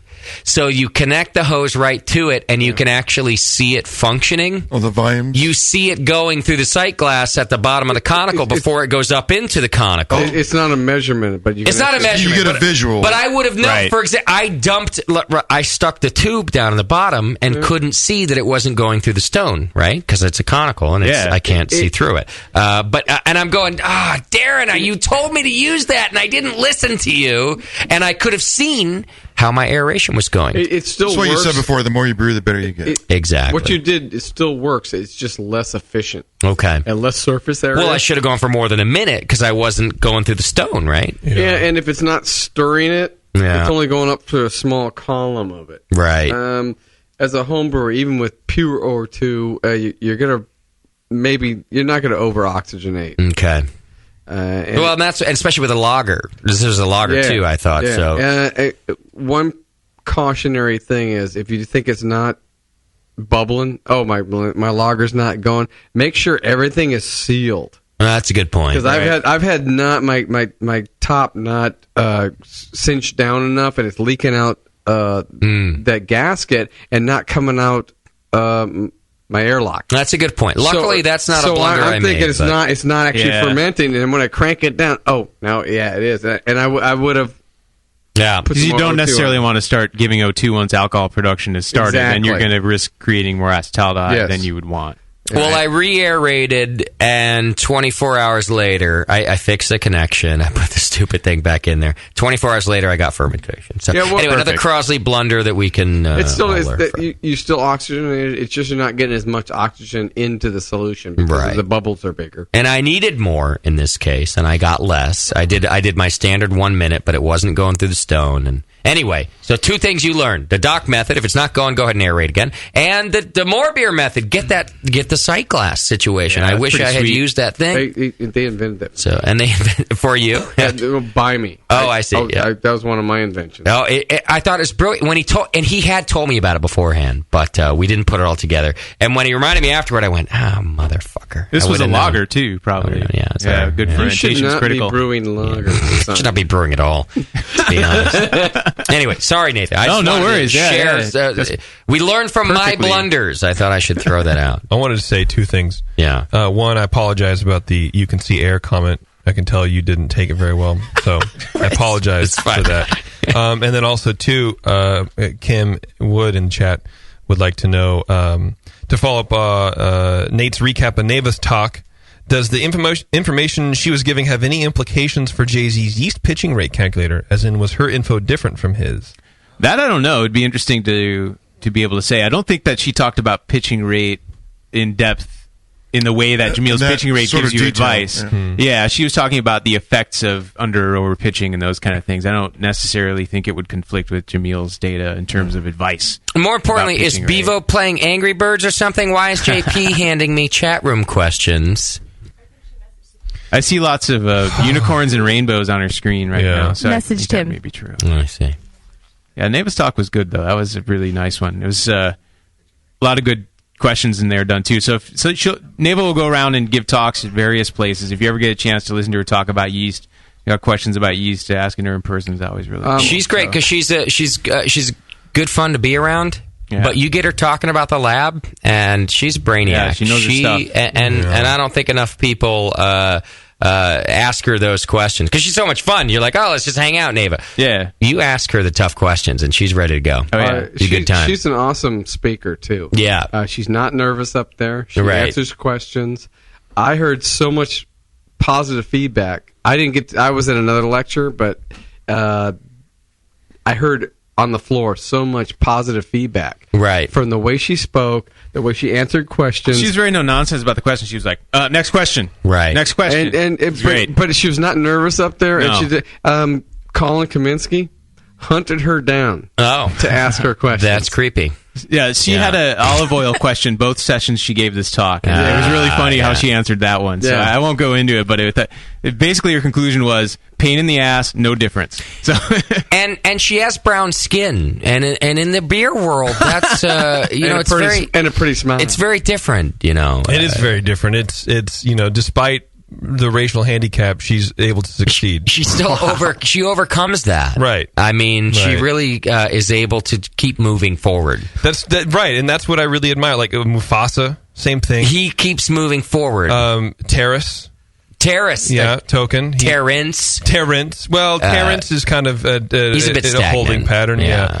Myself even included with my your olive Mediterranean handicap. Yeah. You all keep moving forward, and you know what? It makes me proud. Well, and you with your Italian handicap, which is, let's face it. I think my handicap is much more than that. Pretty obvious. It's retarded. All right, let's finish off with Ray Daniels, our good friend Ray. Let's finish Ray off. First of all, what do you think of that pale ale I brought? Dig that? Wonderful pale ale. Yeah? I would drink more of it. It was good. I thought it was very fruity. Fruity, fruity for me. It had a lot of Nelson and Amarillo and Citra. Spice. Experimenting. Some spiciness. Personally, for me, I really liked it because it was not really bitter at the end. Yeah. Had a lot of hop character. Right. And it had alcohol in it. It did. It had that. Yeah, that's good. I like that part. Yeah. But not overly. I had to drink 2 or 3 to get usual. To get usual. I'm going to make Doc a shirt that says "Get Usual 7%," something like that. I'm still working on it. Still working on the idea. At NHC, my hef was on, and Chris Graham goes, "It's not your normal hef, is it? My normal hef is about 8." Right. Jesus, Doc. Hell, I like to fuck with people. So they go, no, it's the normal 5%. I asked about the pale because it's an experimental thing, and kind of a nod to some of the things that Gordon talked about during his talk. A beer with traditional beer with non-traditional beer ingredients. So more and more as I brew pale ale, I'm realizing New Zealand hops end up in the beer. Belgian Pilsner malt ends up in the beer. It's going to this point where it's an American pale ale with very little American ingredients in it. I thought that's kind of a cool definitely do it idea. again. I think it could actually maybe even make another category, a subcategory. The experimental pale ale? Non-American pale ale? Well, pale ales are almost IPAs now. Pale ale. Yeah. And this is much more approachable. Yeah. And I don't want to have an IPA when I get a pale ale, and it's like, yeah. Oh, God. Well, it's like the Pale 31 idea, it's that kind of thing for sure, Now, do you ask because it has something to do with Ray Daniels, or you just want to know what we thought of your beer? No. I just want to know what you thought of the beer. And then I can segue into Ray's talk. Because Ray talked about a lot of things related to recipe development. Okay. And recipe development and how it's changed in homebrew over the years. He, of course, tracks a lot of this data that gets sent into the second round about what malts do you use, what hops do you use, what's your process, and kind of comparatively for his first book about designing homebrew recipes, designing great beers, he's still tracking data and how it compares to that for a potential follow-up book. Okay. And he talked about how homebrew technique and recipe development is really converging with commercial brewing technique. And years ago, due to ingredient availability and those kind of things, homebrewers were doing a lot of unusual technique compared to the craft brewers or professional brewers. Take Bach, for example.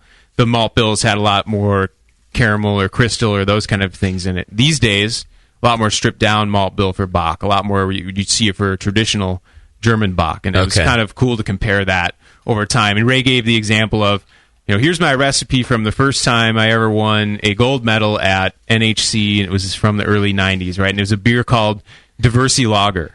And it had wheat malt extract, Munich malt, black patent malt, maltodextrin, brewed as a lager. And he presented this recipe and says, what style is this? Right. And it didn't, and that was the point, is that it didn't really fit into any traditional style. And I think the category that he won gold for was called continental lager at the time, right? Okay. When we look at this recipe and say, that's not a Schwartz beer, it's not a Bach, it's not any of the traditional styles. And really he's illustrating the point of how far homebrewing technique and ingredients have really come. And we're a lot closer to what craft brewers are doing now. I thought that was pretty cool. You know?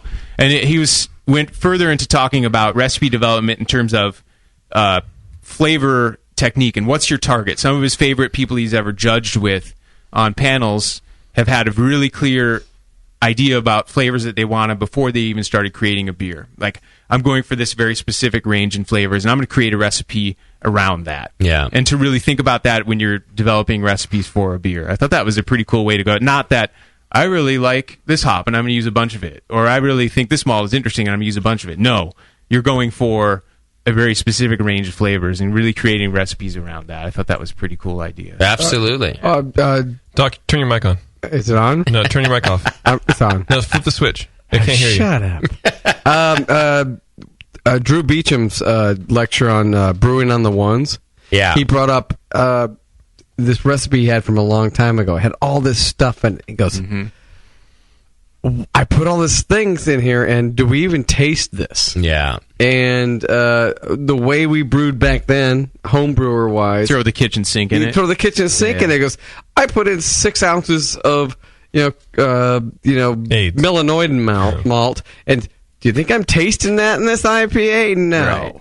And what you were talking about is like, Difference from like then Bock, to for now. example, right? Homebrewers have learned that you can create a really killer Bock with just maybe 100% Munich malt if you have a good brewing technique. Right? The sophistication in back planning. to Mitch Steele's thing was these IPAs had one malt, and they had one hop. Yeah, at the very beginning, exactly. Yeah, the traditional IPA was just old school English pale malt and EKG, and I think that's what Drew was talking about brewing on the ones, right? So I think it's a natural progression as we watch homebrewing expand. The availability of ingredients to us also expands, and so we go, "Well, shit, we got all this stuff. We should use it," and we do. And then we kind of come back and we go, keep it simple. Oh, that was dumb. But we go, shit, they had it right in the 18th century where they just go, so we do. Now there are ingredients that are new that we should be using. Hops, I think, are a great example of those, and different refined malts too. But the combination of them all together, we throw it all in there, the kitchen sink, and then we discover. Yeah, well, it's actually pretty good if we simplify these things, and that's a brew. And I think it's also a technique sophistication, right? Like Tasty just said, you can do some of this in the mash. You can do this with your temperatures. You can do it. Yeah, keep the recipes simple. I think that's why there's a convergence of homebrewing recipes matching up with professional recipes. Yeah, one of the reasons is a lot of the homebrewers become professionals. Right, I can't tell you the number of people that are follow this show that are now have jobs right in the industry. It's exciting. Mm-hmm. Yeah.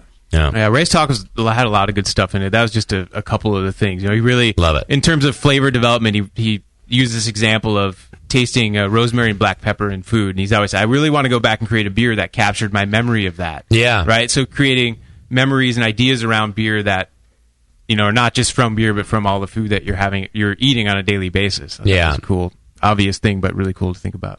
Well, Nate, as always, you make the rest of us look good, like we've done something. Good job, my friend. I, for one, am proud of my help in this. Actually, I think it looks like he did a lot of work and we don't do anything. Yeah, it makes us look bad. Exactly. Oh, is that what it is? Yeah. Okay, Nate, you're fired. Yeah, you're so fucking negative, Scott. Yeah, good job today, Nate. Now you're fired. A lot of what I did was just during the talks, to get my notes down, I would just send stuff out on Twitter. And then some people would respond just as a way of having it in history, as well as people who weren't at NHC would ask, it's really interesting, and blah, blah, blah. It's pretty cool. I know you're kind of making fun of that, is saying that I didn't do too much, but what a great use of technology. And you're right. It's almost like, they just say when you're taking notes, most of what you're doing when you're taking notes is just that by writing it down, you're putting it in your brain. Exactly. It's kind of the same. You're just sending out a tweet. And by going through that motion, you're actually putting it in your brain. And then you also started a conversation with a bunch of brewers. And then for this piece tonight, I could go back through the Twitter log and say, okay, these 5 and 6 were really cool. Let's talk about those on the show. I like the technology. It's very good. One of the lectures I was in was about the electric brewery kind of thing. Oh yeah. And one of the first things the guy did was put that scan pic up, and that took you to his website. So I took a picture of that. And I sent it to a lot of people that couldn't be there. Yeah. And they went to his website. And got to check it out. Oh, they got to check he had a whole lecture on there. Yeah. And they were texting me questions about all kinds of stuff in there. The fact that they could be there without being there. Yeah. Was nice. Well, the technology's come a long way too. I mentioned earlier that all the AHA talks are available if you're an AHA member on the website, which is awesome. When we went to our first one in Orlando, I said to the AHA, I said, look, you should let me come and stream our little bullshit show, which they did. They were cool. And I said, if you want, get the hook in, I can record all of your talks and make them available. And back then, they weren't really selling out.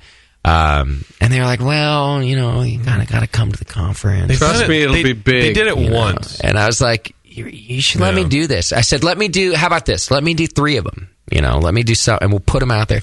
And they did. They ended up saying, and we ended up playing them on the shows, actually. Right. We played a couple of them on the shows. I think Vinny's talk was one of them. Yeah. Vinny's was one of them. Yeah. And now they're like, you know what? we can't do this conference without recording all these talks. How are we going to let all these wonderful talks just go out into the ether with no representation, with no recording of them? And so now they're doing it. So anyway, I like seeing all this technology come full and they're circle. going to publish this stuff, as like you were saying. So if you're a member. Exactly. People who are a member, you can check them out. Yeah, that's why. And I'm glad they're not making us do it, because back then I was like, I'll do anything. I'll do whatever you want. And I'm like, fuck off. I don't want to touch anything. I'll be in my room if you need me. That's why I record all my sex. So many for posterity. Well, because it's so good. Why make it go out into the ether? Right. Everyone should remember it. So hopefully, if I ever have children or adopt them or find them somewhere, I can show them. Can you play this is how sex is? Can you play us a clip of? I don't have my computer here. Maybe next week. Next week, I'll bring a clip. Bring a clip. I'll bring a clip of my sex. We'd like to know what JP's sex sounds like. A lot of the. Do you really? Meow. Meow. A lot of the conferences are now available on whatever podcast or whatever for a fee. For a fee. I go to dental conferences. Oh, you can, if you miss the conference, you can do this and this. And Doc's like, you know me. Of course I missed the conference. I was in the bar. Only at lunch. You didn't come get me. And then halfway through the afternoon. Right.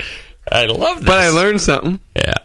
At the bar. But they're always offering, these lectures. Yeah. You can't go to all of them. Right. No.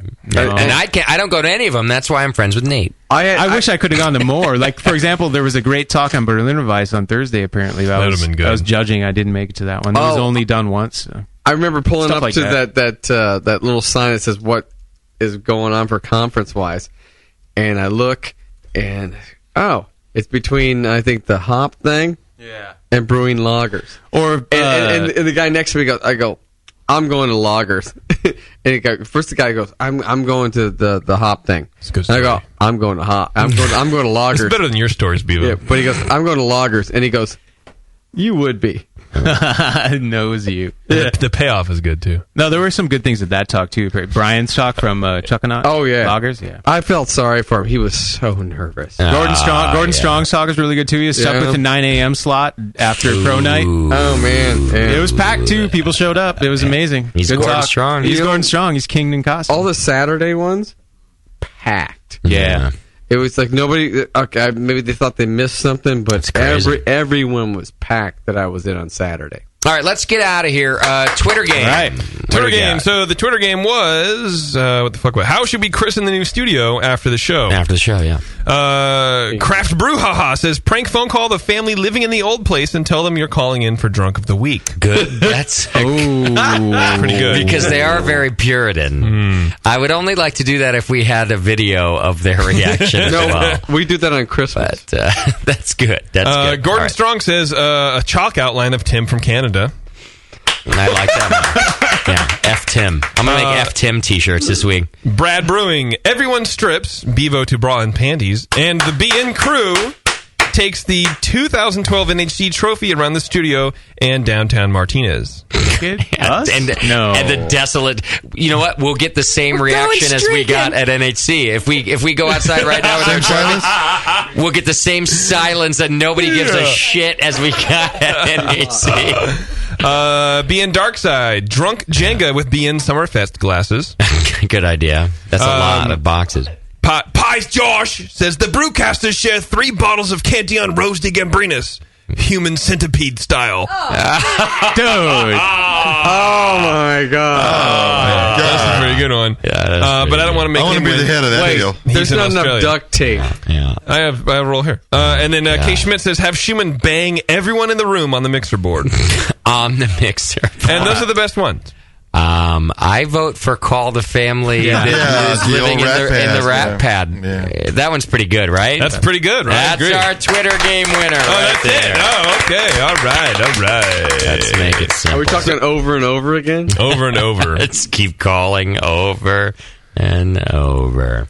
All right. I'd like to thank everybody for being in the studio. Nate, wonderful job. Yes. Thanks, buddy. Hey, thanks, Nate. Thanks Moscow, for working. Great job booking today.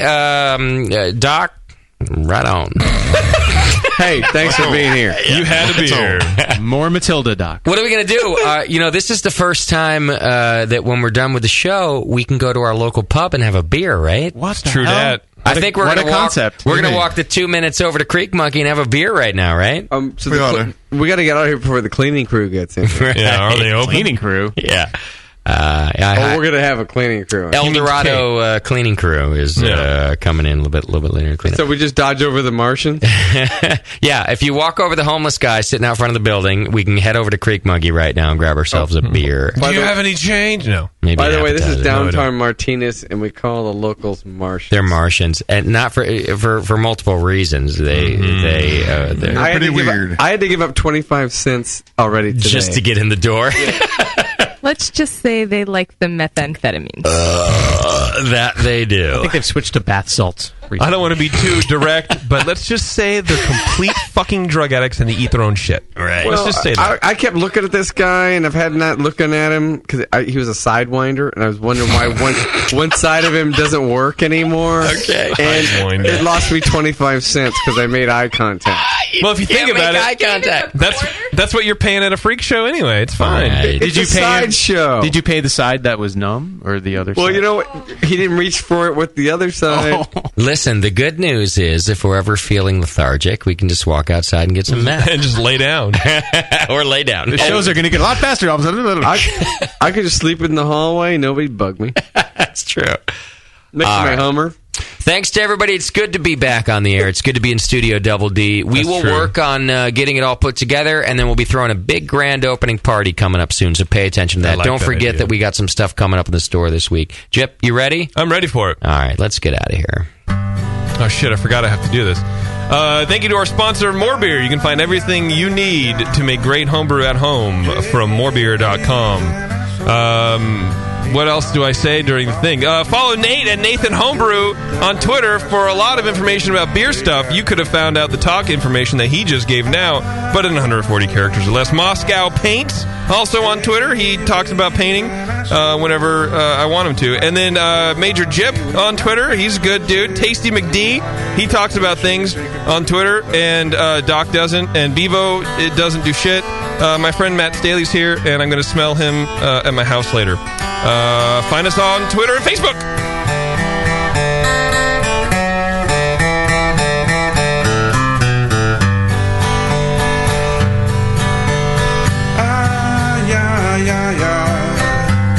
JP's an asshole. La la la la la la la la la la la la la la la la JP's